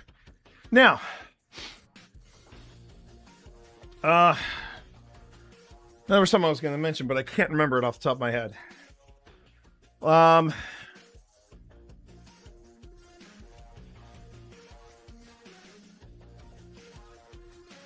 Oh, if you haven't heard Vi screaming, don't worry. She is off to the vets to get a happy shot, as we call it. The happy shot basically is just a nice. She gets a shot once a month, and the shot is basically for her joints and things like that. It's good to see because there's another part of ghost hunting that people don't realize exists. Which one is that? Are you talking about the preliminary sweep? You're talking about the base video that we base everything else off of? Is that what you meant? I'm trying to figure out what that's in reference to. Either way, yeah, you missed it earlier. Val. I went into a really deep discussion about why I do what I do Oh, in the base video. No worries. I already talked about that, but I need to make sure that I pull it from the two cameras that are in here. Okay, let's get back to this.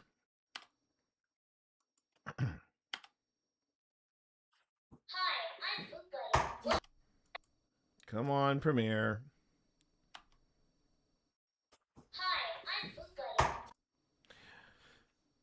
Okay, I'll wait until Premiere gets caught up.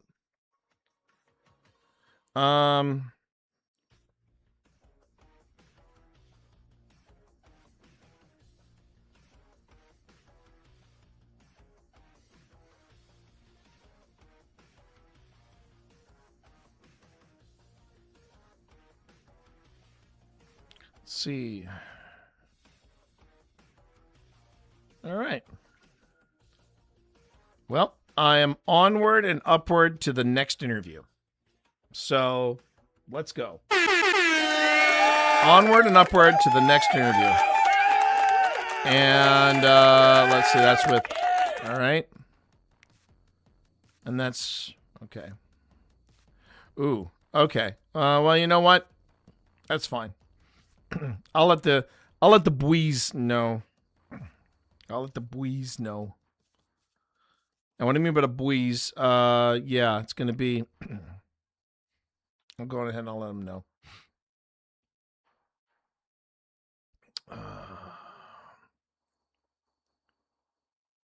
I might even sit out the first game. Might be doing some different programming on Monday. Might be doing some different programming on Monday. What do we got here? Oh, look at that.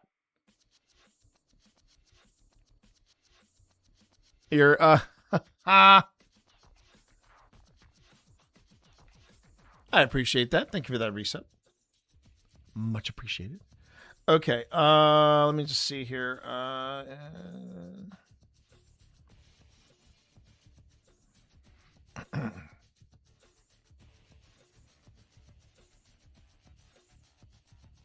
Let me just write this in here.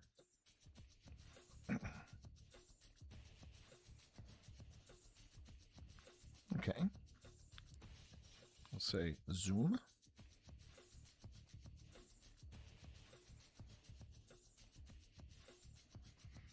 Let's see. Yeah. Yeah, we do, don't we? I totally forgot about that.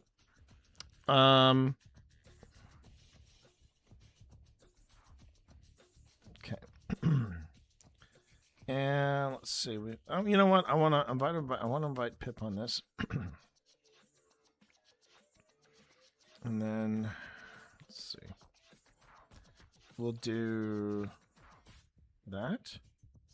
And we'll do that. Okay.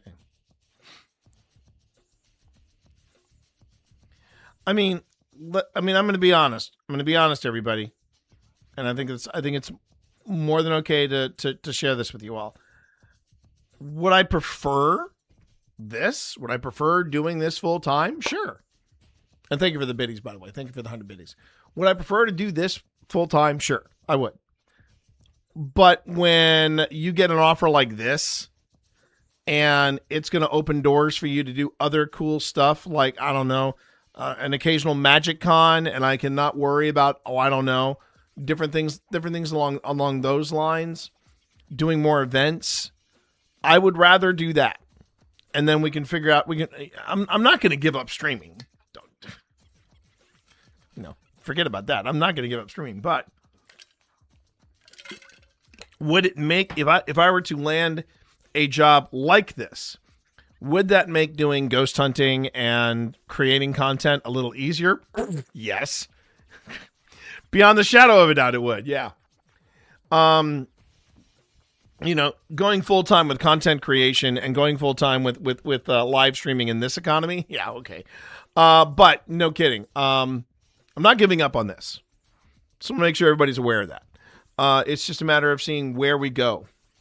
Now, granted, if I was pulling down Doug numbers, that'd be a different story altogether. But it's what outweighs the other, And you can be as successful as you like if you're gonna, here's a great example. There's a content creator that I've been enjoying, and I know for a fact that I followed her way before I guess she blew up in the aviation circles. But there was a content creator I was following. Her name is Sarah Daniels, and I really like Sarah Daniels' content a lot. And one of the things about Sarah's content is she still goes live on Twitch. I mean, I follow her on Twitch and things like that. But the stuff that I truly enjoy of her is the stuff that she shares on YouTube and on Threads of her doing aviation stuff where she's flying. She basically took flying lessons. Now she's just cavorting all over the place and making content out of it. And it's the coolest freaking content ever. I mean, I don't think she got the reference though, but I think there was a point, there was this thing where she had like mechanical failure, and she had to be talked down, and she never lost her cool. And I said, any cooler, I think I said something along the lines of any cooler, and you could keep a side of beef in you for weeks. And I think she was worried that I said to her that she was cold. I'm like, no, you kept her cool.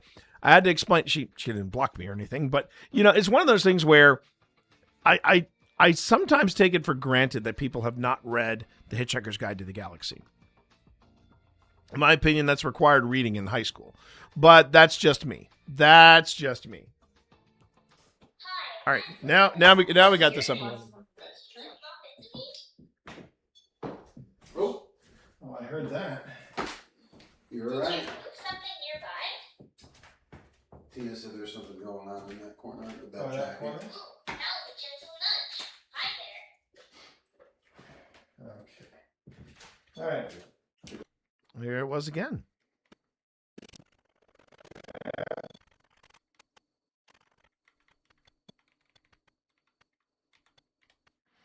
All right.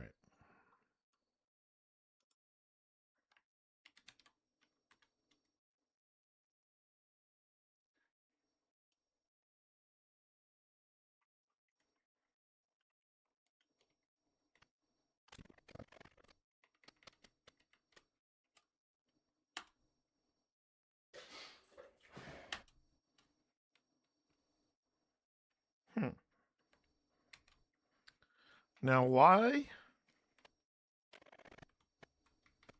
Okay, I'll wait for it to get caught up. I'll wait for you to get caught up there, Premiere.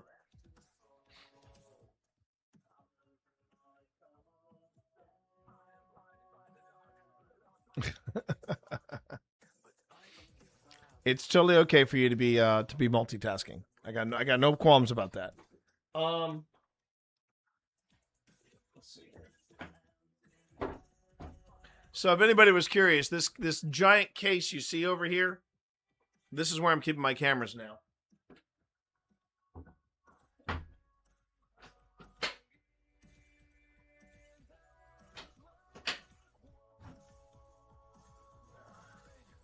I have to finish the conversion process by putting stuff in the pockets.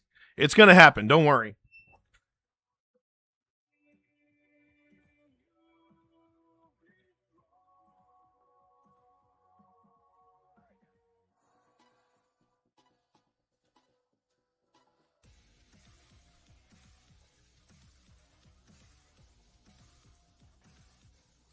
I'm pretty proud of the setup. Turned out better than I thought it would.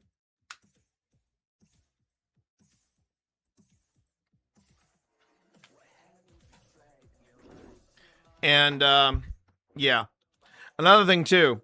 If I land a job like the one that I'm going for right now, it would make purchase of gear for said passion, aka ghost hunting, a lot easier.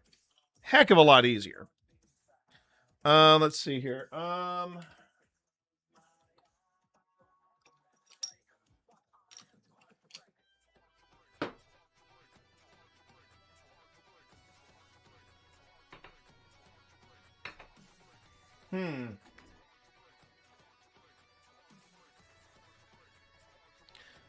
Please hold.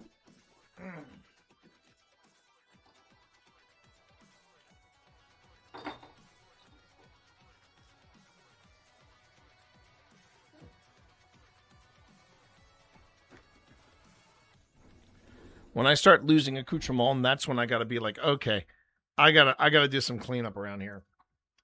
Let's see. Good news is I can do this.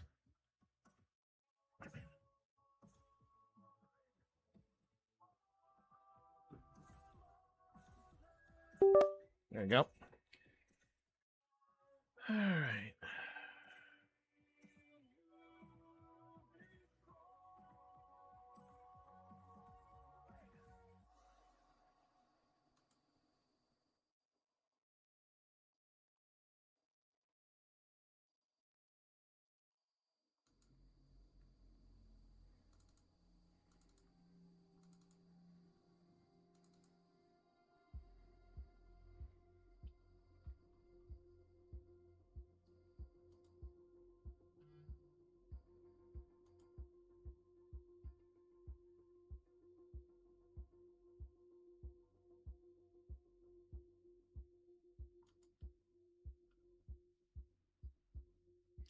Ah, now you see that.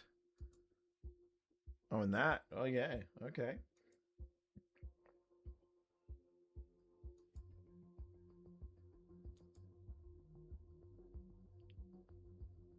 And there's okay. Okay. Okay. All right.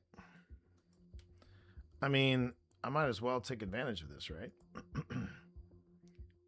Okay, so I go here.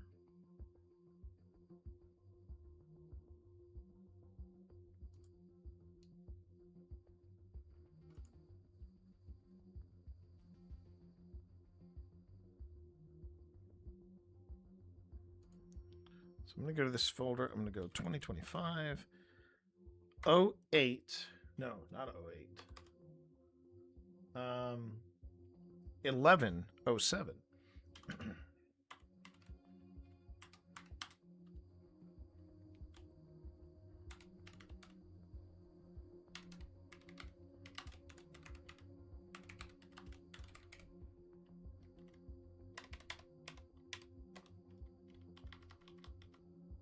Yep.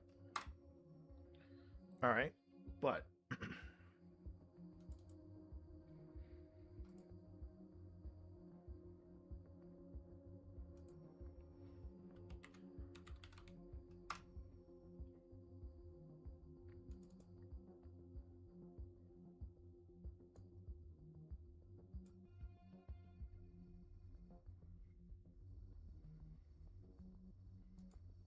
okay. Now that we are copying footage over, let's see how this fares.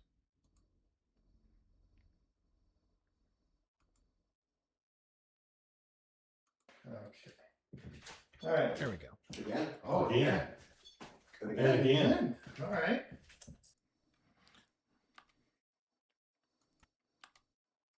Oh, come on. All right. Again? Oh, Again.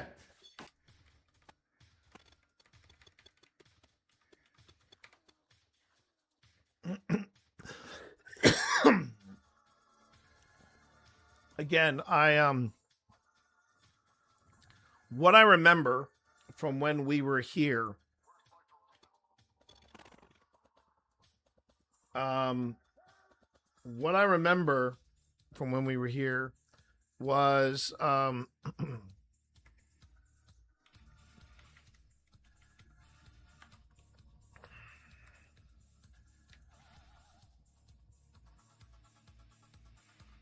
I remember that we were, oh crap, hold on.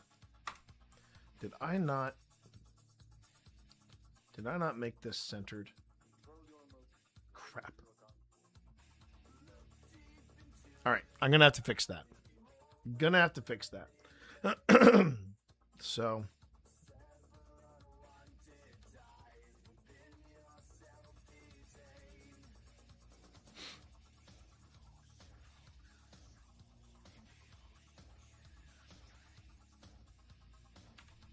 Okay.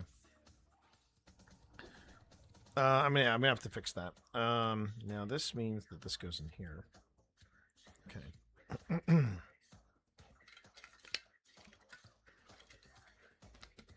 Swear to God, sometimes the the little details of production can really trip you up.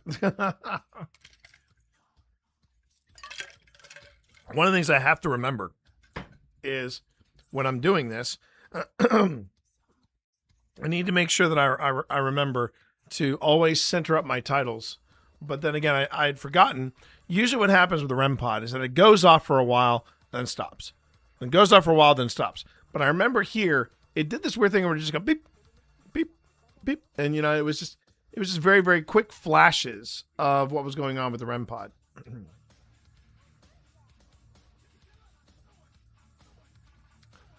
Okay.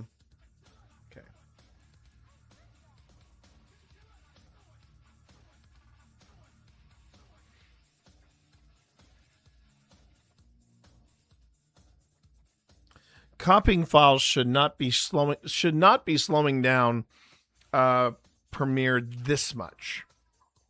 It's almost like Premiere has reached a point where it's like, I need a break. I need to take a nap. I don't know.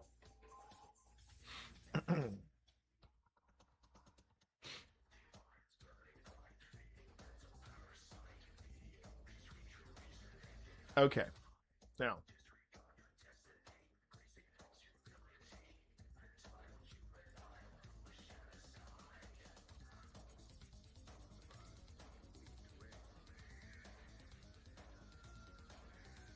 Oh, no, wait a minute. That actually would have worked fine, if I remember correctly. Let me just double check that. I might have overthought this.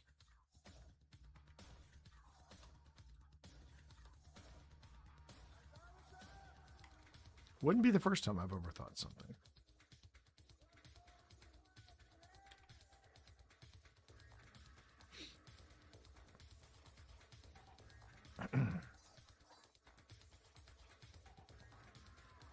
Let me just wait for this to get caught up. Meanwhile, I will double check.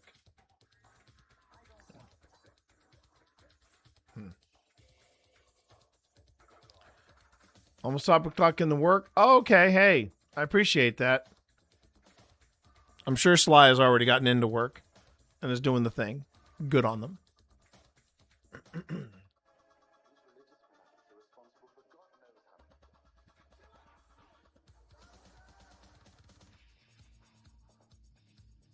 Yeah, we may not have to worry about this if it does what I think it's going to do. But I have to wait for Premiere to get caught up.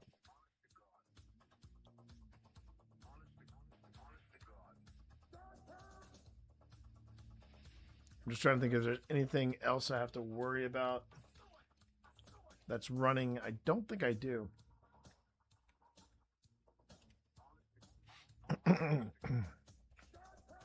I should tell Pip.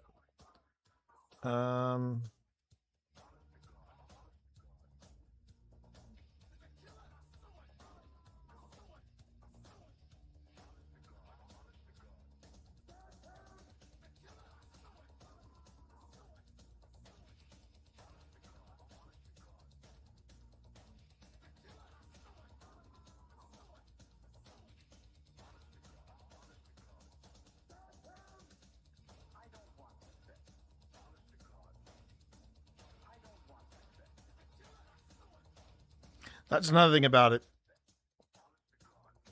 That might be another thing I have to consider too, with this. Hold on.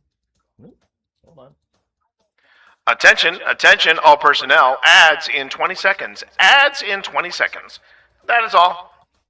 I might actually be able to still do Mana Buds if they're willing to work around it and we just take an hour break. If they take an hour break, I'll be fine.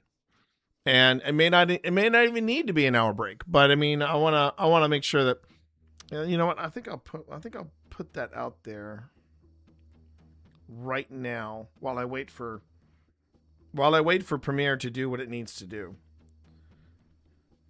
I'm tempted to save it and start over again, you know. So give me a second here, everybody. Let me just try that. Let me try that. Couldn't hurt.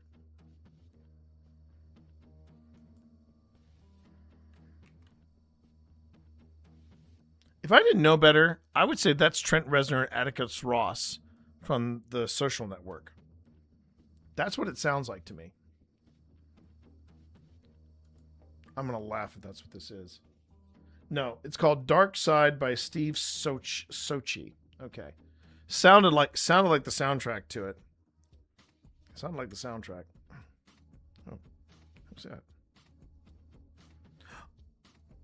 Oh, that's very sweet. Okay. Give me a second here.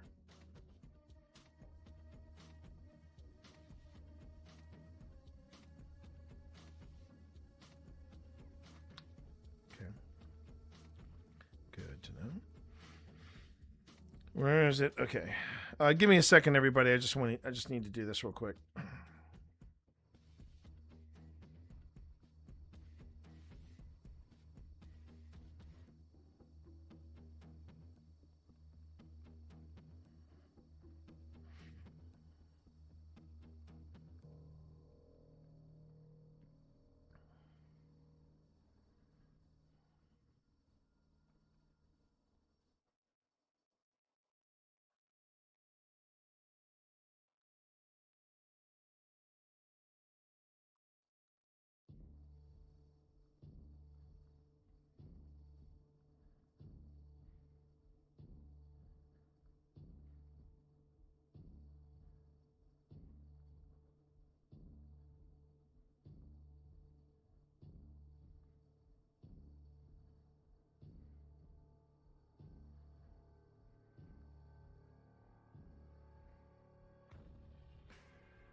What's this?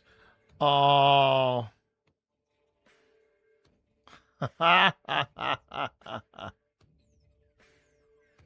did not realize this. So fun fact, my wife just sent me this.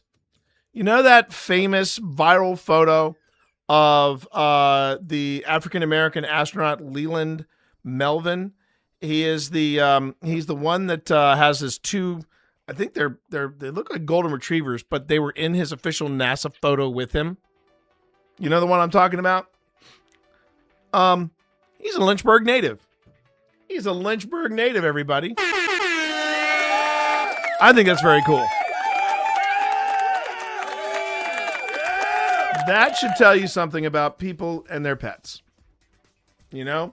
Anybody that's like, yeah, I'm gonna put my pets in my official NASA photo. Suck it, nerds. I love that. I do. I freaking love that. Well, yeah, that guy is a Lynchburg local. So good on him. Good on him. If we ever did get a dog, that would be the one I'd want to get. Because I know they're dumb as a box of hammers, but at the same time, they're also fiercely loyal and fiercely affectionate. And I've always liked that about Goldens. Goldens are just great that way. If I were to ever be reincarnated as a dog, I'd probably come back as a golden retriever. I probably would.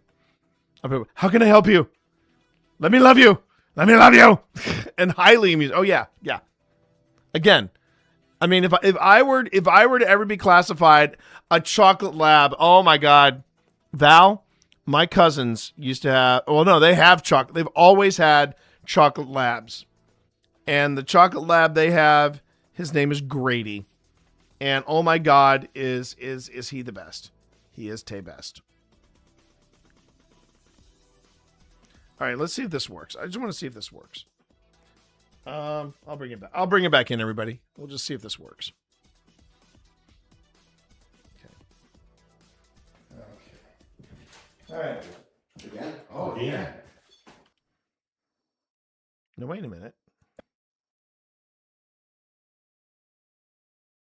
Why is that not showing up? Okay, let's try this. All right. Okay. All right. Again? Oh, yeah. Yeah, it's fine. It's fine. All right. I overthought it. Hello. Okay. Wouldn't be the first time. How are you? We're just getting set up here, but let me introduce myself and tell you a little bit about what we're doing here at EMF Spike. My name's Phil. What do you have there too? This is the tracer. This is T. Tina. Daryl. Did you just try saying something? Could you try saying it again? And we're here to connect with you.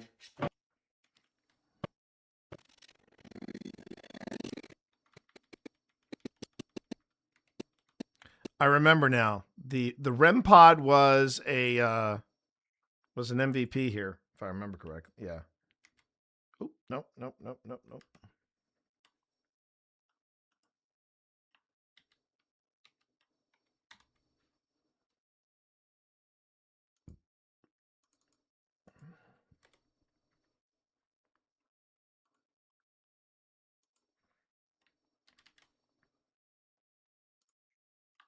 To connect with you.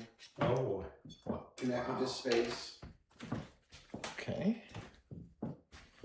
Is that okay with you if we learn your story?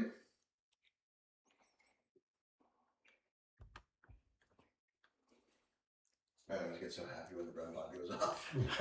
It's a baby. It is. It was one of my first devices.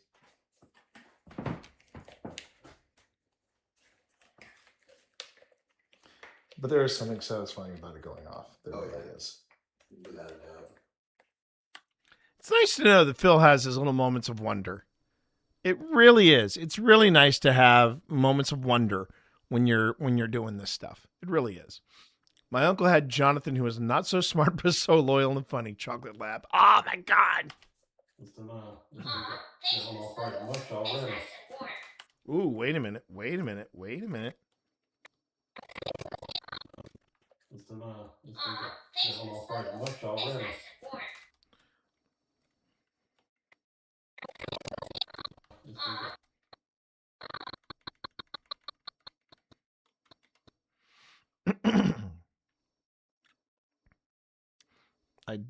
I'm actually thinking about maybe Pip and I should do the Boo Buddy. I want Pip to do it by herself, but I don't think she likes being on camera much. So I think we might do I think it'd be fun if we would do a Boo Buddy. If we did a Boo Buddy review together. I'm not sure if Ghost Stop needs it, because I think Boo Buddy is one of their better sellers. But I just freaking love Boo Buddy. I do.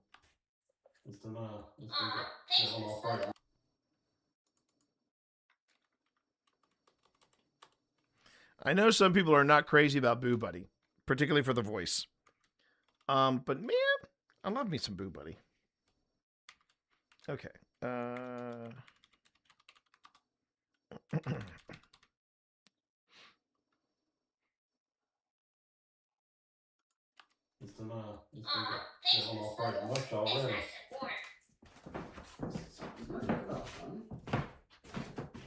you said you wanted to turn it on and do that. No. Oh, sorry.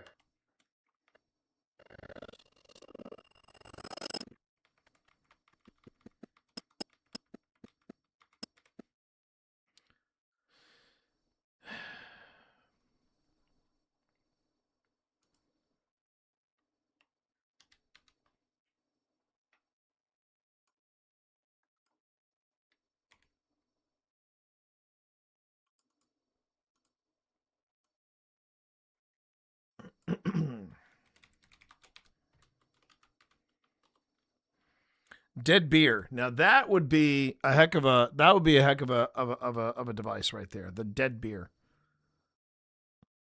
Trying to figure out what a dead beer would be.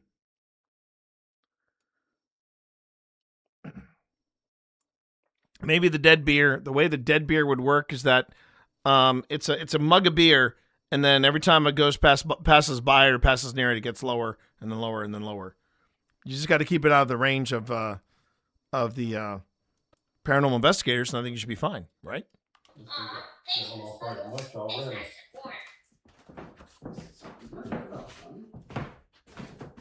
No, you said you wanted to turn it on and see that. No. Oh, sorry. But Watch out, his teeth right beginning. okay, I'll listen to that. Well, as soon as you No. Oh, sorry. But Watch out, his teeth right beginning. okay, I'll listen to that.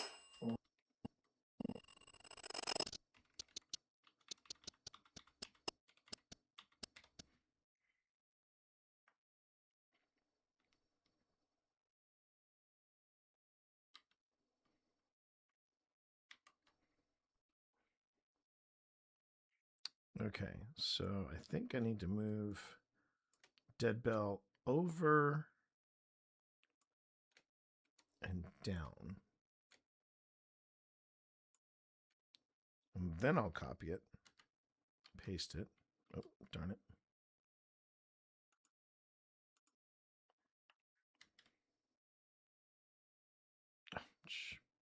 Okay, hold on. Okay. I'll copy and then paste. There we go. But then this one gets the 2 times.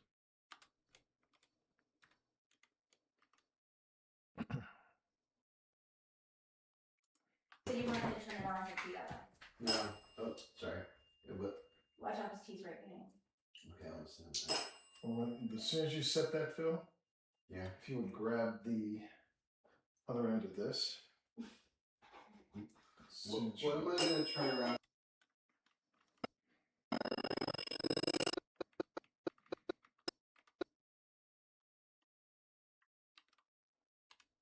I'm going to turn around and see. Giddy. Okay. And just set it down.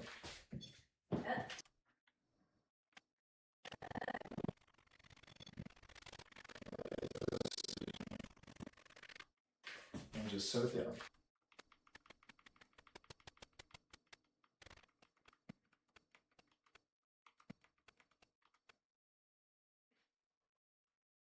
Okay.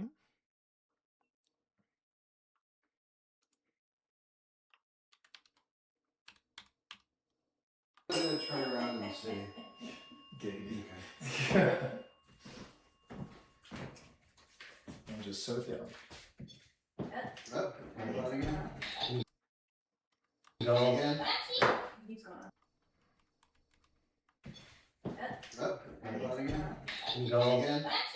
Keeps going on. Keeps going on. Scoot it this way. Scoot it this way. Make sure it's tight. There you go. Flat as well. There we go. Okay. And REM pod makes me happy. Alright, class is on sensation.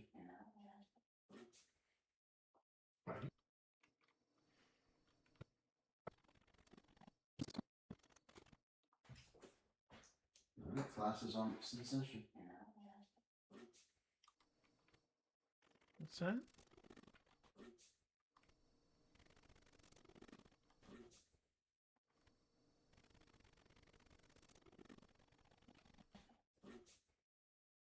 Are you kidding me? Is it dead? I thought this thing.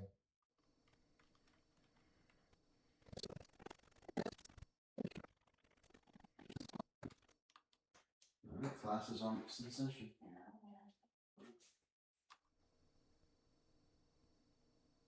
What is that? What is that sound? All right, hold on.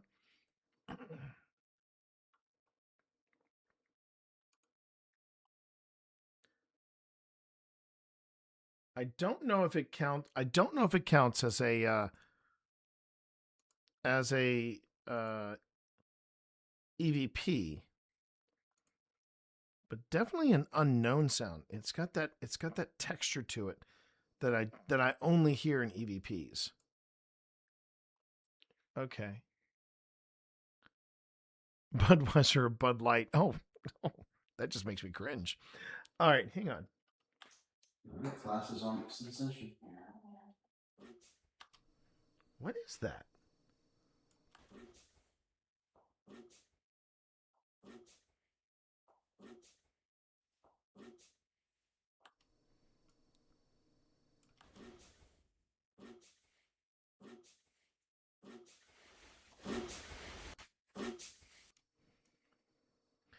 The problem is, the reason why I don't want to call it an EVP just yet is that it sounds like woot.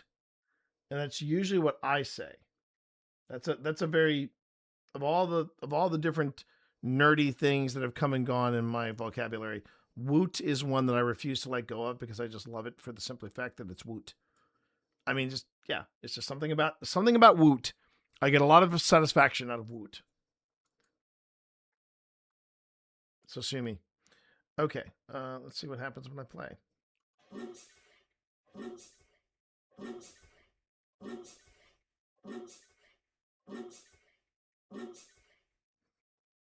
That's a weird sound. So that's what I'm going to put it down as. Unknown sound, because I don't think it's me. Now, the good news is I'm mic'd. So if I'm mic'd, it should pick it up. But yeah, that's not me. Okay.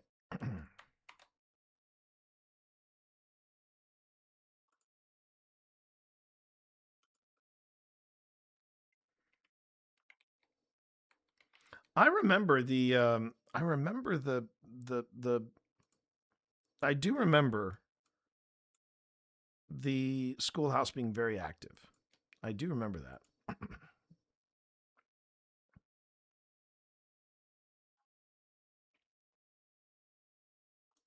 Okay. Class is on session.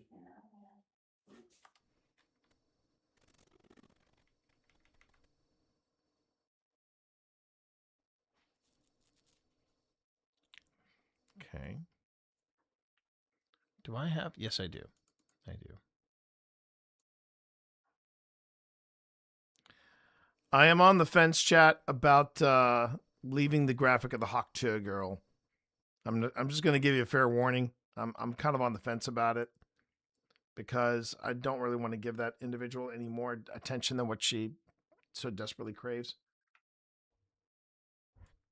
It's still funny, but yeah, it's kind of oogie. I'm just, it's kind of oogie. It's kind of oogie. All right. It tracks for my sense of humor, but yeah, it's still kind of oogie. Not to say that my sense of humor is oogie. I don't think it is.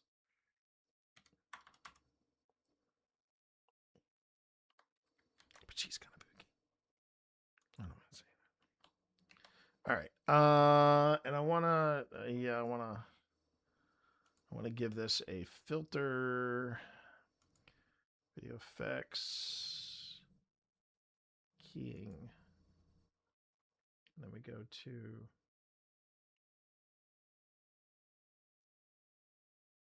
I think it was the Ultra key.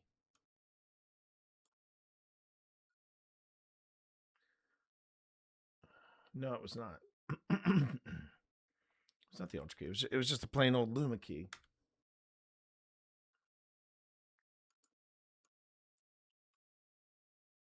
Yeah, that's it. That's it. And the threshold, yeah, that's it. Boom. And now I just move it into place, right? Yeah.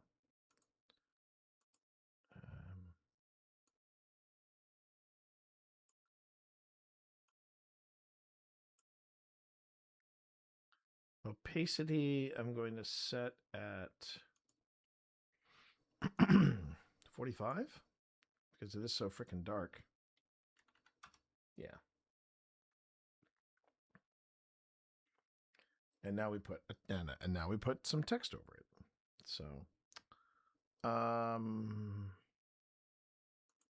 right. And this time I make sure before I even go any further, center it. All right. And then we pipe in. Now I'm marking this yellow because I have to hear it on other sources before I can confirm that this is some type of unidentified sound.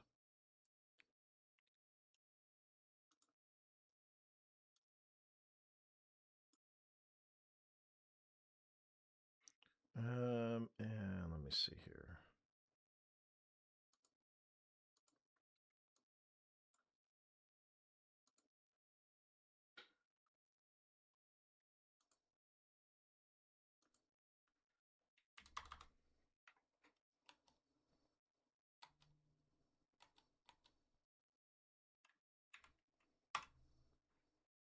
There we go.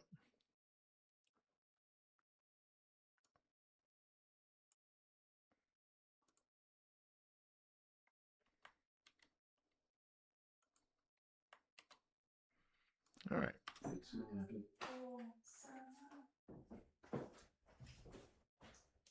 Class is on in session.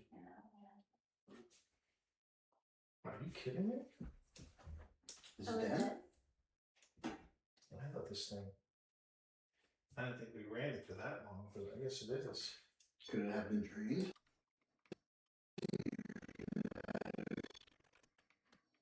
Could it?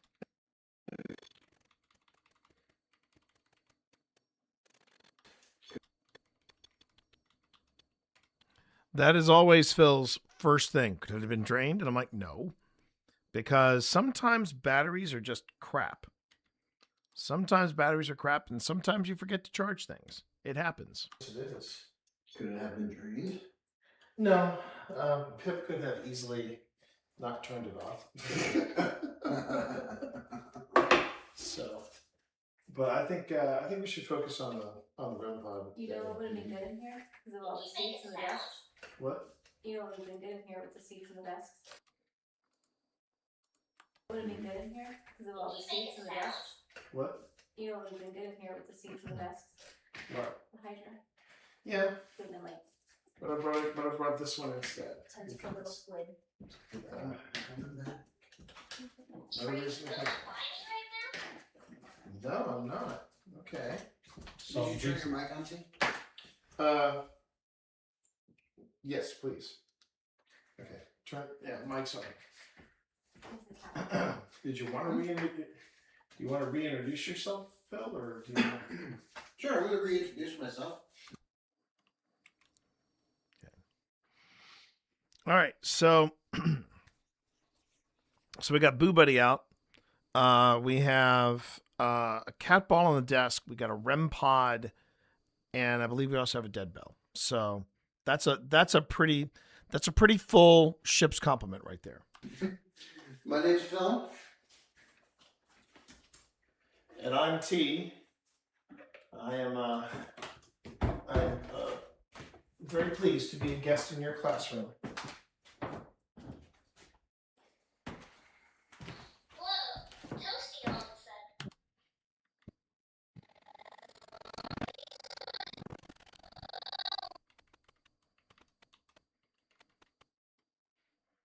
Yeah, that is not a trigger question. That is Boo Buddy reacting to temperature. Okay.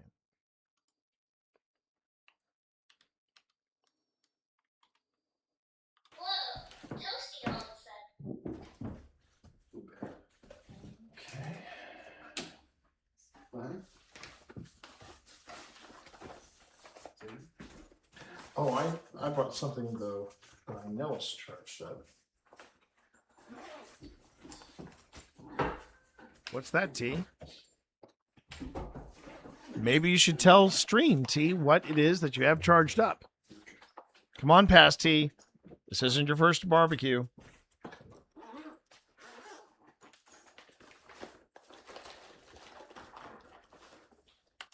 Sounds like something's coming out of that bag, but he's not saying. Past T is not saying what's coming out of that bag. I'm just saying. Okay, so that stopped. So good on that. And all right. I think instead of taxing Excuse me. Instead of taxing the computer and copying something, I think I'm just going to go on ahead and stick with this.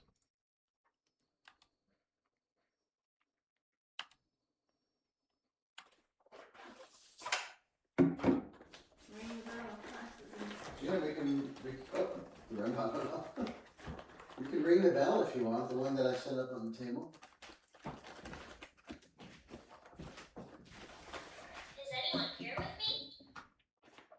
Okay, that is example of a trigger question.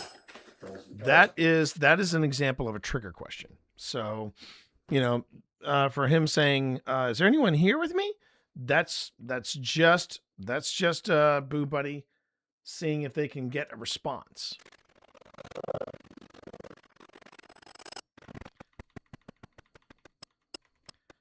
And that could have been the response. Because Boo Buddy says, "Is there anyone here with me?" Ding. So could be a thing. All right, where's Dead Bell? There's Dead Bell.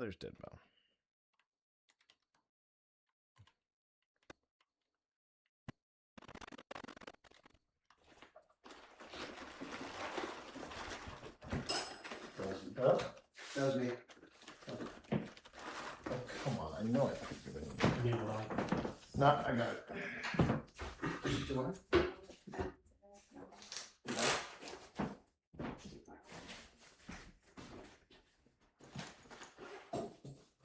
How's that?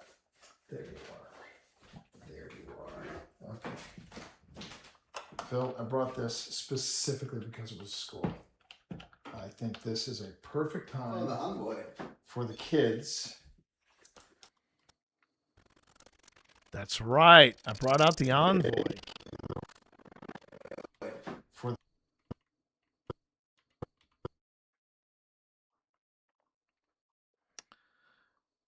I don't remember the envoy really coming to play. The envoy is one of those devices, chat, that I have been a little flustered with because Connor and Ashley, I think that's her name, Ashley. They both just love the envoy, and I can't get it to work. I just cannot get that effort to work. And I got to figure out what it is I'm missing with the envoy. I think this is a perfect time for the kids to show me how good they are with their bows. They like that rim pod. They do like the rim pod. I'm loving it. All right. Thank you for making that device in the corner light up. Can you run? Run to the other wall and back. Ooh. Ready? Go! Wow.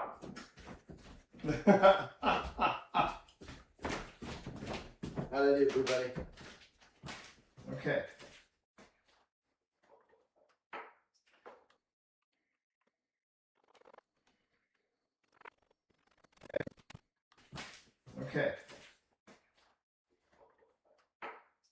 Okay, that was a dog. At first, I thought I heard laughter, and then I'm like, no, that's a dog.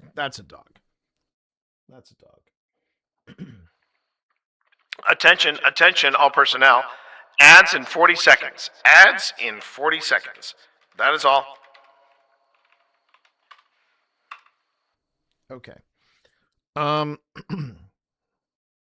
Should also mention, chat, that around 3:00 I will be giving this a pause, and we will be jumping in with Resonant Moon, and we're going to be doing some tarot teaching. Well, they are going to be tarot teaching me. Well, yeah. No kidding. Okay, so here's something for the kids. This device shows me how good you are with your letters.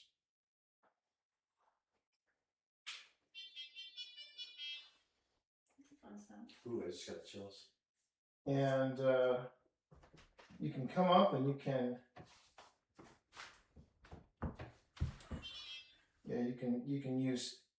you can just come up close to it. You can touch it.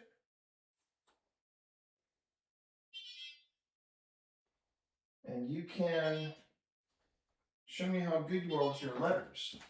What's that mean? As All right. You weren't at the room just by being here. Okay. All right. What's that mean? As All right.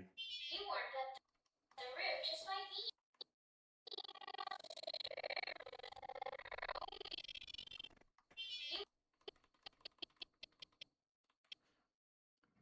So we got another reaction. And I think I can't tell what's going on with it, but I'm trying to see if I'm trying to see if it's actually if the envoy is going off or not. Let me just see here. Show me how good you are with your letters. What's that mean? As All right. You weren't at the room just by being here. Okay. Thank you, good buddy. Wow. I feel the same about you. Is that it entering letters?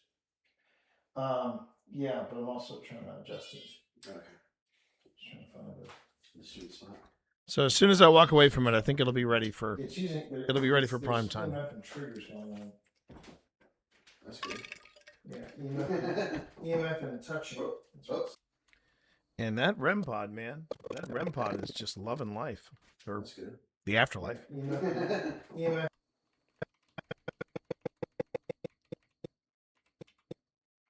Okay.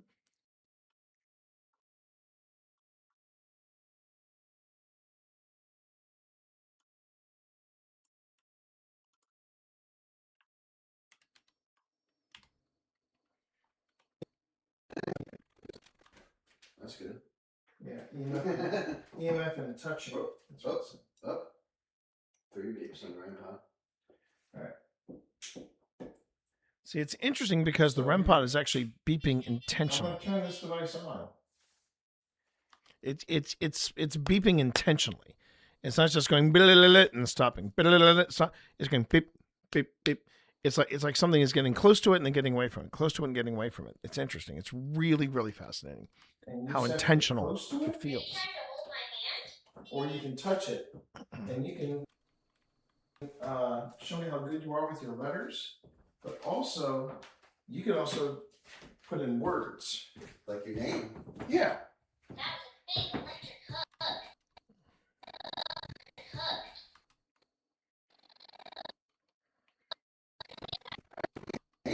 Yeah.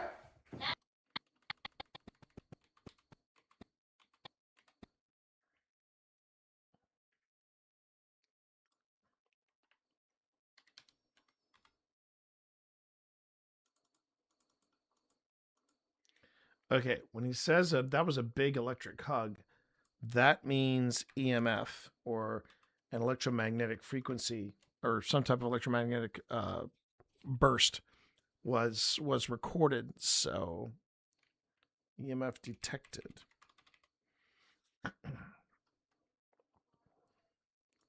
Like your name. Yeah.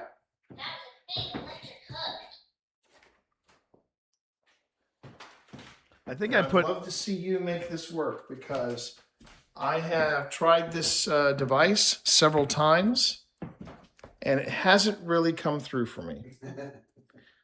But I would absolutely love to see you spell out a word for me.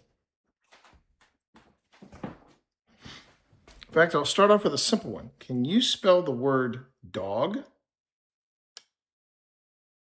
Can it do like little sentences?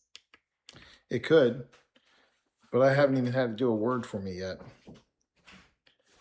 So I just want to see if it can do dog. Yeah, spell dog.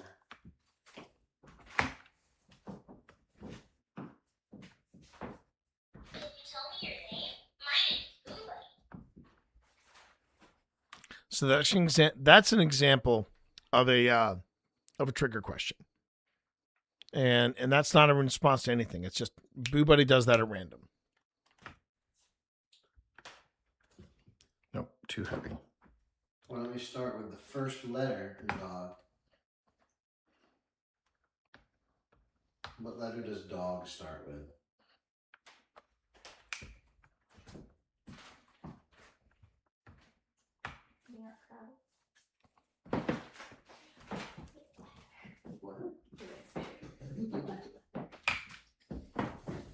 Sounds like I'm struggling with the stand again.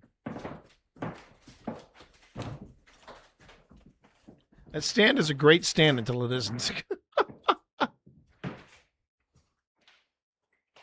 see you put in an eye there. So.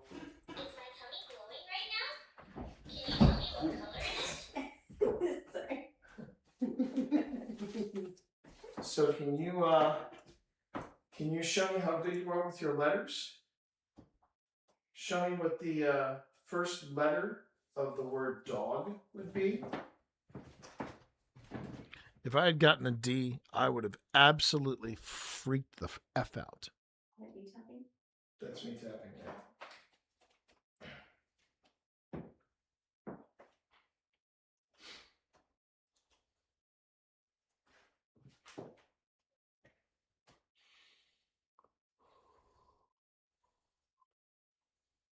That's why we come in here to school, to learn our letters.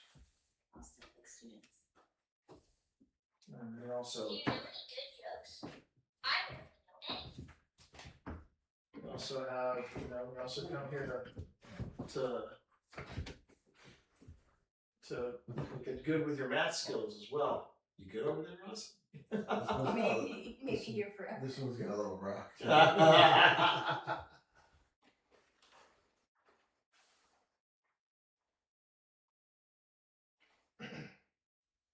You can ring the bell if school's in session. Yeah, let us know that class has begun. Ring that bell.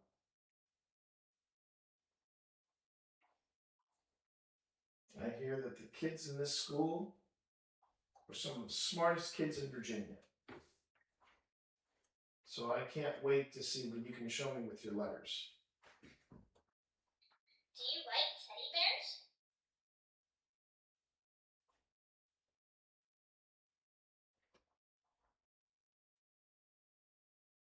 Now, if you're trying to understand how this works, there's a little box that's going over all the letters of the alphabet. And when you see the one where you start with that has the letter, first letter of the word dog, you can just tap this device and it'll pop up on the screen. So it's like a chalkboard. It's like a chalkboard. It's like a little chalkboard you can carry around with you. I like that. So show me on this display what the first letter in the word dog is. Can you tell me your name? My name's Boobie.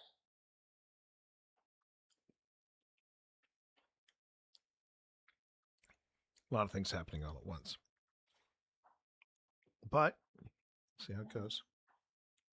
What's a tap? The tapping is my, it's coming from me. It's my jeans rubbing up against the. You made my fur all wiggly. Whoop. Against the. You made my fur all wiggly. Okay. So here you make my fur all wiggly. That is EMF change. Or EMF detected.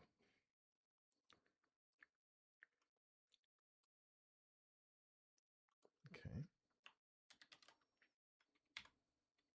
You made my fur all wiggly. Okay.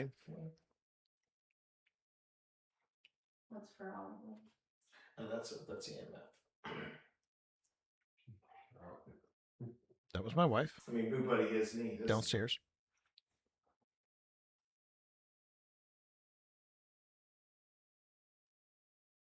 So I'm still gonna hold out for the first thank you letter. for the hug. That's nice and warm. Temperature change. I'm still gonna hold out for the first.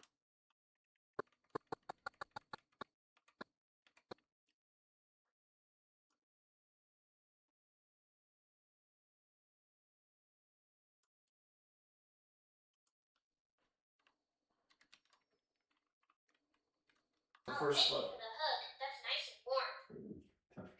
Temperature change, yeah. And you're more than welcome to play with Boo Buddy all you like. If you're not going to do the first letter of the word dog, can you spell out what Boo Buddy is? 4 letters. I'll give you a hint. Starts with a B. Again, if I had seen it spell out bear, that would have been interesting. Very interesting.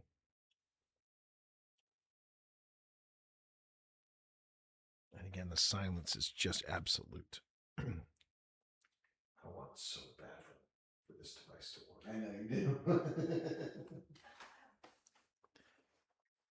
Envoy is still on the fence for me, Chad. I'm not going to lie. Envoy is still on the fence for me. But man, did Boo Buddy come to play? Do you like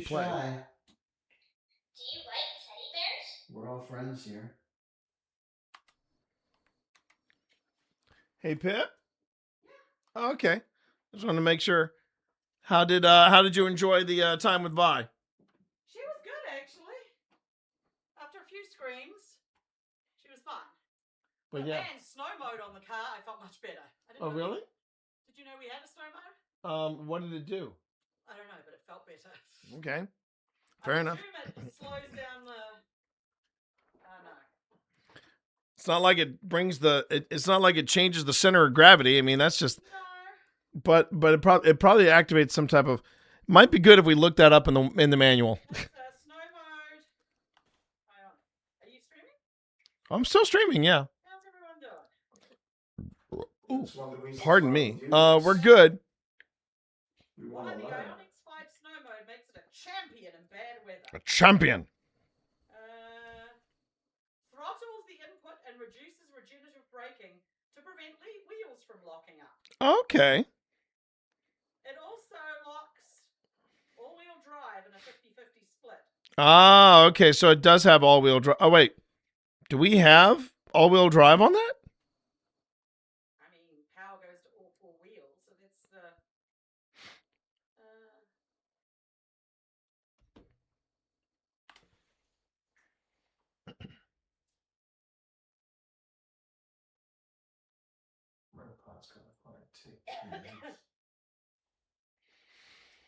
So yeah, because most EVs are very, very fast. You might want to notice that. Very fast off the road. But you don't want to do that in snow. No, not really. Yeah, I think that's it. You can leave too many things out at once. It eases the throttle input, No, smoothing them out, we got reducing the likelihood you'll spin the wheels. Regenerative braking is turned down to avoid any sort of wheel lock, and it can be adjusted. Oh, that's true. Even the dead bell's quiet. Mm-hmm. Can you touch my nose? The only thing that Yeah, I has to be actually quiet drove the is car my up nose. onto that bit of snow. Although that was a trigger. Yeah. And I went up onto it and it was fine. Okay. That was a trigger question. Is that your coat in the corner?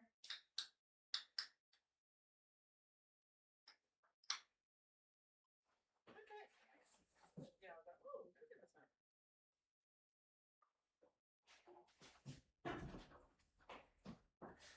It actually feels pretty good. It's like a little stretching exercise. I'm afraid when I get up. I don't know if I can get it. Did you just try saying something? Did you try saying it again? That could have been you setting off. Yeah, maybe that was me. Probably. So we're going to show you, I'm going to show you one more thing. This is almost like a different kind of, this is an apple for the teacher. This is an apple for the class. It's like candy. It'll give you some energy. Well, try the plasma ball again. Nope. I tried the plasma ball again, chat. L. L for loser. What was that? Whereabouts is this? Is this inside the... This is the schoolhouse. This is the schoolhouse. How's the school doing? Boo Buddy is coming in like a champ, and so is the REM pod. Boo Buddy, they love Boo Buddy out there. They did, and I think George is about to make an appearance too.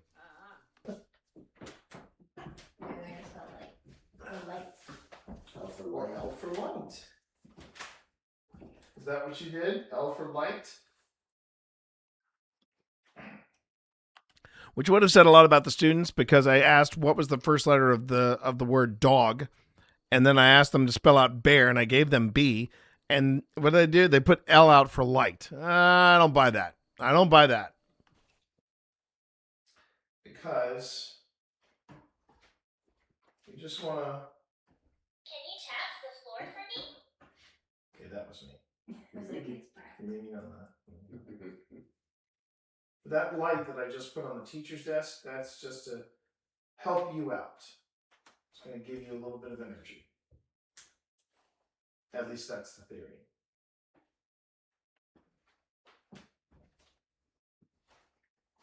So we're still not going to show me what the. You're not going to show me what the first letter of the word dog is.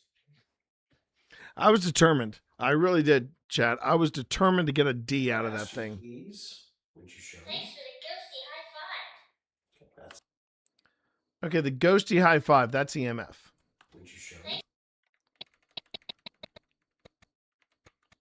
The ghosty high five. That's definitely EMF. Okay, Boo Buddy, EMF detected. All right. Thanks for the ghosty high five. Okay, that's an EMF hit. What if we spell with you?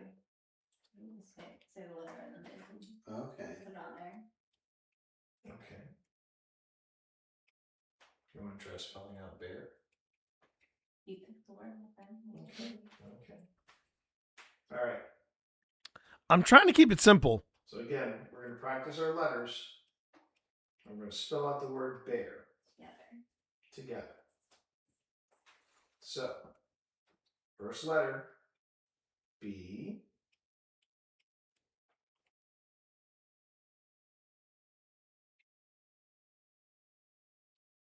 No, I'll point out when the device is at the word, is at the letter.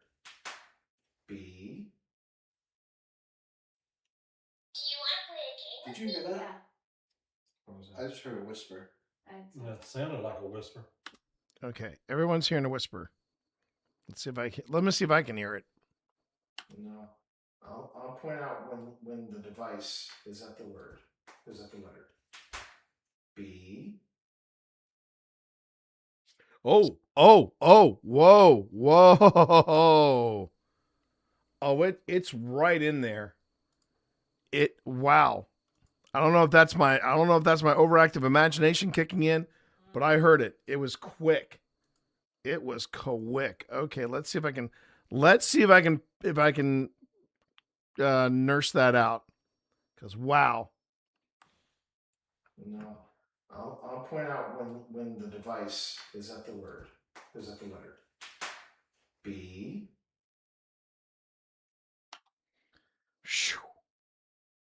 All right. Can I get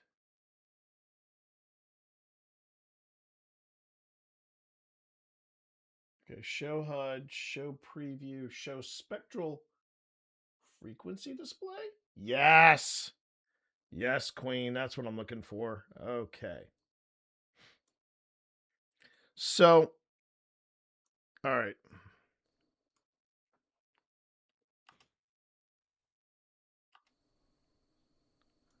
I'm going to crank this up by 30 decibels. It's right there. It's right there.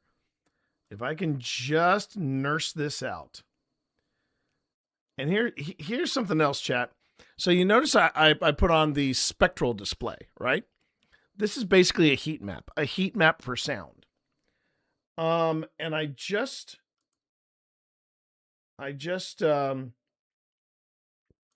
punch this up by 30 decibels. You see this right here? You see that little dot that I'm circling right now with my cursor? That dot is the whisper. And now I have to see if I can nurse this out. So let's see what happens.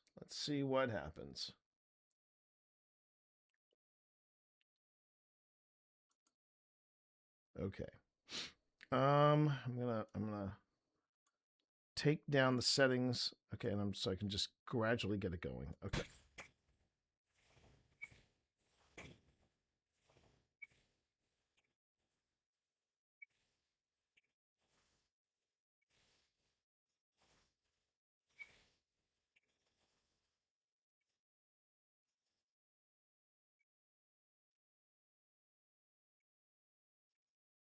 Oh.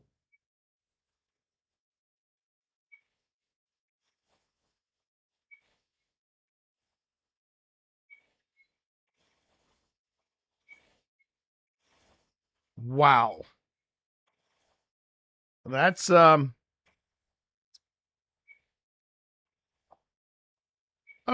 No sweat. Whew, okay. And now you can actually see it even more pronounced here. There's actually two whispers in there. When the device is at the word, is at the letter B. Did you hear that? Yeah. What was I just heard a whisper. That sounded like a whisper. Yeah, you heard that too? Yeah. I didn't. Doesn't matter, T. We caught it. Okay, so I'm just going to increase this by just a few decibels because I don't want to screw up. I don't want to screw up what I've worked on here. No. I'll point out when the device is at the word, is at the letter B. Oh, that is so. That is so. I don't know how Phil. Wait, the file is in use by another application and cannot be overwritten. Okay, I just wanted to save it. Really? What? Okay, let me do a save as. Let's call this extract 7A because for some reason it's not saving. Okay, here we go.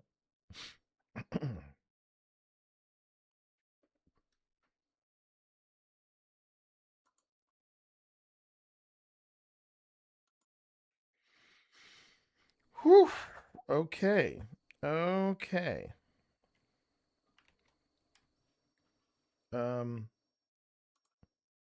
And I'm going to set that aside as a. So now I have to go in. I've got to see if I can find it on something else. I got to find it on another sound source. But wow, that's pretty intense. That's pretty intense. No.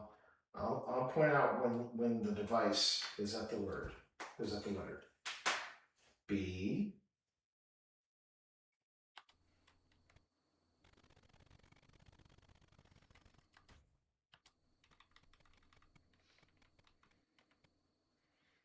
Okay.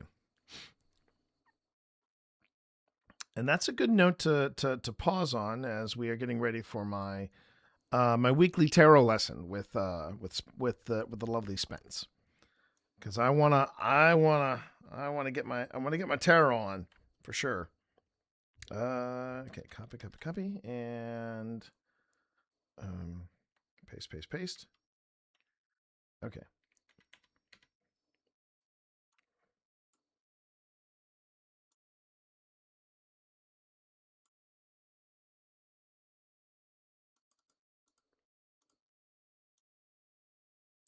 I mean that is so quiet too. But if I caught it on another source, that would be Fabu. That would be absolutely Fabu. Let's go ahead and let's have a listen to this. No. I'll point out when the device is at the word, is at the letter B. Okay, wait a second.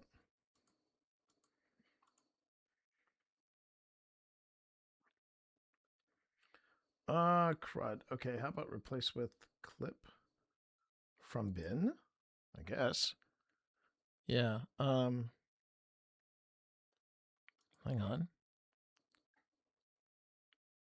That's 7, 6, 5, 4, 3.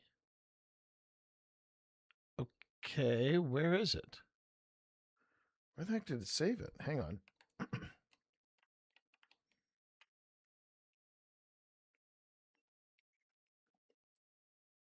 All right, hold the phone. Not sure what's going on with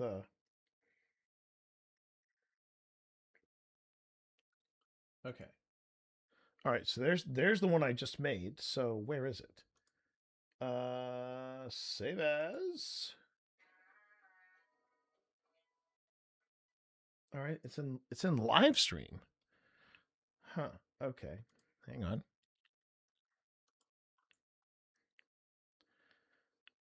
Import. Ah, okay. Okay, I see what they did here. All right. And then is this 7A?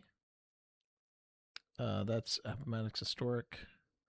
7A. There it is. Okay. All right. Let's see if I can replace it now. Replace with clip from bin. I think that's it. No. I'll point out when the device is at the word. Is at the letter. B. Did you get that?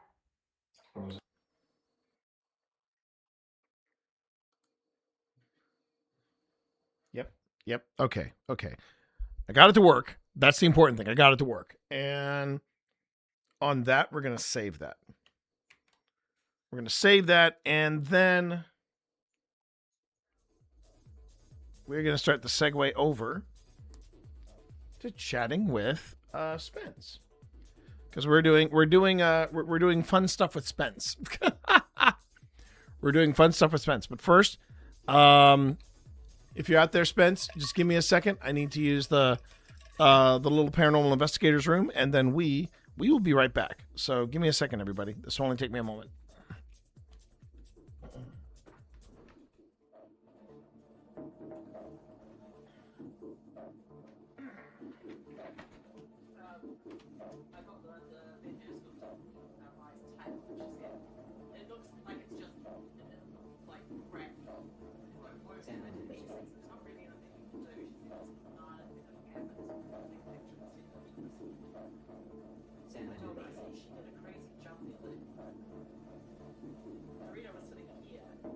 Jumped over Dorita and landed on the top of the dining, the table, the chairs there. Balanced there and then jumped out. She's spry for her age. Well, the lady said, yeah, once they get this, sometimes they like do crazy things like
Okay, here we go. Yeah, here we go.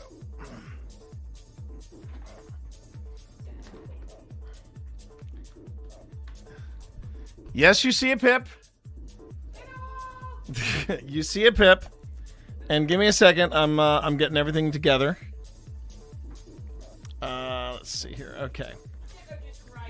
You're gonna do some writing? All right. She's gonna go do some writing, chat. Meanwhile, I have to.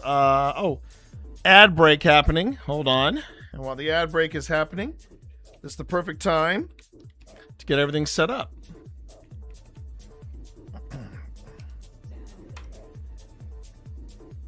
All right.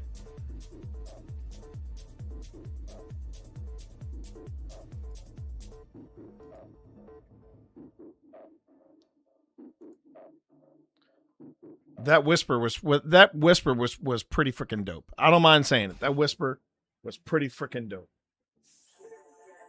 So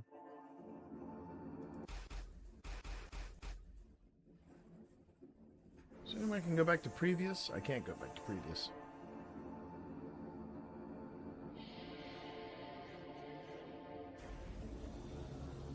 All right.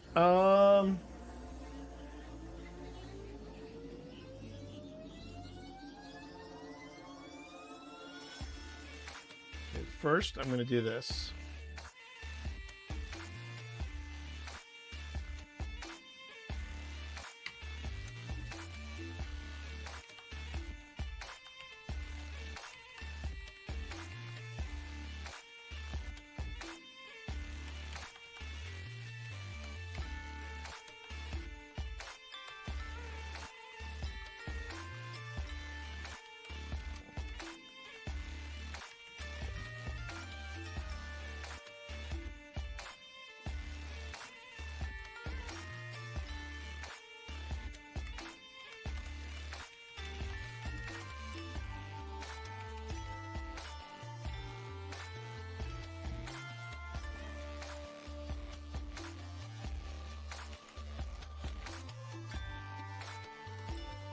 Okay.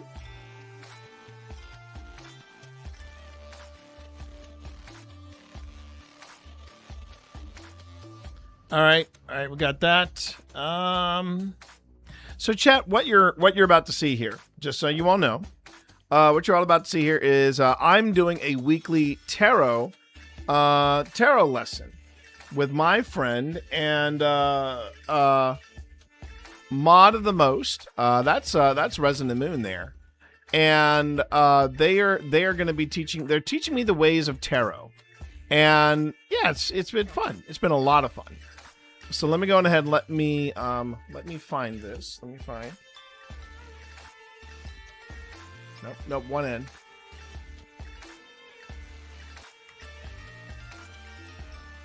There they are.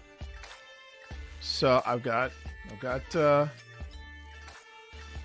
them. There we go. And yeah. Oh, and invite has been sent. Spence, invite has been sent. Now it's been sent.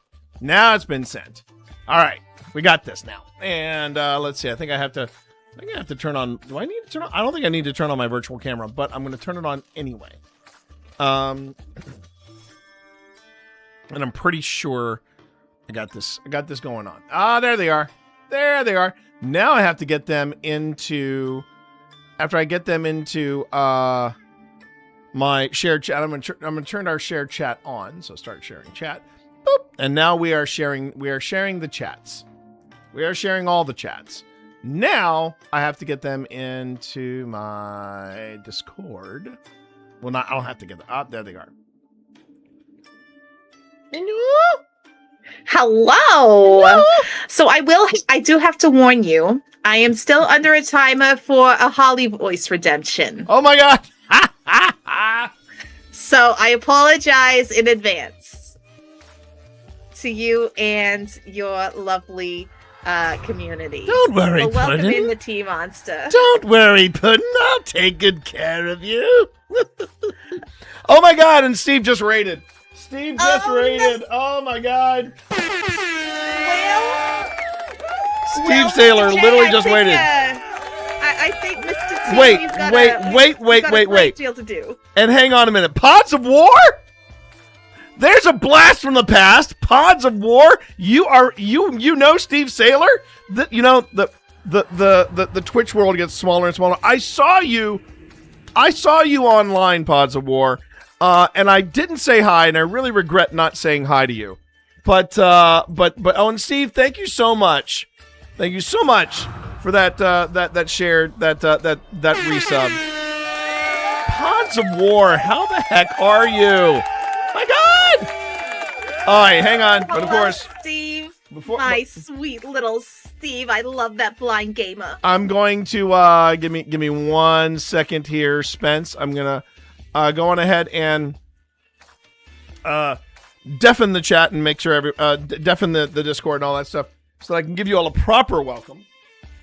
Give you all the proper welcome here. Give me 1 second, and here we go.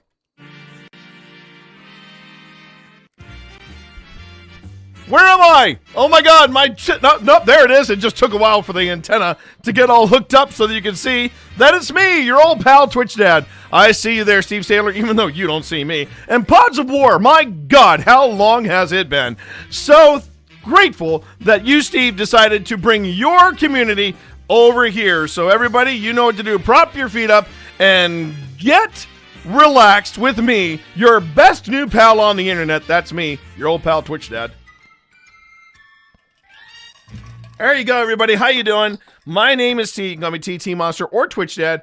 But today, you all are catching me on a really interesting day, because this is one of my days where I do paranormal research, paranormal review of the footage that I do as part of Old Spirits Investigations. But also, you are catching me when I'm about to sit down with my mod of the most, Resident Moon, aka Spence, Nick Spencer, and I'm gonna get some tarot lessons, because I do tarot lessons as well. Yes, I do the spoopy content. I do the spoopy content very well.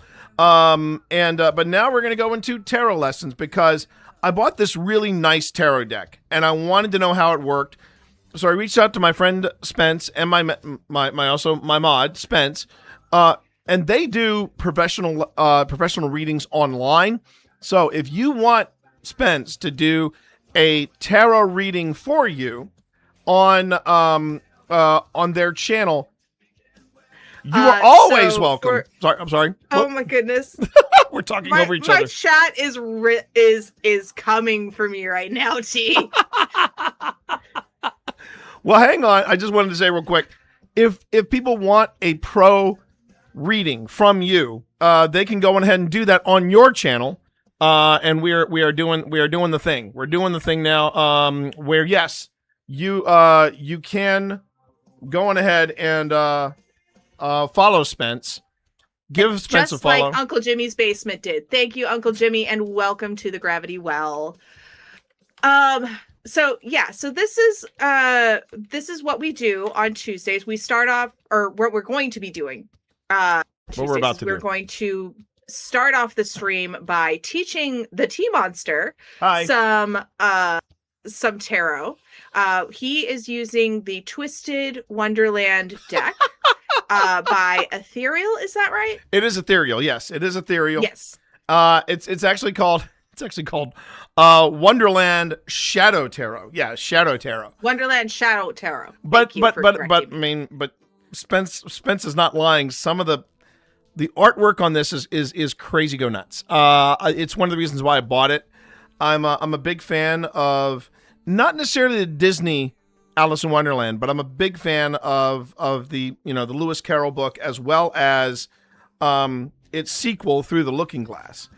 And if you want to get an idea of, before I start shuffling, if you want to get an idea of what the artwork looks like, this is the artwork that they have for the Fool, and that's a heck of a card right there.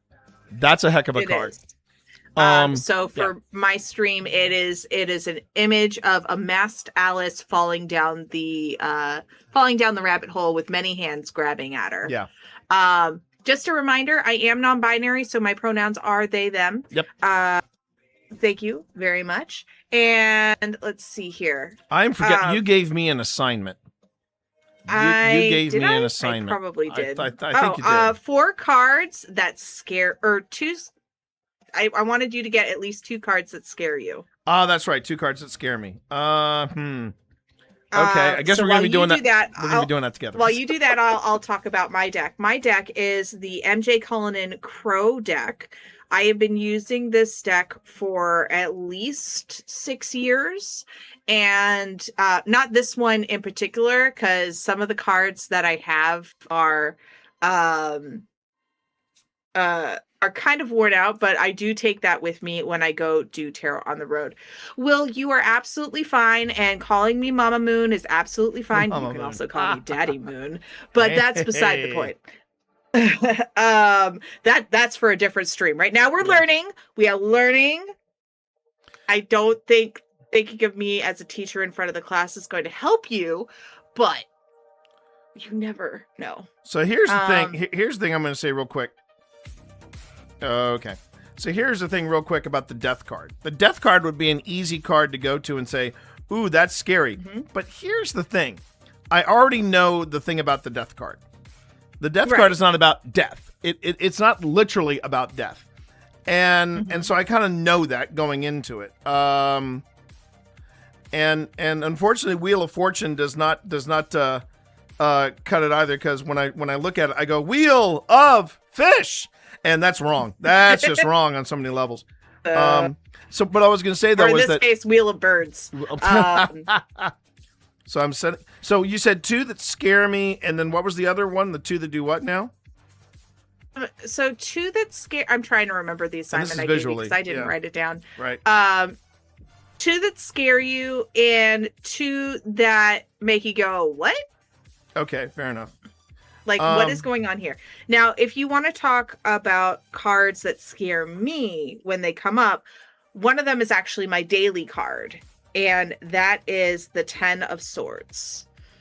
So the 10 of Swords is, to put it in Star Trek terms, it's dead, Jim.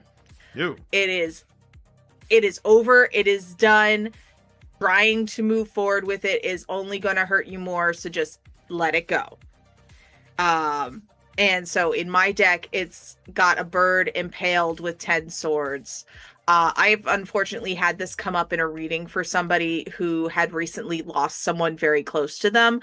And I was just like, okay, so we know that this is the situation going forward. I'm just going to turn that card over. We know it's there. We don't have to keep looking at it right now. So that's a card that scares me whenever it comes up. I've got it today, so clearly I've got something that I'm doing that I'm not letting go of that I really need to. So I've got to meditate on that. Right. Hi, Roxy. How are you, beautiful? Hi, Roxy. Welcome on in. All right, I think I've got it narrowed down. I'm just trying to.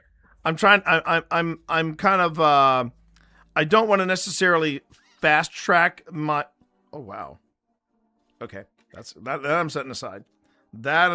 Appreciate it. All right, I think I'm good now. Now I think I'm going to go on ahead, narrow down. I've pulled out a fistful, and now I'm going to narrow it down. And obviously, from the first reaction, I'm going to go, what's going on here?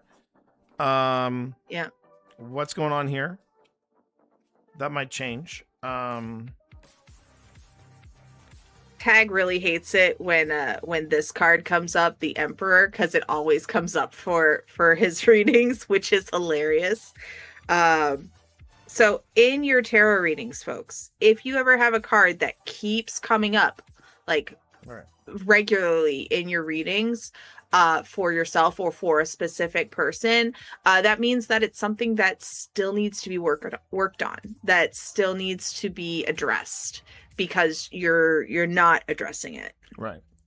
But anyway, chat, the as you can see from the artwork that I've got here, I bought this strictly because I'm a fan of Wonderland. I'm actually a bigger fan of the book Through the Looking Glass. I read that years ago, and while my class may not have gotten into it, I freaking loved it. I mean, I don't know what it was. I think it was just picturing Alice not just going through a mirror, but also dealing with just a gigantic chessboard when I didn't even know how to play chess back in that day. And I just fell in love with it. I've never played the game Alice, the video game Alice. I know American McGee's Alice. What was that? It's called American McGee's Alice. American McGee's Alice. Okay, fair enough. And also, stupid fucking drinking game. Everybody drink. Say what? What is this? Have you never been to the Dirty Mad Libs panels that I was on? Probably not. So I don't think I did. Anyone who's part of the SCA, they probably know this, but we have a game sitting around the bonfire, and I brought it to Balticon, where I would yell in the middle of my panel while we were waiting for people to give responses or to fill out their responses. Stupid Viking drinking game. Everybody drink. PG-13. PG-13 on my stream. No, sorry.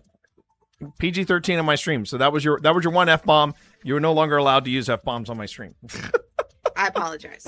It's okay. It's okay. I'm just giving you a heads sorry. up. I took giving you a heads up. F-bomb. Just giving you a heads up. That's all. So anyway, so whenever I have that on my stream, it is an invitation for everybody to take a drink of whatever beverage they have in front of them. I honestly didn't realize that I said the F-bomb, so I truly apologize. Well, that just tells you how ingrained the incantation is to do whatever it is you're doing when you drink.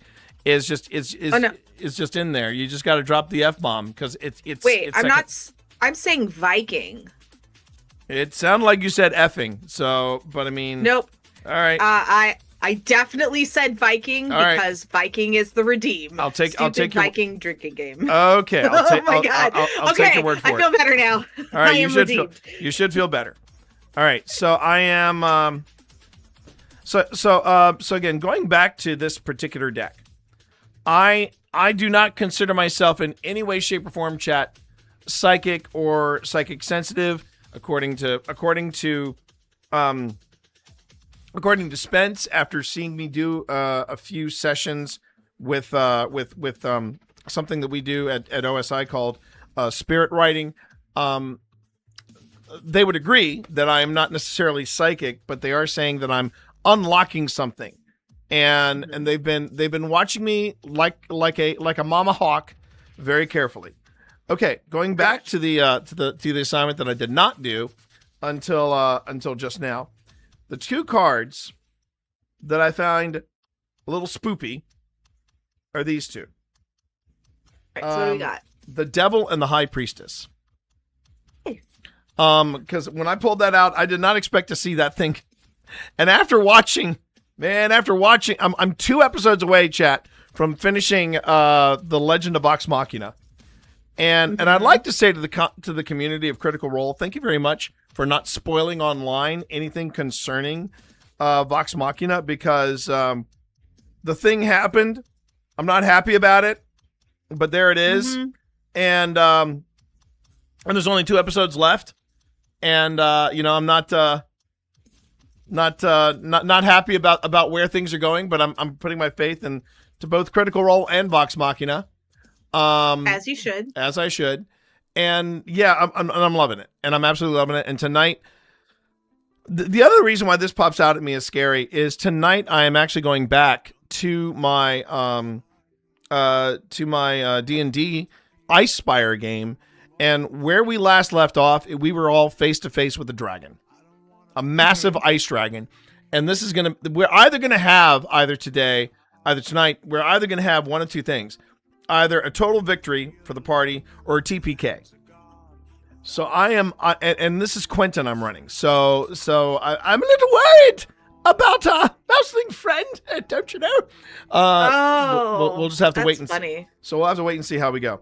All right. So these were the cards that caught me off guard. What are your other 2 cards? The other 2 cards are 2 cards that made me go, what's going on here? Because for the lovers, there's nothing here that tells me passion, or that tells me that they're lovers. It's too, to me, it looks like instead of the lovers, it should be called the conspirators. That's what I'm seeing here. And then there's this one, the chariot, and that's just ominous as hell. But I'm also fascinated by it because there's story there. I know there's a story behind that card. So, all right. 2 cards that scare me, 2 cards that make me go, And we're off, everybody. Let's learn some tarot today. Alrighty. So which card would you like to start with? Let's go. Let's just go left to right. We'll start with the dragon, which is also the devil, which I didn't realize until I pulled it. I'm like, oh yeah, in some cultures the devil is a dragon, and not necessarily all cultures, but there you go. So the devil, as they say in Waterboy, Kathy Bates' beautiful performance in that one. So the devil. Initially, my first thing to show you is the chains that the dragon holds in its hand. Now, is that Alice at the bottom of the card? Let me find out. So I have my guidebook. Mm-hmm. The devil, page 34. So the way Let's this see. works is he'll read from his guidebook, I'll Yeah. read from mine, and then we'll discuss. Okay, upright, shadow self, oppression, addiction. Reversed, it means freedom, revelation. Element is earth. Astrology is Capricorn. Prudent, disciplined, pessimistic, grudging. The Jabberwocky. Oh, okay, okay. I don't know why I missed that. That's wee little boy. Goes snicker snack. The Jabberwocky looms large, representing the shadowy depths of the devil card. This is a card of duality, where the struggle between light and dark is constant. It challenges you to confront the vices and obsessions that bind you, whether material desires, addictions, or toxic relationships.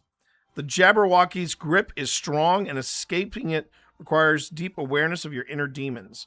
So I'm looking at what I've got here. I can't tell what that is at the base. Let me, old man moment. I'm going to go ahead and I'm going to. Okay, so there are chains. There are chains at the wrapped around the wow, that's really beautiful. Golly day, that's really beautiful.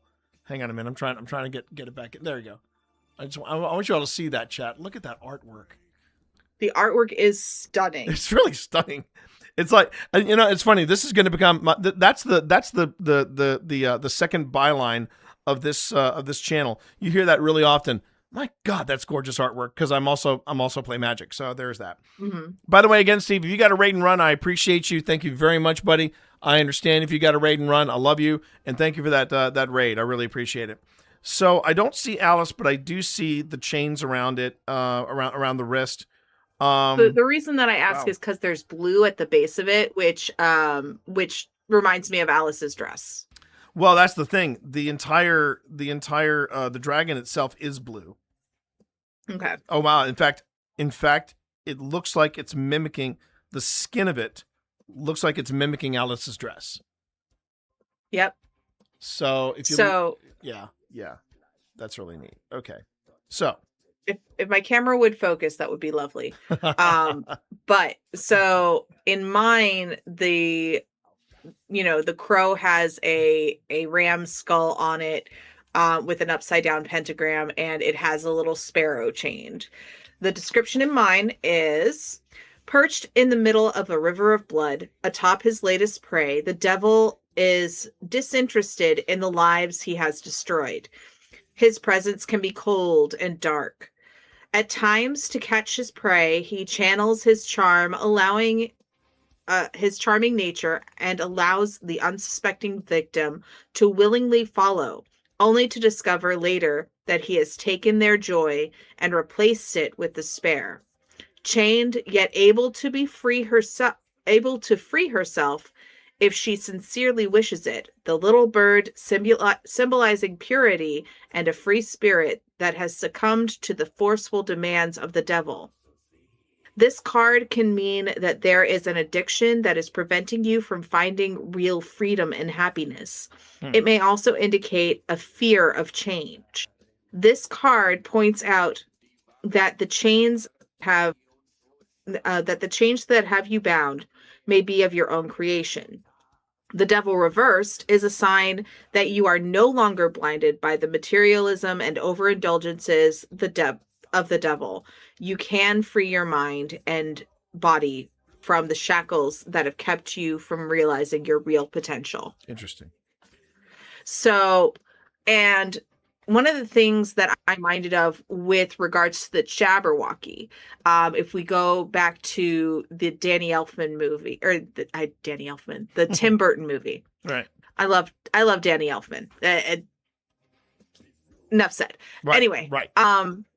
But so the in it, the Jabberwocky keeps telling Alice what she can't do, while she is forcefully saying, I believe in 6 impossible things every day before breakfast. And so that does really speak to this devil card of, you need me. You can't do anything without me. Right.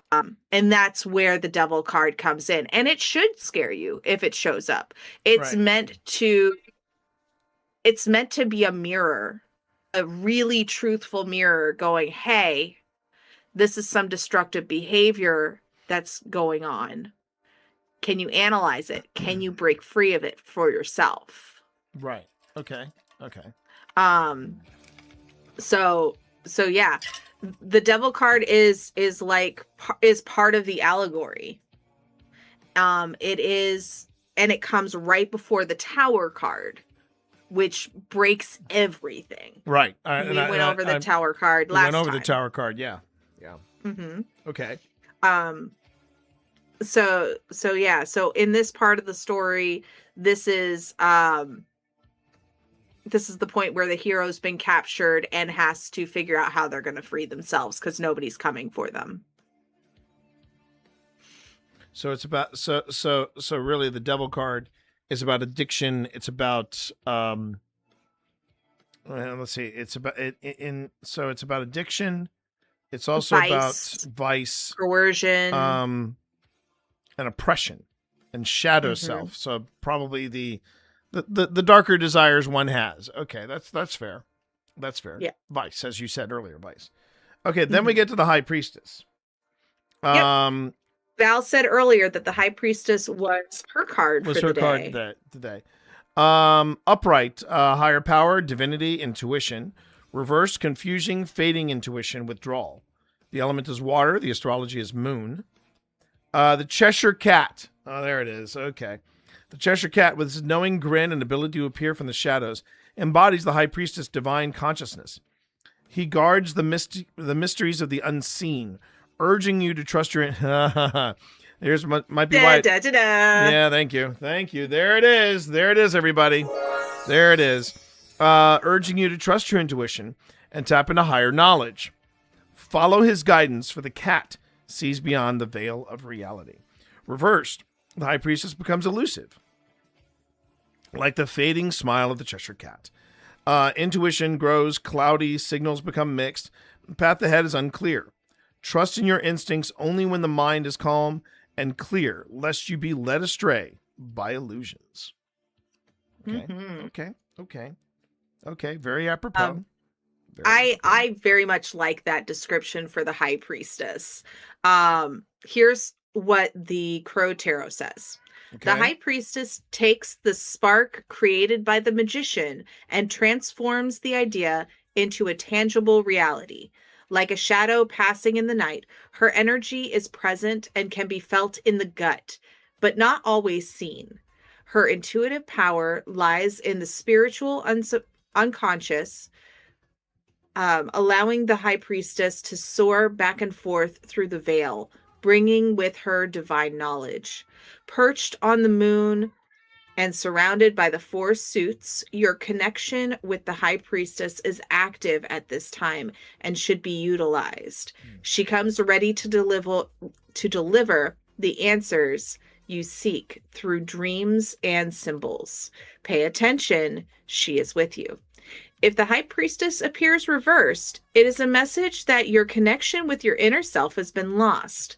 As a result, the High Priestess is unable to communicate the information you need to make a wise decision. She strongly urges you to take time for yourself and to allow for communication to come to you through the quietness of spirit.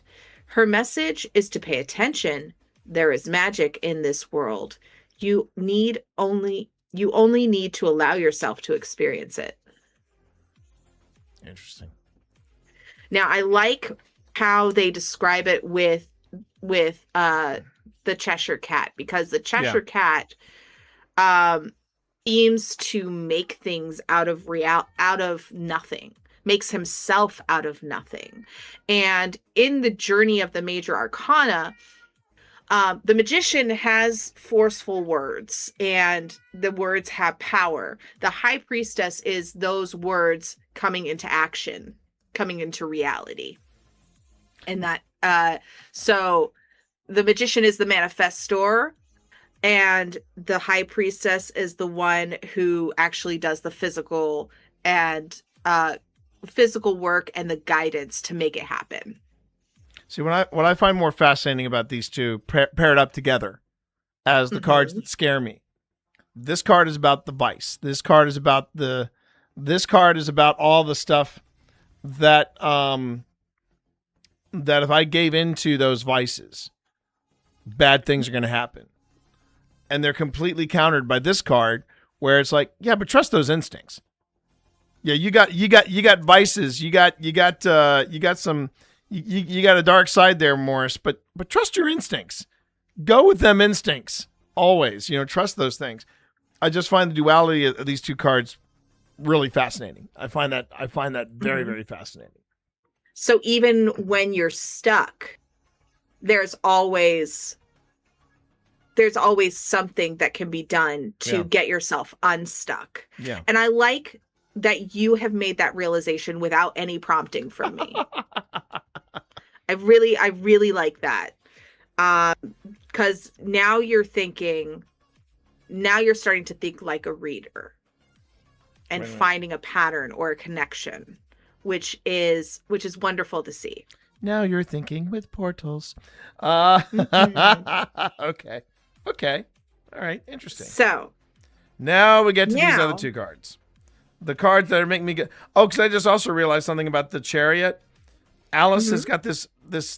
It looks like a tree, but it also looks like a hand coming down on her. And this is what I mean by a story. But then if you look at it, it's all inside of a flask. Yeah. It's all within a flask. So let's see what. But we're going to start with the lovers. Now, again, going back to James Bond, and I don't mean to make Spence flinch when I mention that, because, man, if you really want to see anybody experienced with tarot flinch, mention Live and Let Die, because that is probably done. I watched it, so yeah, bothers me not at all. You know what I think? I think we should have a watch party sometime, and here's why.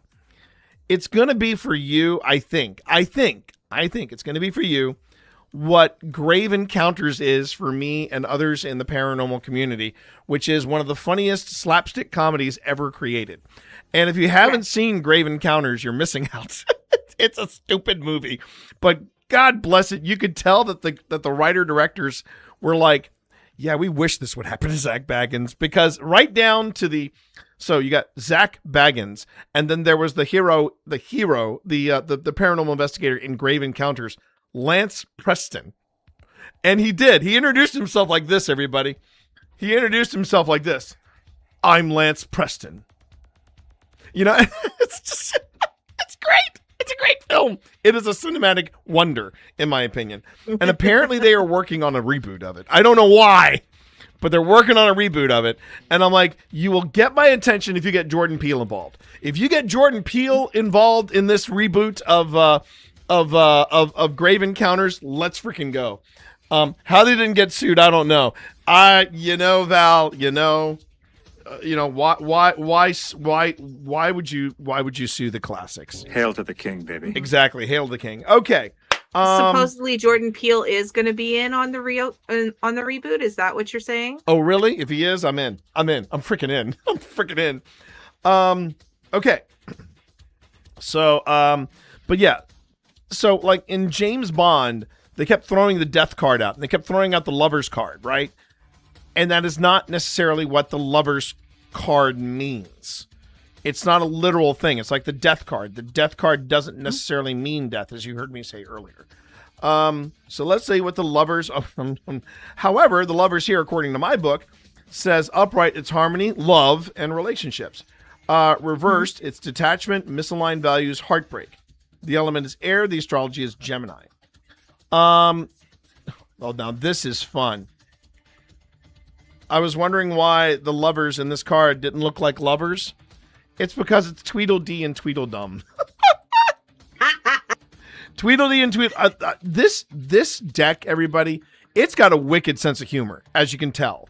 And I can honestly say, yeah, if I were to pick a tarot deck and go, yeah, this tarot deck is like it called to me, this is the deck. Tweedledee and Tweedledum, bound in their mirrored dance, embody the essence of the lovers. This card symbolizes a deep symbolic connection, whether with a partner, a friend, or with oneself.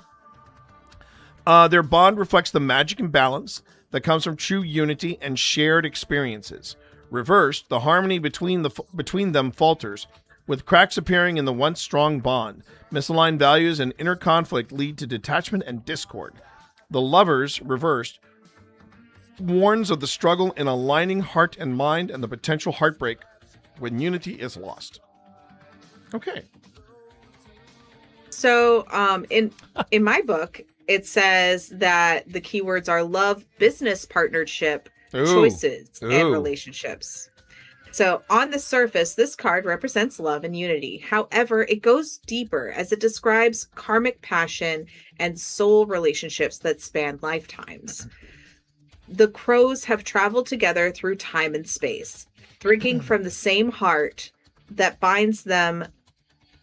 Drinking from the same heart binds them as their veins fill with the same life force, joining their spirit for eternity.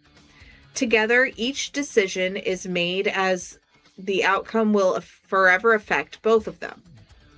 From the person you love to the place you settle down, this card asks you to examine your belief system and use your inner compass when deciding to join forces. The Lovers brings the message that some benefits and consequences will eventually reveal themselves for better or worse.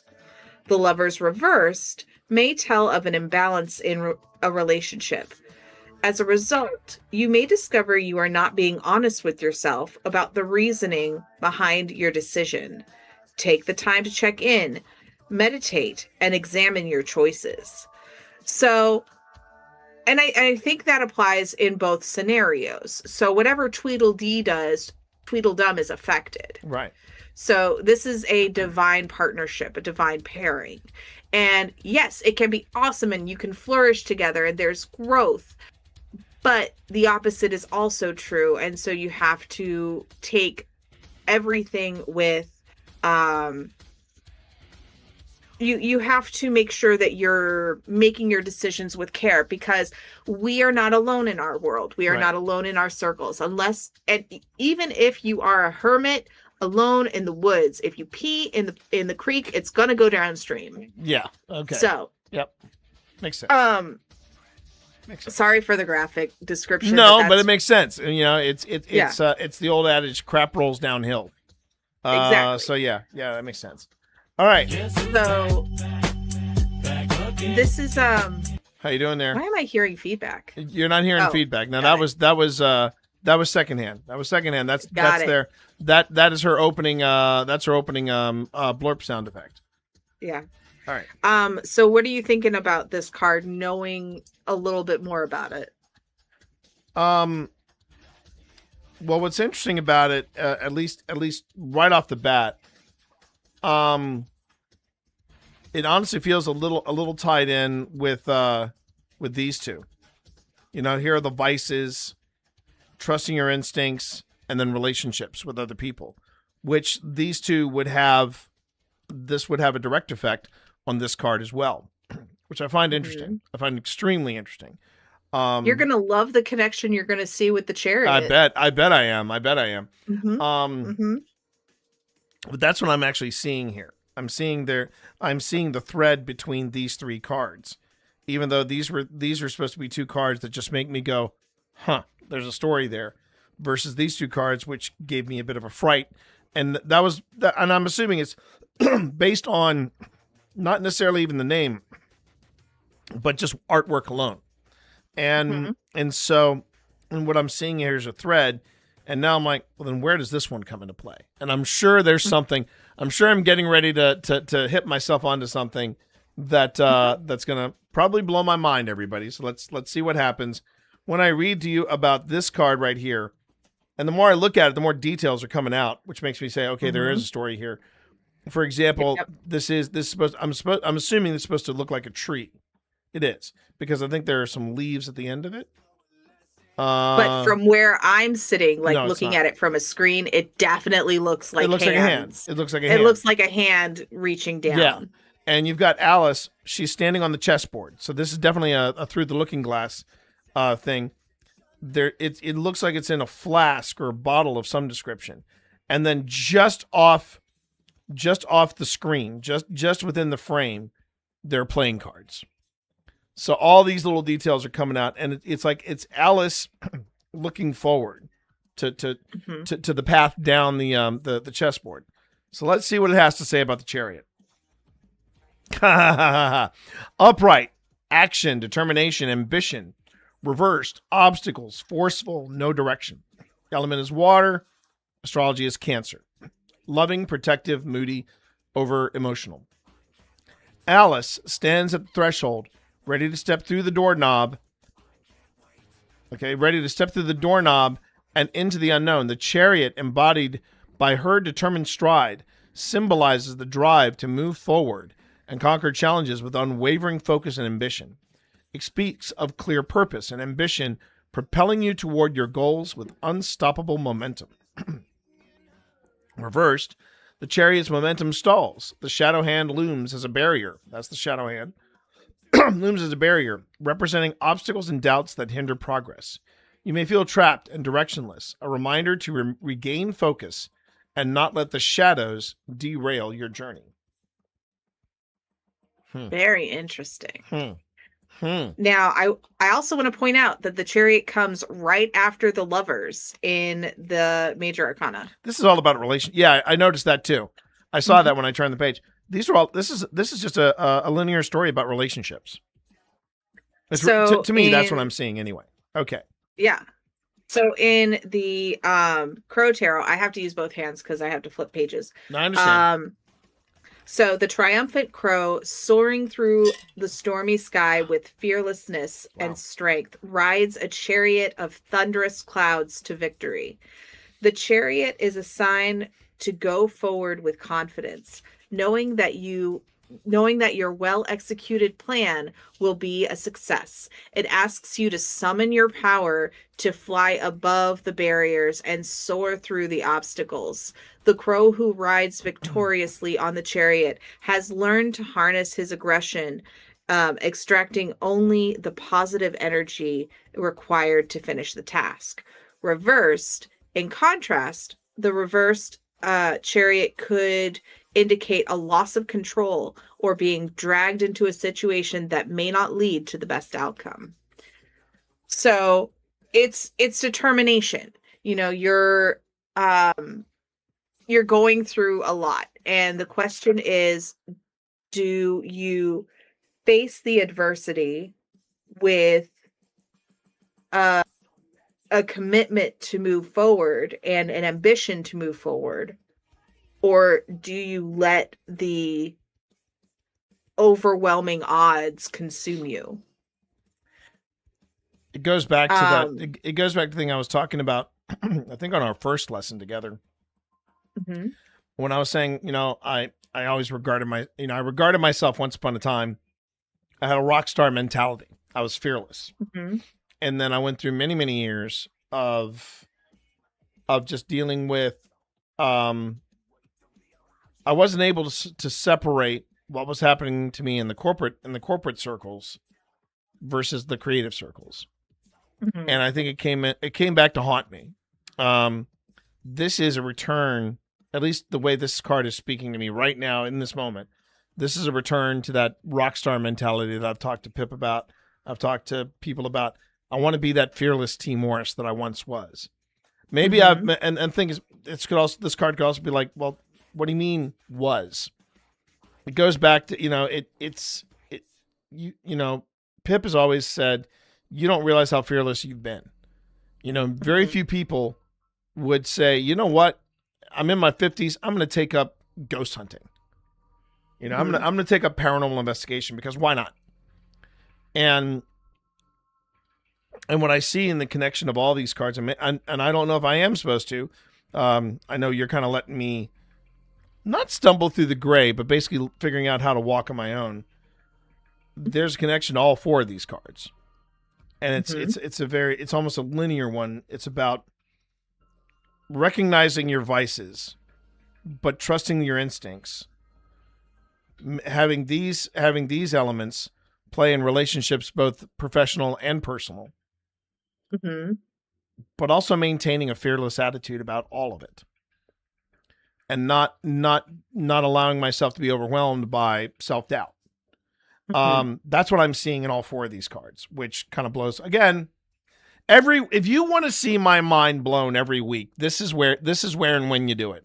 If I switch over to Tarot Lessons with Resident Moon, that's when you're going to see me going, huh, a lot, huh. And again, he is picking all of these cards based on a prompt that I give him, or we shuffle the cards and he's drawing the cards himself. What I will say every single stream is that for me, when I work with tarot, I am trying to connect to your spirit, your subconscious, and any guiding spirits around us that are trying to get a message home, and they're beating you in the head with it, but you need another living person and some visualization to get the message. But here's my question. The question I would have here is that when I pulled these cards out, I was pulling them out at face value, not necessarily, so they're not necessarily reversed, or they're always facing forward. Is that still considered a proper reading, or is that okay? All right. There are some readers who will not do reversed cards at all. Oh wow, okay, I didn't realize that. Ooh. It's still valid because there's still something to be said about the message that is connecting with you on that deeper level. So even though, somebody else does it this way, this is how you're learning, and this is how the messages speak to you. And that's always going to be valid. Okay. Cool. And so one of the things that I see here, if I were reading this for you, is that you are feeling like you are being hemmed in by vices, by addiction. And addiction doesn't necessarily have to be a substance. It can also be it can be attention, it can be a specific person, it can be a mindset, it can be depression. Some people are addicted to being depressed. And it's blocking, it's making you question your intuition. That is coming through, and it's coming through loud and clear, but you're second guessing it all the time. And so the advice is to recognize how this self-doubt might be affecting the people around you who are invested in you. Maybe ask them what they're seeing so that they can hold up a better mirror for you. And I'm suddenly hearing the line from quarter share, or not quarter share. Yeah, it's quarter share. Ishmael Wong is going on a date with the captain, and she's just like, "Oh, I'm old," and da da da da da. And he turns her and makes her look in a shop window and says, "You need a better mirror," and then tells her all the good things about her. And from that, take that energy to inspire you and give you those reserves to get through the next hurdle with more clarity and with more gumption in the chariot. And I use quarter share because, one, it's a fantastic series and you all should check it out. And two, T and I know this book very well. we know the book and the author very well. Yeah. I've got a PhD includes a badger in. Yeah. Wow. It's a heck of a reading. It feels like, it's funny. I almost feel like chat. This deck has been coming out swinging with like a baseball bat, and I mean, and I'm not talking about any baseball bat. I'm talking about Lucille, okay? Because this deck has been sitting in my office for nearly a year, and it's like, oh, thank God he's finally pulling us out. We're now gonna have to. We're not just gonna have a chit chat with him. We're actually gonna use a megaphone and scream into his ear because that's what it kind of feels like. Wow, this is interesting. This is really, and so, hey, ZG Photo. Hi, Z. Thank you, buddy. So thank you. I often do this with my decks where I just let the deck sit in the room with me to get attuned to it. So like and I don't touch it. I just let it vibe with me. The Crow Tarot deck sat in my purse for probably 6 months without me touching it. And then so right now I've got the Infinity deck from Selena Spooky Boo that is on my in my office right next to me. It's currently in that marinating phase. So wait, so the Infinity deck was those. That's right. She did start mass producing the Infinity deck thing, right? Well, she did a limited run over the winter. Let me get it. See, look, it's pretty. Oh wow, she did a nice job on it. So I take it it's sold out. Did it sell out? I hope so. But yeah, I has them, and they all say yes. There we go. There we go. Way to do it. And let me I'm just gonna check just to see.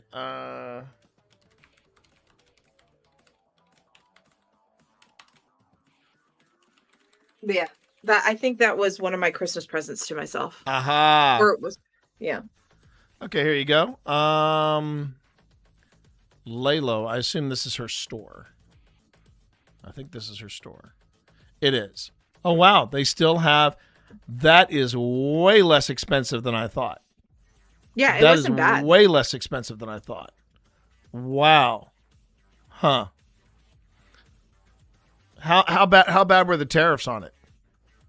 Because it is coming from Canada, if I recall correctly. It wasn't terrible. Okay. Well, it says buy with shop, so I mean that's always a bonus. Mm-hmm. Okay. All right. Huh. So, have you pulled your card for the day? I have not. Your actual card. I have not. So I'm going to invite you to shuffle your deck.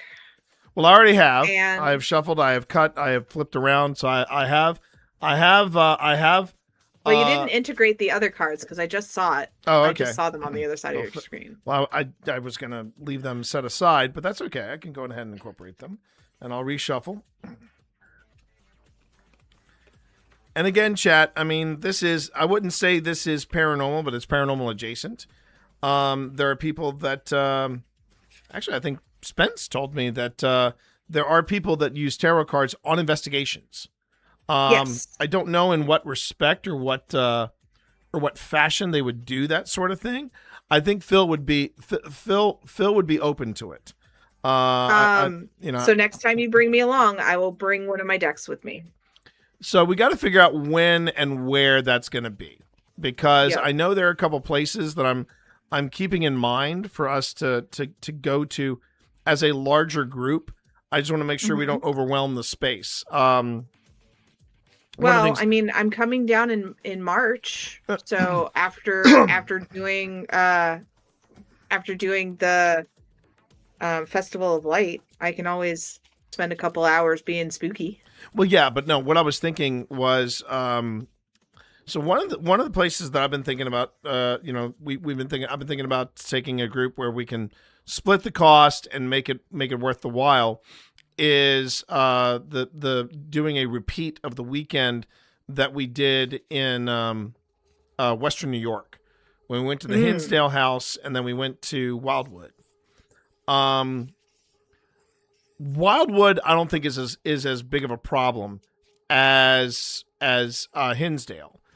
And the reason I bring this up and the reason I'm thinking about it is, one, I just gone through my own footage of the Hinsdale House, but also I didn't realize this. Paranormal Lockdown actually went to the Hinsdale house. Oh. And the funny thing is that they went there before it had been bought by the new people who are trying to course correct what people have been saying. So they were like, oh yeah, boy died here and boy never died there, and oh yeah, two brothers got into a gunfight that's kind of unsubstantiated. There's a lot of rumor and the reason the Hinsdale house is the way it is because of the Warrens.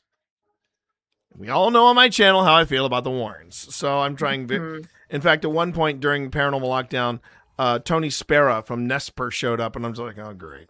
We were not impressed. But the thing was that this was the one thing that they don't show you in the Hinsdale house is how small it is, and like if it was me, Pip, Phil, Tina, and say John Walker, I can tell you right now, it would get real crowded real quick.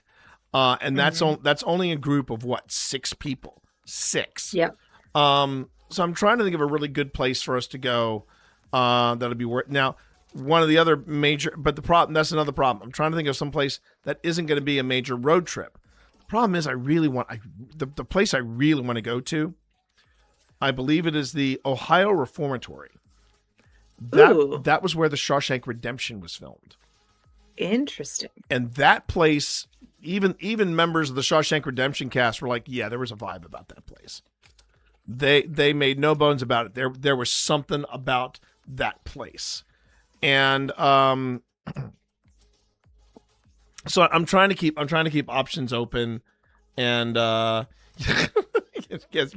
yes, Val, our favorite people, Ed and Lorraine, you kooky kids. No, it's not because of you that it went mainstream. Okay, gonna do one more, and then 1, 2. Okay, I believe this deck is as shuffled as it's gonna be. So right. I'm gonna draw my first card, and it's my card of the day, right? Right. Card of the day. The 4 of Wands. Ooh, I love the 4 of Wands. The 4 of Wands is a great card. It's funny. I look at it and all I see is Percy and Vex. Oh, okay. You see Percy and Vex? Percy and I do too. That's so good. I love Percy and Vex. Okay. So do you want me to read? Do you want me to read what it says, or do you want me to do the other 4 cards? Right, the other 4 Go cards. Ahead.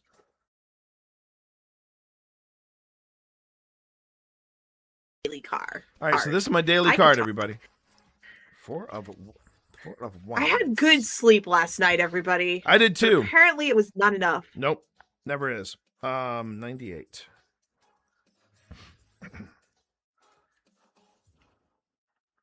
But reading it as Percy and Vex is a good call. Okay. 4 of Wands. It's a good read. Oh, upright, community, celebrations, joy. Reverse, social conflict, lack of support, home conflict.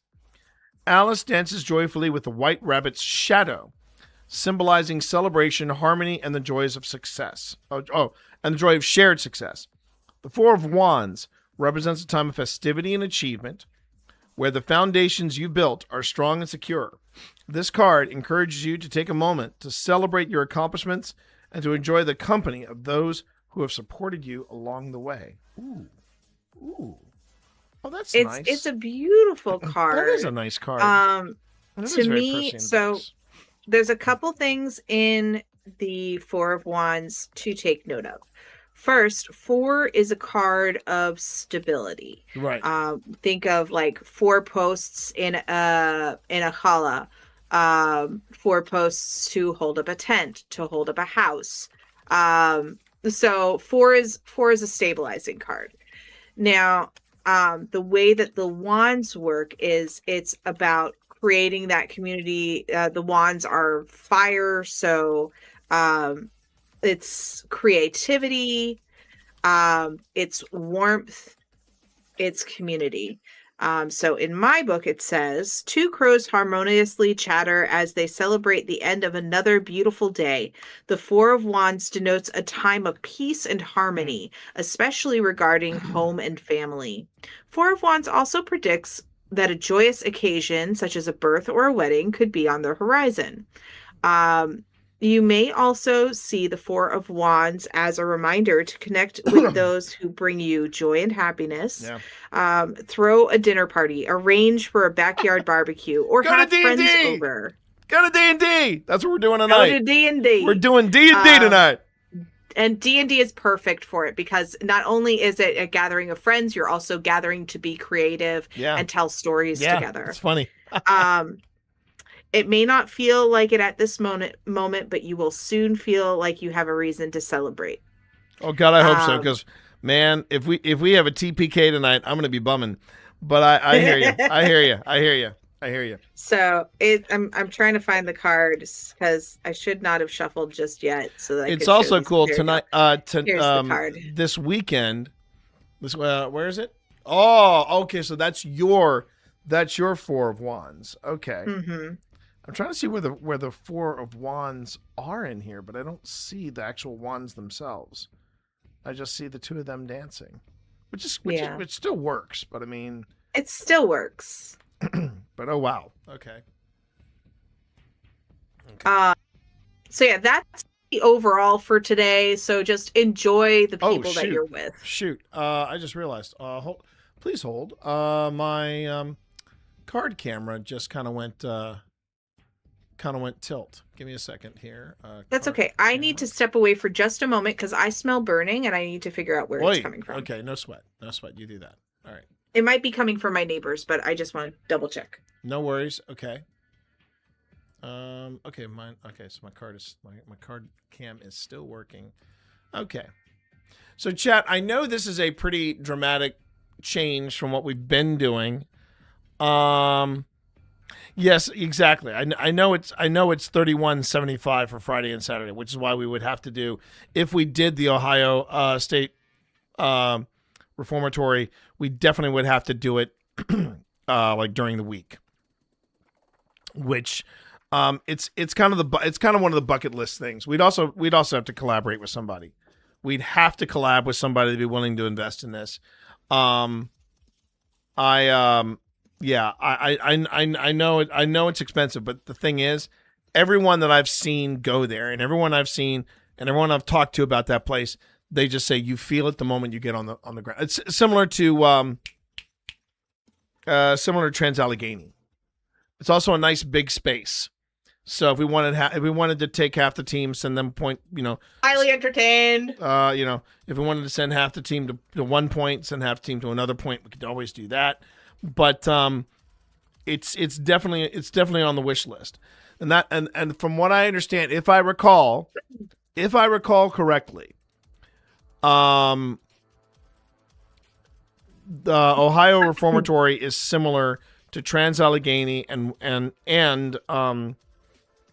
both Hinsdale and Wildwood, in that the money they make off of the paranormal investigation goes back into restoration of the property. And if that's the case, that to me is an automatic win. That to me is an automatic win because we're looking for more places that are like that are trying to get people through the door.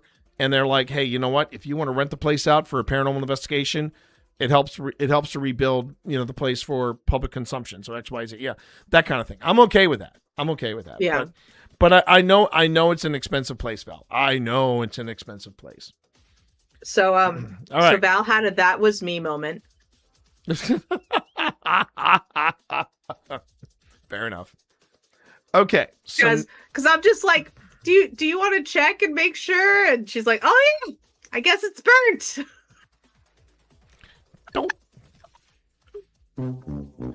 Okay. All right. It's okay. I'm making dinner later, so it'll be fine. All right. See, Sunday through Thursday. Exactly. Sunday through Thursday, $15.95. Yeah, exactly. Okay, so now we get to the 4-card read, right? This is the 4-card read we're about to do. So let me see if I remember my lesson, Sensei. Okay, so it is, what am I dealing with? Mm-hmm. What are my challenges? Mm-hmm. Advice on dealing with said challenges. Potential outcome. Correct. Look at me. Look at me learning stuff, You, chat. he can be taught. What's happening? He's beginning to believe. Exactly. I couldn't remember the line. Yeah, So thank you yeah, for putting no, it together. Man, the Matrix. I've It's seen not that burnt. It's just a little charcoal. No, Val. You're doing a cooking style. It's blackened. It's blackened, which is a New Orleans way of saying it's burnt. We burn it and then we throw pepper on it, and that's blackened. So yeah. Okay, so just to make it interesting, I'm going to do this. My friends from New Orleans would kill you. I know they would. I've never liked anything black. I've tried blackened stuff, and even blackened salmon. I'm like, why would you do this to a perfectly good piece of salmon? Okay, just to make it more interesting, I'm doing it face down. All right. Just to see what we do. All right. So again, we have, what am I dealing with? What are the obstacles? Here's my advice. And finally, the outcome.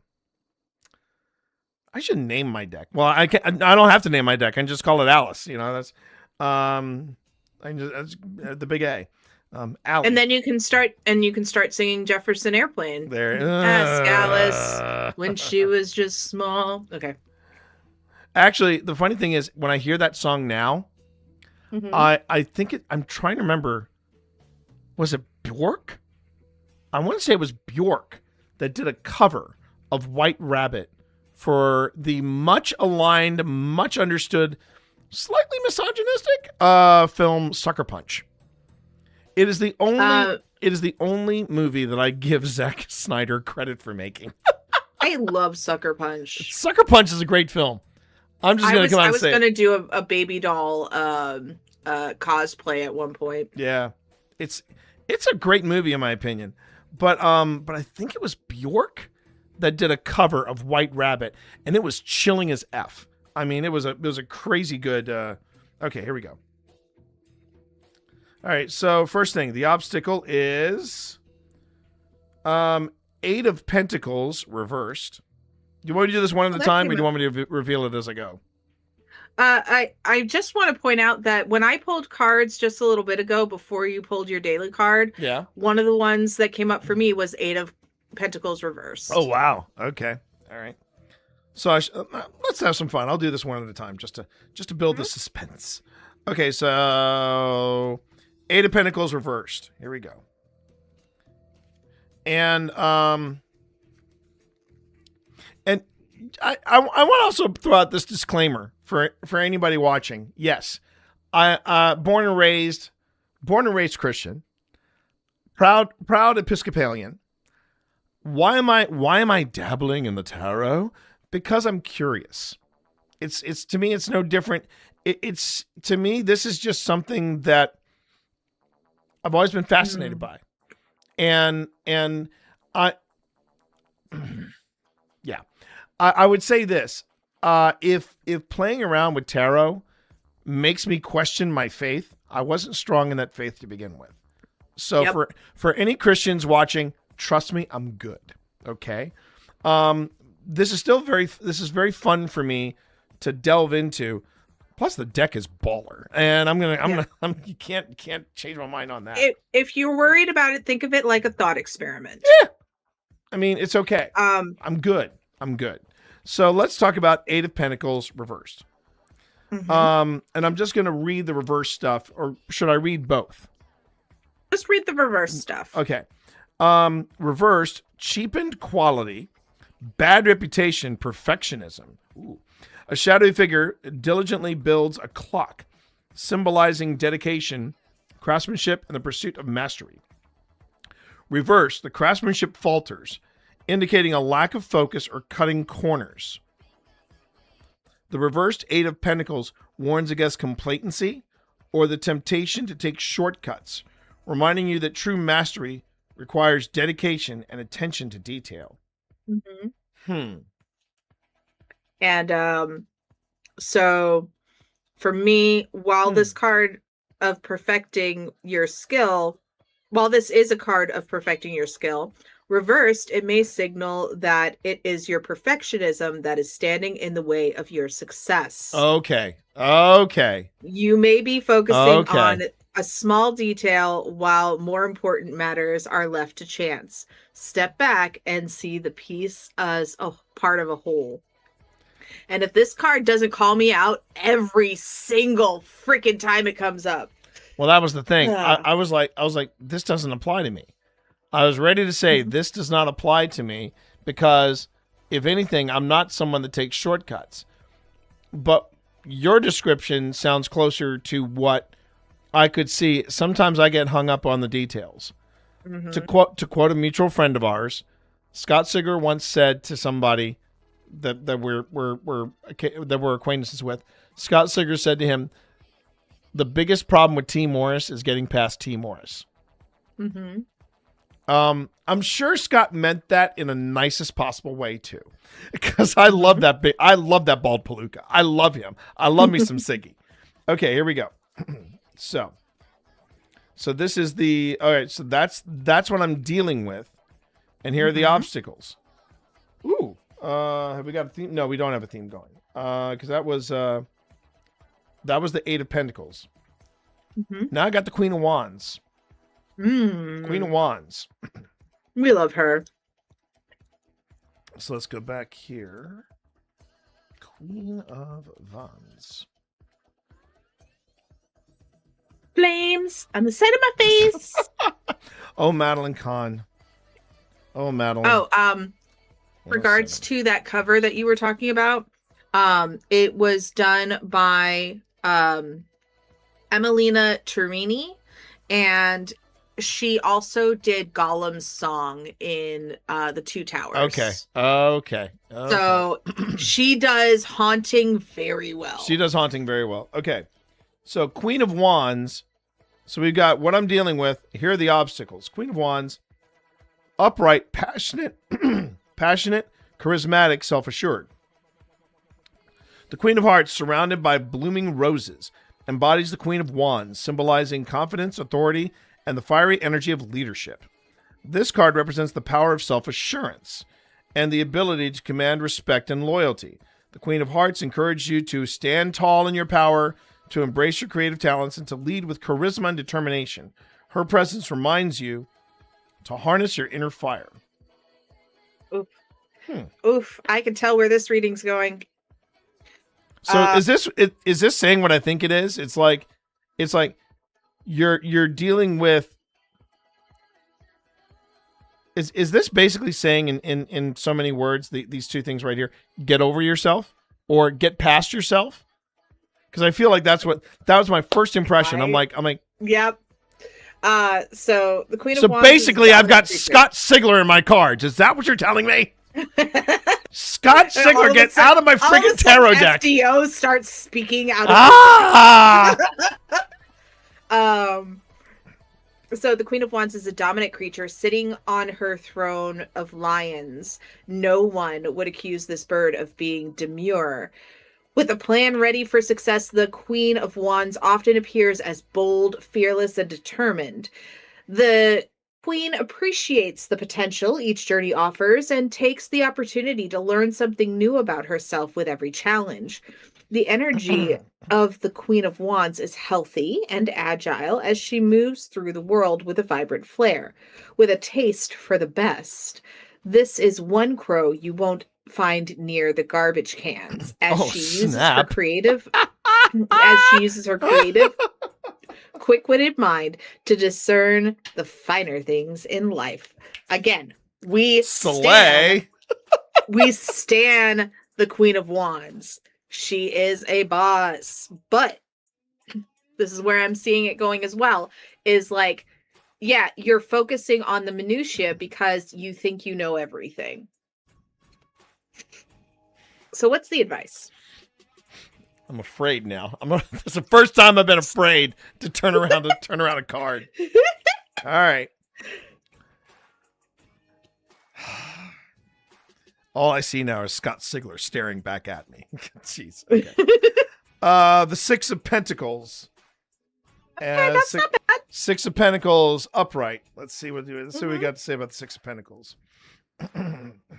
We like that card. That's not a All right. bad card. Six of Pentacles, 82. Here's my Queen of Wands. This is one of my favorite cards. Queen here. of Wands. Let me see it. Oh, there. Oh, okay. Oh, with the two lions. Yeah, you've actually shown me that one. I remember that one. I do remember that one. I think Okay. this one came up in our last I think it did. session. I think it did. All right, Six of Pentacles. Val's getting on the phone with Sigler. Hey, Siggy, guess what? I can see it. No. Siggy, not Ziggy. But it's funny though. I haven't seen. Just as a quick side note, this is the ADHD talking. I haven't seen Scott Sigler in years, and it's funny because whenever I interact with him on Threads, it makes me realize how much I miss that guy. The funny thing about Siggy is he comes across as very hard. I mean, and I get it. You know, he's kind of putting his public, you know, within arm's reach, and he comes across as being very caustic, very, very prickly. But let me tell you something: that man would take a bullet for people. If he considers you a friend, he'd take a bullet for you. He's a good guy. Mm-hmm. He's a really good guy, and I miss him terribly. Okay, Six of Pentacles. Yes. I did find the Eight of Pentacles in this deck, so all right, just showing that here. Ooh, that's interesting. Okay. So Six of Pentacles, upright, as this one is, generosity, charity, support.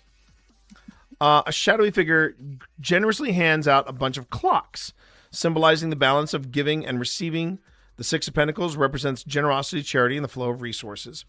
This card highlights the importance of sharing your wealth, whether it's time, money, or knowledge, and the harmony that comes from equitable exchanges. It encourages you to be mindful of the balance between giving and taking, ensuring that your actions contribute to a fair and just relationship with others. I love that description. It's very similar to what we have in the Crow Tarot, where it says, wrong page, right page. The crow returns to the place of his youth in search.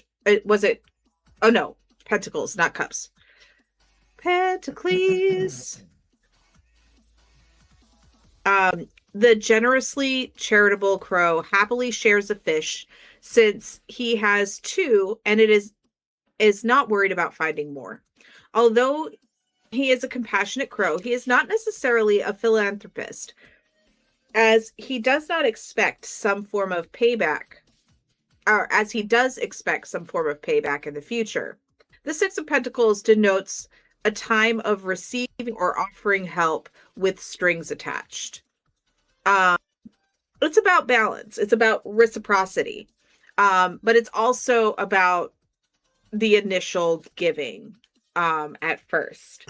And I like that for this reading and for our current stream, because we are delving into something that you don't necessarily know that much about.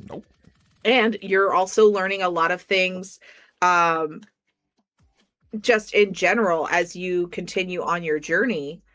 And so I would challenge you in saying that this is a part of this bit of unknowing, and being on the receiving end will allow you to give more in the future and to have those scales balanced. I'm just trying to figure out how this plays in with the other two. Mm-hmm. It's basically telling me I've got to get past my own, if I want to be a success, I got to get past myself. Mm-hmm. And the advice is that I should continue to be generous, whether it's with my time or my knowledge. Let me just see this again. Yeah, it's okay. It's basically saying you got to get past yourself, but it's okay to share. I'm trying to see how those two, how that advice comes to fruition for these two. Does that make sense? Yeah. Okay. This is I will say this is probably the most. I will say, chat. This is the most complicated reading I think I've ever had, because it's not as. The last two that I did, chat, were very linear. And I mean that in a nice way. I mean that in a good way. This one's a little weird because it's basically saying I dwell on the details, which that's true. Man, I can't tell you how many times when Pip and I were working together in the steampunk world, I would piss her off so much because I would get into the weeds on the details. Now, granted, I argue that it made the story better, which is me basically doing this where I'm saying, I know more than you, Pip. And I say that very carefully because she might be in earshot. Doesn't mean I didn't love working with my wife. That's not what I'm saying. I'm saying that Pip would do the wide look. I'd get into the minutia. And I think that was where the two of us, I mean, we both screwed up when we miscounted the Ministry 7. I don't want to get into that. But I'm trying to figure out how my generosity plays into my bad habit of dwelling on the details. Unless it comes back to when I let go of whatever endeavor I'm working on and I share it with people and I'm generous with what I do. Is that what this is saying? Is I'll give you a good example. I'm always searching for feedback on the episodes that I do for old spirits. But then I do these things that I've been doing, these as Spence and Val can attest. I've been doing these open review of footage, and that's been me saying I want to share this with you all because I want you all to experience this and share this with me. Is that am I making sense of this at all? So let's turn over the last card and see if it ties it all together. All right. So this is the potential outcome. The potential outcome is Knight of Sigler. What? No, I'm kidding. It's the Knight of Cups. Okay. Wouldn't you were half expecting the picture of Scott Sigler staring back at us. I know. Knight of Cups upright. Okay. Knight of Cups. I actually paused on this one as one of my I was fascinated by that card, but I went by it because I found others, but I do like the Knight of Cups. 54. Okay, 54. Knight of Cups, upright, staying true to one's heart, romantic, dreamer. A knight on horseback treads through water carrying a teacup with purpose and grace. Is he doing that? Oh my God, he is. Oh my God, he is. He has hang on. I got to see this. Let me see this up close. There's the sword he carries. Where's his other hand? I'm going to take his word for it that he has a teacup in the other hand because I don't see it. But okay. Okay, so a knight on horseback treads through water carrying a teacup with purpose and grace. The Knight of Cups represents the pursuit of dreams, ideals, and emotional fulfillment. The card is a symbol of romance, creativity, and the determination to follow your heart's desires no matter the challenges ahead.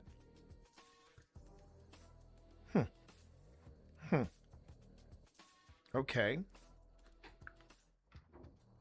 Alrighty. So, on my end, the Knight of Cups is calm, healthy, and a regal crow.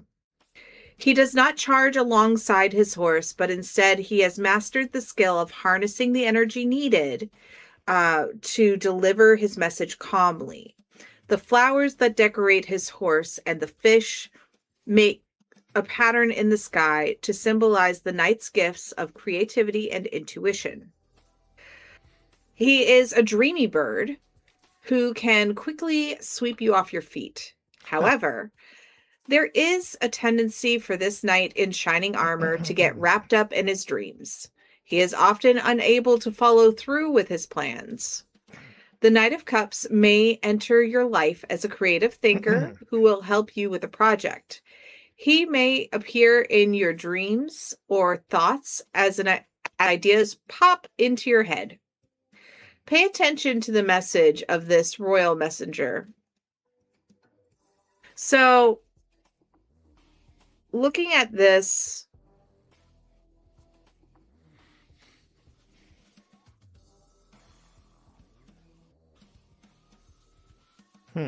So it's about. Looking at this from a big picture view, which, like you, I often struggle with the big picture. Right. Often deep in the weeds. So this is challenging you to get out of the weeds and to get outside of what you know, to be generous with yourself in being in your learning phase, and to understand that while, you know, the creative things may spur on some really good ideas, to give yourself grace when those ideas don't pan out for whatever reason. Right.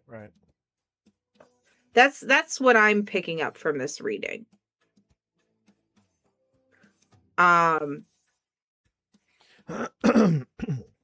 Because it's hard. It's hard being a creative person. And especially when, you know, as we look at our different cards, we're noticing all the really cool details and it's fascinating, but we're missing the big picture. And so it takes some it takes a little grace. It takes effort. It takes effort and grace to step back. And like you say, you want to be in your rock star phase again. And I could be getting impatient about that because I worry about time. Mm-hmm. I worry about time. And maybe I shouldn't be. Maybe I should, like you said, I should be giving myself grace. Mm-hmm. And I should allow myself that grace. And for some reason I'm denying that. And you know, just know that in the balancing out of the Six of Pentacles, giving yourself that time is going to come back for you. Allowing yourself that grace will come back and help you in future. Right.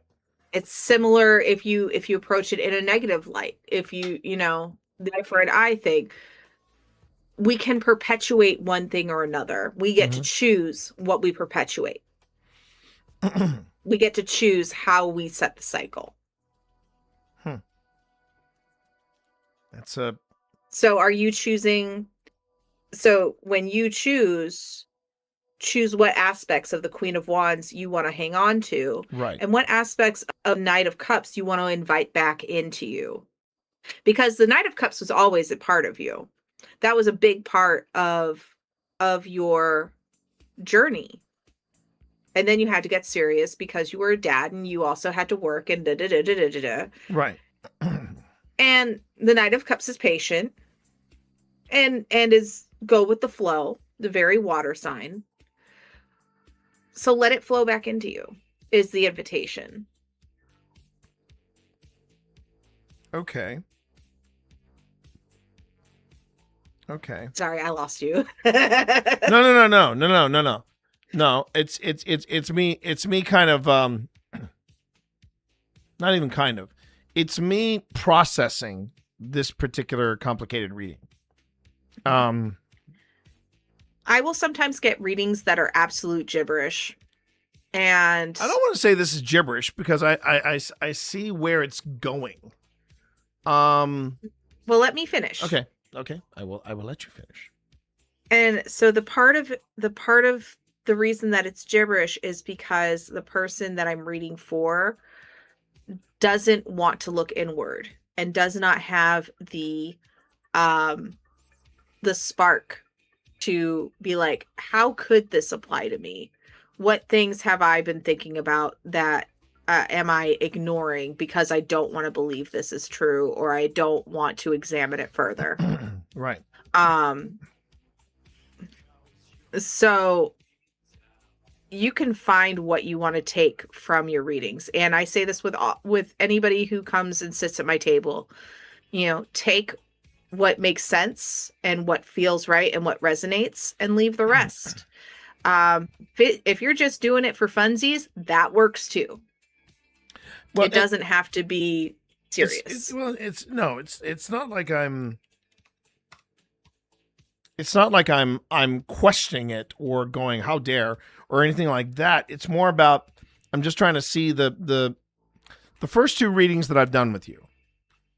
I saw the connection. I easily saw that connection. The one I just did where I pulled out the 4 cards at random, I saw the connection there. This one was a little more complicated. And I realized that, much like when I'm listening to portals, or I'm listening to ICC devices, it goes into the interpretation. What do the images mean? What do the words mean? Do the words mean anything? Or like you said, is it just random noise? Mm-hmm. And that's what I'm contemplating in my head is, okay, how much of this is noise and how much of this is signal? And it's not like I'm letting it throw me. I'm still having fun. Don't get me wrong. I'm still having fun with this. But this is definitely a very different kind of reading that I've already encountered. 3 sittings and here I've got a reading. I was going, that one's complicated. Well, this one is also very much grounded in physical. Yes. Whereas I would agree. Whereas the previous ones have had a lot of the high-mindedness that resonates in the high arcana. Like Val said, sometimes you have to sit with a reading before it makes the connection. Right. And your mileage may vary. Exactly. Mm-hmm. I mean, the good news is I did take pictures. I do that all the time, by the way. We have VODs. And we have VODs, yes. But I've got photographs of my readings, and I'm going, this is what my readings are saying, and I find it interesting. And I do find it interesting. I find all of this fascinating. And I would say this is the first reading I've had of the 3 times that we've sat down where I'm gonna be like, I'm gonna have to. Oh, hang on, I've got the drop in for it. I suggest you let that one marinate. It's the marinate. I gotta let that. Yep. Boy howdy. Yes, boy howdy indeed. I suggest you let that one marinate. So, fat cat down to 13.5 pounds. That's a good. Congratulations. I'm assuming it's down from a larger size. I assume. Well done. Well done indeed. Okay. That was a good lesson. Yeah. I've got to remember to do more daily polls and things like that. I got to remember to do that. And I mean, just if you feel so inclined, journal about it. One of the things I used to do when I was bullet journaling was I would pull my card in the beginning of the day. I would write it down, and then at the end of the day, after I make notes of everything that happened, because I had to keep track of my elderly roommate's activities for his doctor and his social worker and everything. So then I would be like, okay, how did this show up for me today? Right. Yeah. Okay. Any assignments for me until next week? Yes. Okay. You seem very excited about the major arcana. I would like you to pay attention to the minor arcana. Those are the So- pentacles and the cups and so forth, correct? Yes. And I want you to pick 4 cards that are specifically minor arcana that are interesting to you. All right. Do you care if they're so we don't have to worry about if they're reversed when I pick them or anything like that? Correct. Okay, 4 cards of interest from minor arcana only. And Minor I like arcana what you did. only. I do like what you did with today's beginning the opening volley with today's readings, because you were just looking at the art, and the art is what spoke to you. I would like you to focus on that as well. I probably will. Yeah. I've been purposely not checking the book. You know, just looking at the art and going, okay, what is this about this that speaks to me? Because it's a bit like when I go into a site and I don't necessarily know all of the history. I know enough to be dangerous, but I don't know all of the history. So yeah, I'm good with that. I will endeavor to do that for next week. Fantastic. Okay. Well, I think I can dismiss you from class then. Yay, good, because I have my bag ready to go for tonight. I got my bag ready to go for tonight. I've got my dice. I've got Pip's dice in here. I'm gonna put. We will probably also Pip and I will probably be working on our characters for the one shot that we're doing this weekend. Oh, fantastic! Yeah, we're doing a one shot from a relatively new. I don't know if you would call it a system or if you call it a world or what, but it's a new thing from Wizards of the Coast and D&D. It's called, I don't know if you've heard about it, but it's called Crooked Moon. I have not. Okay. So here's what I would say about Crooked Moon. Those friends of yours from New Orleans, they'd love it. Oh, fantastic. It's basically a world that is steeped in that kind of, how would one describe it? It's got influences of hoodoo and voodoo. And I don't mean that in the way Evie would say it, where it's hoodoo voodoo. It's not that. But it has those kind of like, for example, the character I'm playing, or the character that I want to play and that I'm going to be designing. His name is Ichabod Richmond. I love it. And I love it already. Yeah, he's a scarecrow. He is a scarecrow. I do want to point out for you, Yeah. For Evie, you can tell Evie I got this book. I got a book on Appalachian witchcraft. Oh dear. You gotta bring Miss Spence over, because I gotta talk to her about that hoodoo voodoo hoopa choop. I saw too much of it in West Virginia. If I do it the right way, I saw too much in West Virginia. Then there ain't gonna be no problem. I told you the story. I told you the story about when we opened the cage in when we paid a visit to Trans-Allegheny, and I opened the cage for Evie to see if Evie wanted to, just come out and walk around the car for a bit. She would not leave the cage. She'd be like, "You don't see them? You don't see them in the windows? Daddy, please tell me you don't live here, Daddy. Because if you do, take me back to Williamson. I will stay in the old hospital on College Hill before I stay at the Trans-Allegheny Lunatic Hoopajoop." Yeah. Okay. Fantastic. So T, what else do you have going on for the week so that we can, shout it out? Okay. Before This we week, end? first off, chat, if you've been enjoying this, and for those of you watching the VOD, if you've been enjoying this and you want a legit reading from the marvelous mistress themselves, please look up Resonant Moon. I did a shout out earlier, but Spence does professional readings on stream. You're doing it tonight, right? Yep. Yeah. After we're done. After we're done, Spence will be staying on and doing honest to God tarot. And the reason why we do this under IRL and not tarot is because I'm learning. Apparently, if we go under tarot, Spence said people will be showing up going, "Give me a reading," and it's like, but I'm learning. So and I mean, usually they're nice about it. Yeah, I'm that was a dramatic interp right there. So, but yeah, that's why we're doing it this way, and if you are interested, they're charging for this, and not in an exorbitant sort of way. It's affordable. And so please lean on Spence for some encouragement and some guidance from the cards, because they really know what they're talking about. But so that's tonight. But as far as me, I'm wrapping up very shortly after this. And then I'm off to get dinner, because tonight we are supposedly facing a dragon. It's either going to be a victory lap as seen in the cards, or a TPK. We'll just have to wait and see how it goes. I will just say this: after watching, I was literally taking notes during the Legend of Vox Machina.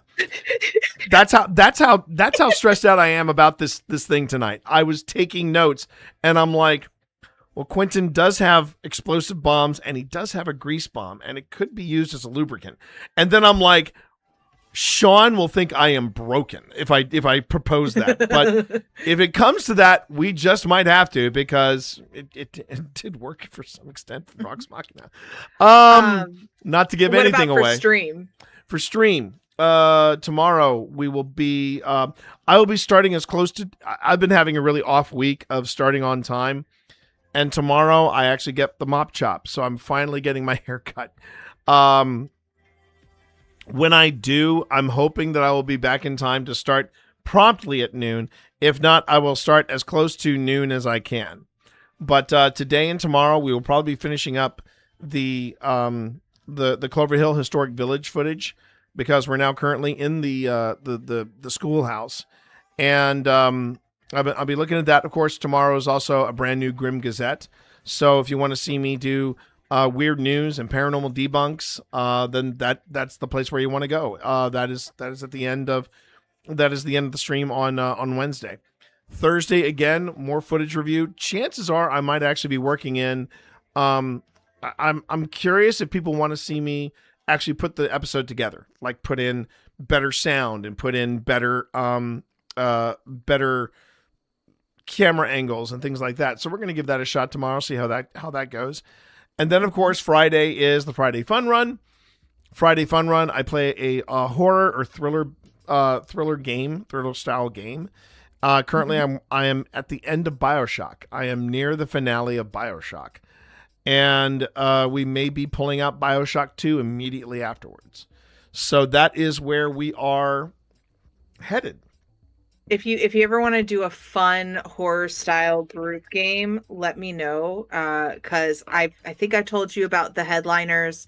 It's a multiplayer game where you're a team of journalists and you're photographing the apocalypse. Oh dear. And it's amazing, and you have to try to survive. Okay, that could be a fun group game to do. I'd be game for that. Yeah.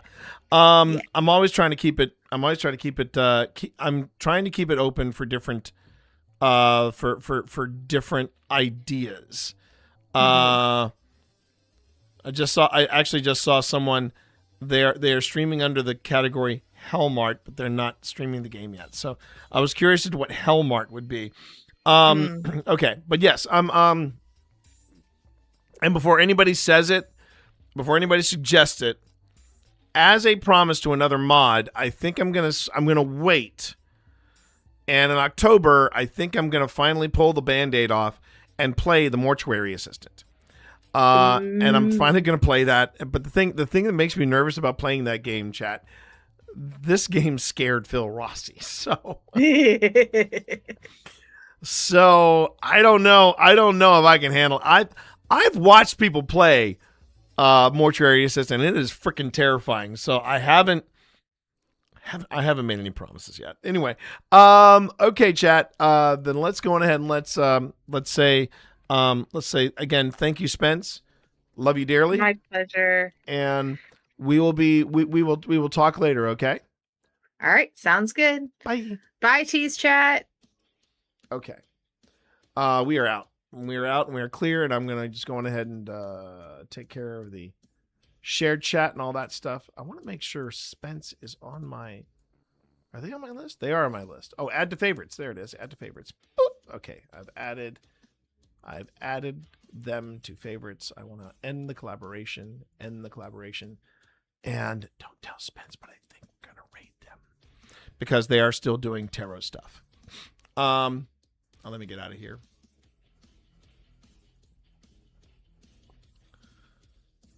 And that means I cannot watch. I really wasn't planning to watch the movie. I really, really wasn't.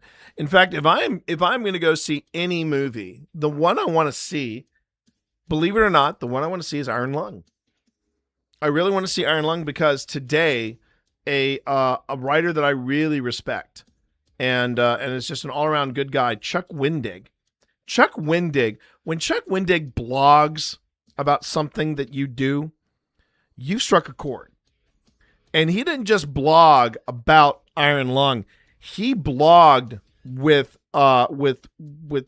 extreme prejudice about how much he loved Iron Lung.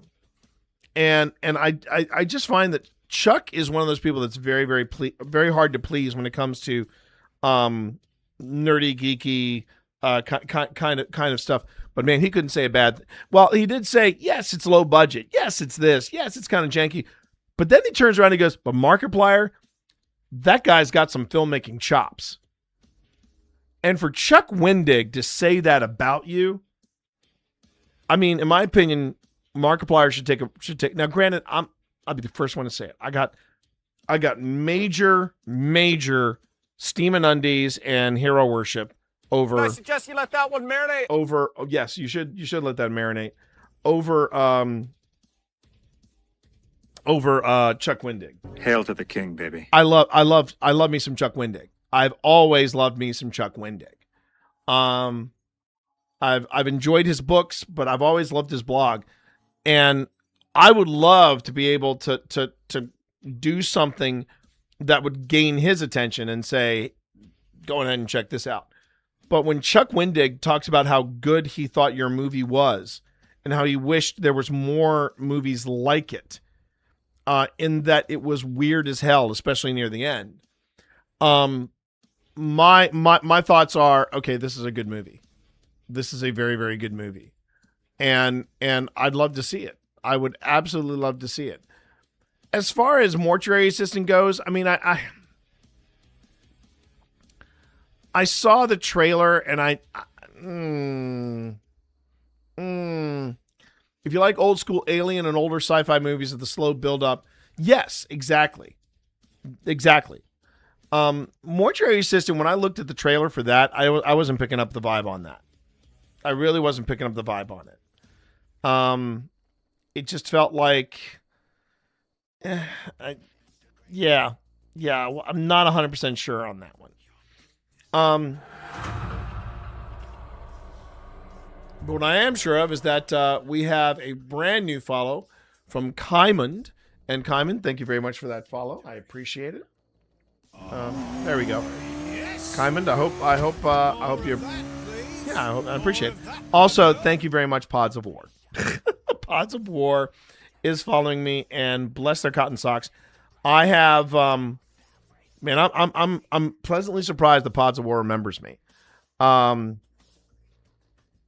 Yeah, I had a I remember when I first got on to Twitch, Pods of War was one of the first people that I not only subbed to very briefly, but I also just enjoyed chit-chatting with them, brief as it was.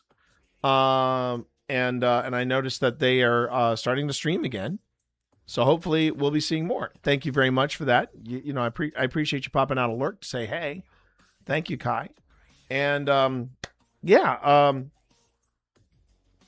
I have plans for I have plans for the week. I hope you all will join us as you heard. And I'm gonna stew on that reading. I'm gonna stew on that reading for a bit. And I realized that I realized that tarot might be a big jump from what we've been doing all day, but it's still pretty much paranormal adjacent. And as far as picking up the cards from Selena Spooky Boo, I'm going to think about that. I'm going to let that. I'm going to let as I have in my drop-ins here. I suggest you let that one marinate. I will let it marinate, mainly because I could either get an Infinity deck or I could get myself some more Magic T-shirts. I mean, who's this not talking? I know, but I want to have something nice to wear on my. I have 2 Magic T-shirts to my name. I have 2 Magic T-shirts to my name. I need more Magic T-shirts. Not only did I find 2 Magic T-shirts, I found a T-shirt of the Dragonborn monk that they have in the player's hand guide for Dungeons and Dragons. The problem is the people that are making these D&D and Magic T-shirts, man, they are charging. I mean, 3 T-shirts, it's $90. 90, and then I got to pay for shipping and all that stuff. So before I sealed the deal, I said to Pip, I said, "Would you be cool with this?" And she just kind of gave me that look, and I said, "I'll take that as a no." But it has been a really good day. It's been a really good day. I ended the investigation portion with a really, really solid catch. Pretty happy with that. Yeah, I know. That is why secondhand I didn't jump on them. Also, I don't mind saying I'm worried about the shrinkage. I want to make sure that I don't overspend. So I'm working very hard to make sure that I don't do that. I'm being good, as good as I can be. You know what I'm saying? So yeah, it was a really good day though. We are getting through the footage of the school, and I'm remembering how active that whole area was. And I'm also thinking before we kick off season 5, I want to make sure that we get back there as a team, because I want Pip to not only experience the school, but I want Pip to experience the church as well. Because I felt like she missed out when her back seized up on her. And yeah. Again, I want to do a massive shout out to Tina Rossi for digging us out of the driveway. If she had not done that, we would have been screwed today. But we're going to be able to get. We were able to get out. Oh, I should rephrase that. Pip was able to get out. Pip was able to get out and make sure that Vi was taken care of with the vet, and now we're gonna get ready and face a dragon, an ice dragon, a big ass ice dragon. It's gonna be fine. It's gonna be fine. But as far as Crooked Moon, that's gonna be this weekend. I am incredibly tempted to stream it from my phone. I am incredibly tempted to do that, and I might do it. I'm gonna ask for permission tonight to see if I can do that, and if I can, I will. If Sean is not comfortable with us doing that, then okay. But I'll see what I can. I'll see what I can manage, chat. If I can sneak in an extra stream this weekend, I will. And man, to do it live from Mythic Hall would be so much effing fun. But I'm gonna wait. Because I'm trying to be almost time to clock in. Oh, that's right. Okay.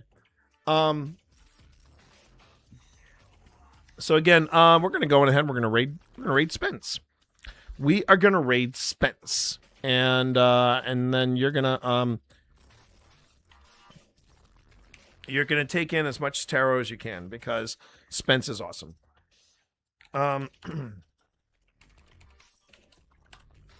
Nope, one word. Okay, I think we're ready to go. And you all know what to do, everybody. if you have a tier 1 sub, all you need to do is copy paste this message into Spence's chat, and that's it. Now, if you don't have a tier 1 sub, that's fine. You do not need a tier 1 sub to hang out here. I'm just happy you're here. I am happy you're here. But you can go ahead and use whatever emotes you like. Just make sure that the message says it's a tea party, a tea with 2 E's, and cheers from the Monster Mash. Thank you, everybody, for a fantastic day. I really appreciate each and every one of you.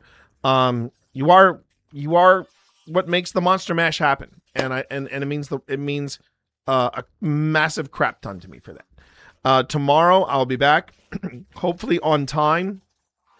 No guarantees, but I am going to be a little more manageable with this hair. Okay, and I will see you all tomorrow for more paranormal goodness. Until then, stay spooky. Take care. Love you guys. Peace.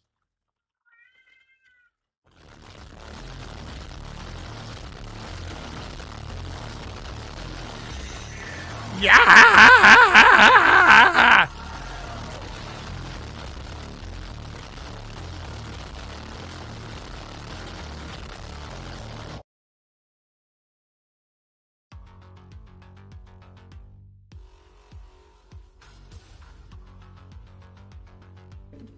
All right, let's look at this Emperor reversed. If the Emperor appears reversed... Damn right. Ow! Damn right. Yeah. Damn right. Thank you, T. Welcome to the Gravity Well once again, Raiders. I am Resonant Moon, your friendly MB variety streamer. I am doing a reading for chat in general while we wait for people to request a reading.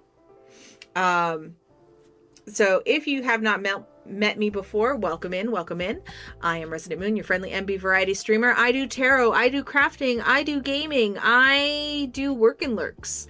So yeah, and I will go ahead and show you what we've got going on for specials for the Season of the Heart. So these specials are from February 1st to February 17th. And so these are different readings that I have available outside of stream. I can either do a live video call with you, or I can record a video for you. So we've got the Sweetheart Spread, the Lover's Crossroads, and the Sacred Flame readings. So if any of that sounds interesting to you, you can DM me on Discord or go to my website, resonantmoon.com, to book a reading. Okay, back to the tarot stream. So this is our spread for the chat. So we just talked about the Ace of Swords and how it is a sparking of new ideas and awesomeness. And so now we're looking at the Emperor reversed. If the Emperor appears reversed, this may serve as a warning that arrogance and overconfidence are getting in the way. As a result, you risk losing the respect you crave. Ooh. Interesting. Okay. So overconfidence. Overconfidence being in the way. Well, let's look at the star. Once again. All right. So the star: wishes, optimism, happiness, and astronomy. Bathing in the crystal clear night sky, the crow allows the water to wash over her wings and cleanse away the negativity of the past. On a branch, a songbird serenades the crow and harkens a time of newfound optimism. The star card brings the gift of hope and a message that any problematic time in your life will soon be over, and the place you find yourself will be one of love and stability. You will feel a profound transformation, one that connects spiritually as a result and can lead to a lifetime change. All right, so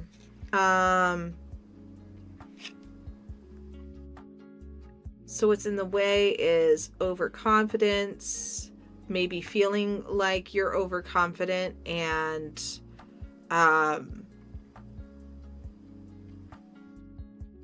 all that comes from it. And so the star says you can recover from that. It's not the end of the world to make that mistake. You just have to acknowledge it, rinse it off, and move forward. So now we get into the Page of Swords reversed. So the Page of Swords reversed represents a person who talks a big game but doesn't have the experience to back it up. This card reversed may also warn of jumping in too hastily without proper research and, as a result, wasting energy. So,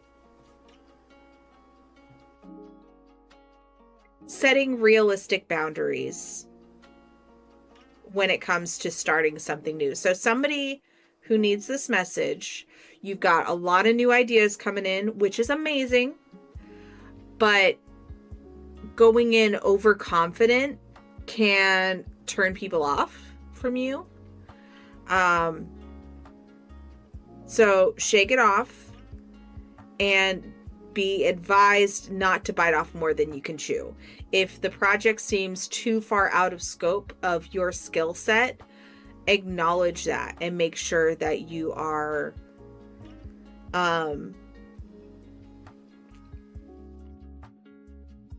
make sure that you're being reasonable with your expectations of yourself. And as far as what's going on in the background we have the Eight of Swords. So initially to me that means like you've put yourself in a situation. If you don't heed this, you might have yourself in a situation where you are stuck. So what does it say? We want the Eight of Swords. The crow is caught in a cage of swords and wrapped in a long red ribbon that represents self-limiting beliefs. She is a prisoner, powerless due to lack of vision or inability to break free from her own self-imprisoned cage. Eight of Swords is a message to take back your power by looking at your situation from a different angle. The Eight of Swords denotes a challenge due to restrictions that appear to be overwhelming or beyond your capabilities. You have the power to overcome any problem. The Eight of Swords asks you to look inward to discover the potential within. So basically saying you have what you need to fix your own problems. You know, Dorothy being able to click her heels to go home. She's had it all along. She just didn't know that she could use that. So what are your silver slippers? You know?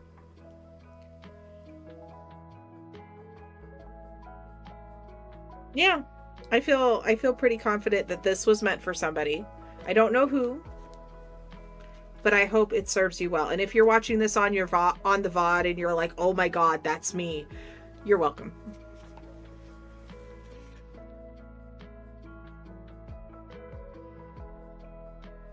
Alrighty.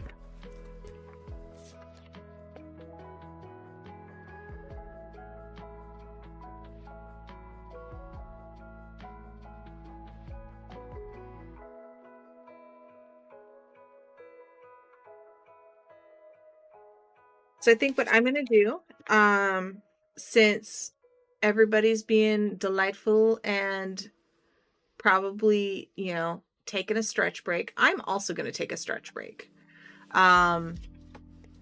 So I'm going to shuffle this a couple more times. We're going to go on the BRB screen. And when I come back, we will check in and see if anybody is looking for a tarot reading. So thanks everybody for being here, and we'll be back shortly.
Nomming on my head.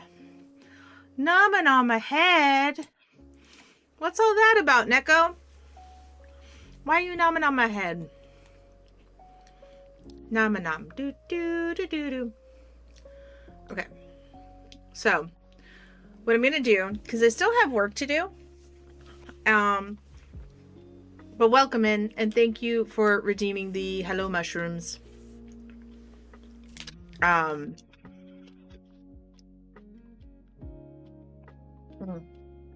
So we're gonna turn this into a little bit of a work and lurk, but I am gonna have my tarot cards out and available if people want to request a reading. So we've got that there. But yeah, let's go ahead and get the work in.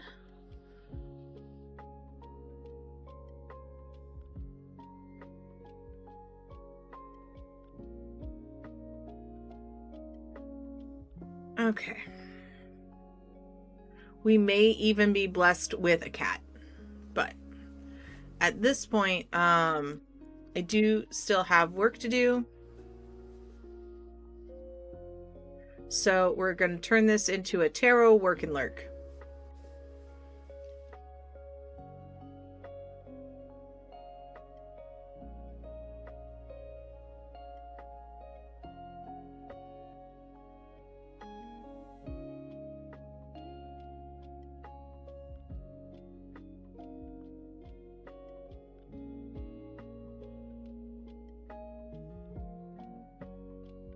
It's loading and we're loading. But yeah, I've got 2 chapters to go till I'm done. So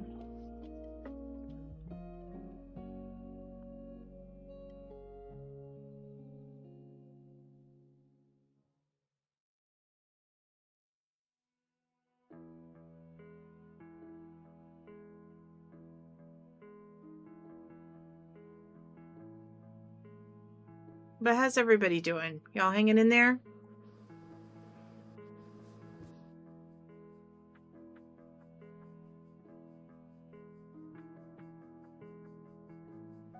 And for all you lovely lurkers, I see you. I'm glad you're here too.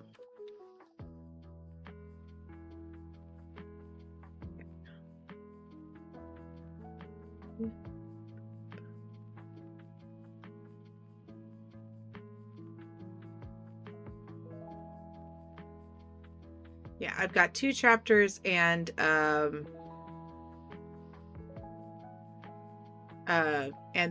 outro or the closing credits.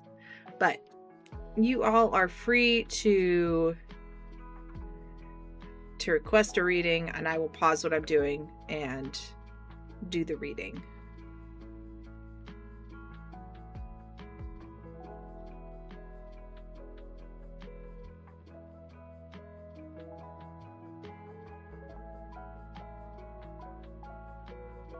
Yay!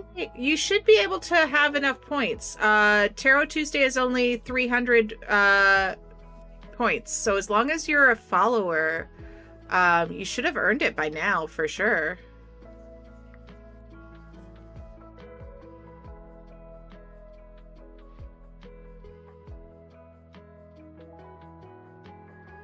Are you not a follower, Gentle Monster?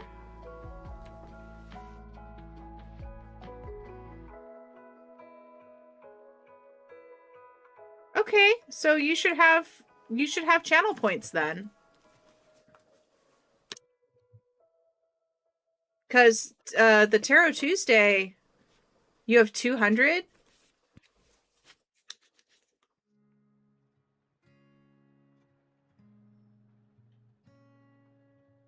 You know what? I'm just going to go ahead and do your reading.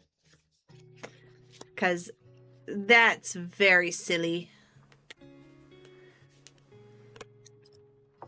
So I would like you to go ahead and do exclamation point D20.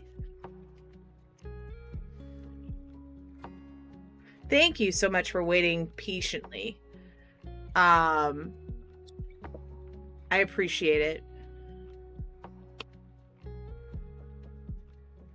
A 4. Okay, so that tells me, so if you read the description after I draw the number of cards from your D20 roll, I'll turn over 4 cards.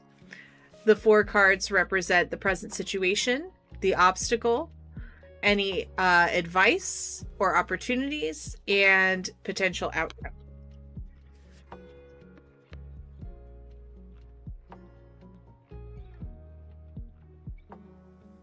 Alrighty. Oh, I can also do this, which might help my computer. Okay. Did you have any specific thing that you wanted the reading on, or did you want to just see what the cards say?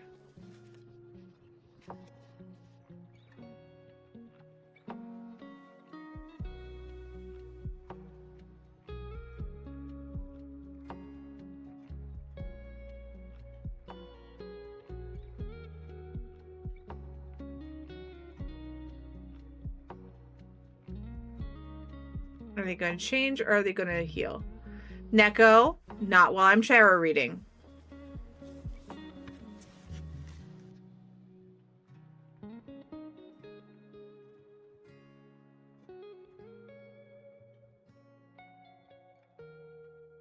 You can make biscuits and come sit on my shoulders, but no poking. I already said hello.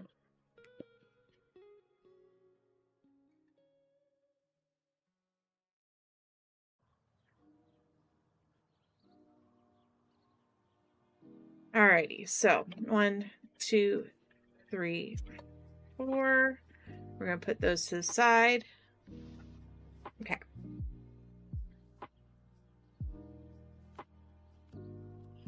2, 3, 4. All right. Whale.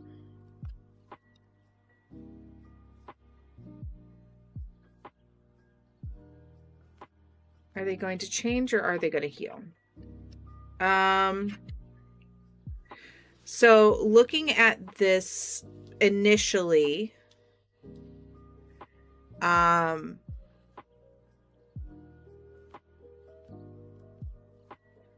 this reading doesn't want to talk about her. It wants to talk about you. And so right now you're trying to regain your sovereignty in the King of Pentacles, but you've got a lot of anxiety that's in the way with the 9 of Swords. And that sounds very reasonable.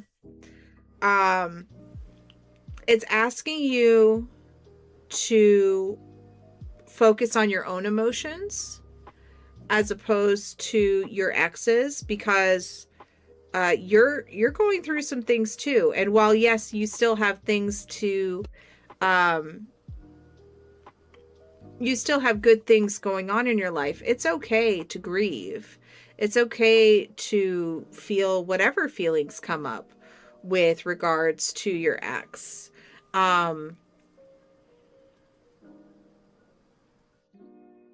Because once you do that, you've got a path that is before you, but you can't do that until you process what's been going on with you two.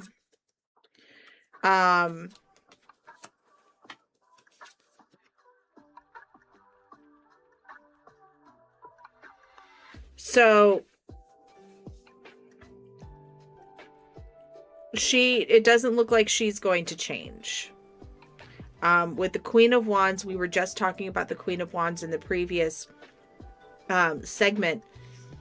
The Queen of Wands is a boss bitch, but there's not a lot of flexibility there. So you are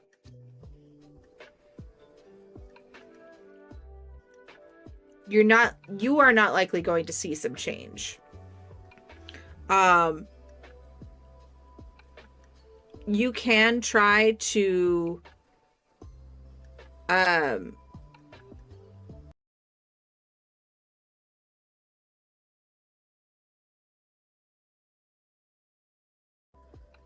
push back on things that she is saying, The Five of Wands is about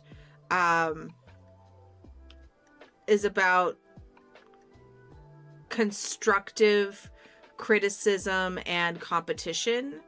So you can put all that effort into it, but ultimately with the Eight of Cups, we're talking about moving on because the cycle is just going to continue over and over again.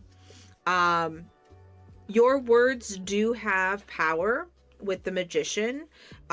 So you can leave your ex with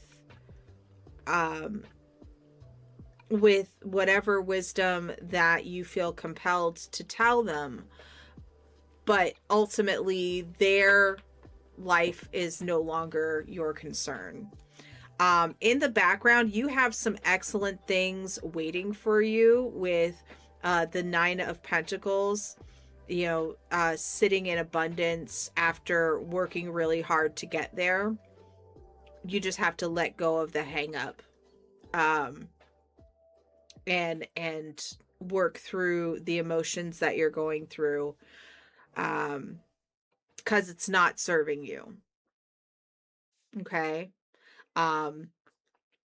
So your life is your own. And I know I was using she, her for the ex. I'm doing that because of the gender of the card, I guess. But yeah.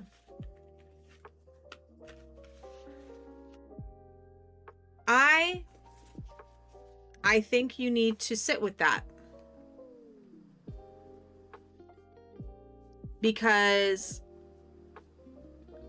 one of the lessons of the Five of Cups is really honoring those feelings of doubt.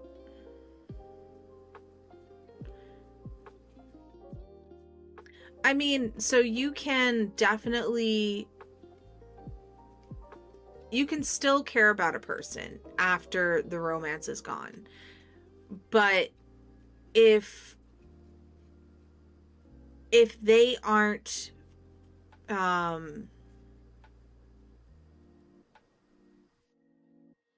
if they're not reciprocating that kindness, then what's the reason? You know what I'm saying? And the cards are saying that too. The cards are saying it's time to move on. Because you got excellent stuff waiting for you. And the people will come. The people who are meant to be in your life will come.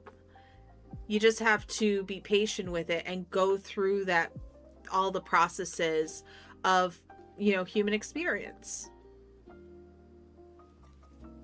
It's going to be okay. You're not going to be alone unless you want to be.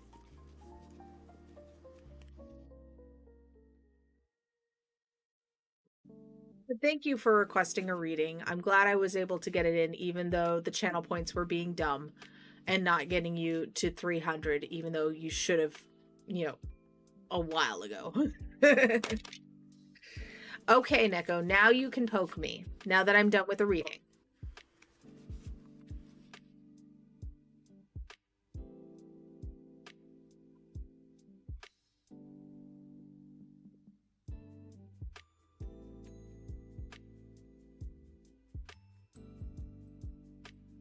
Alrighty.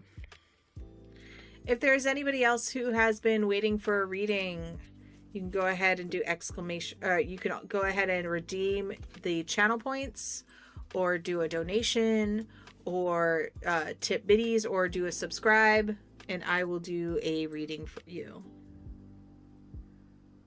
In the meantime, I'm going back to work.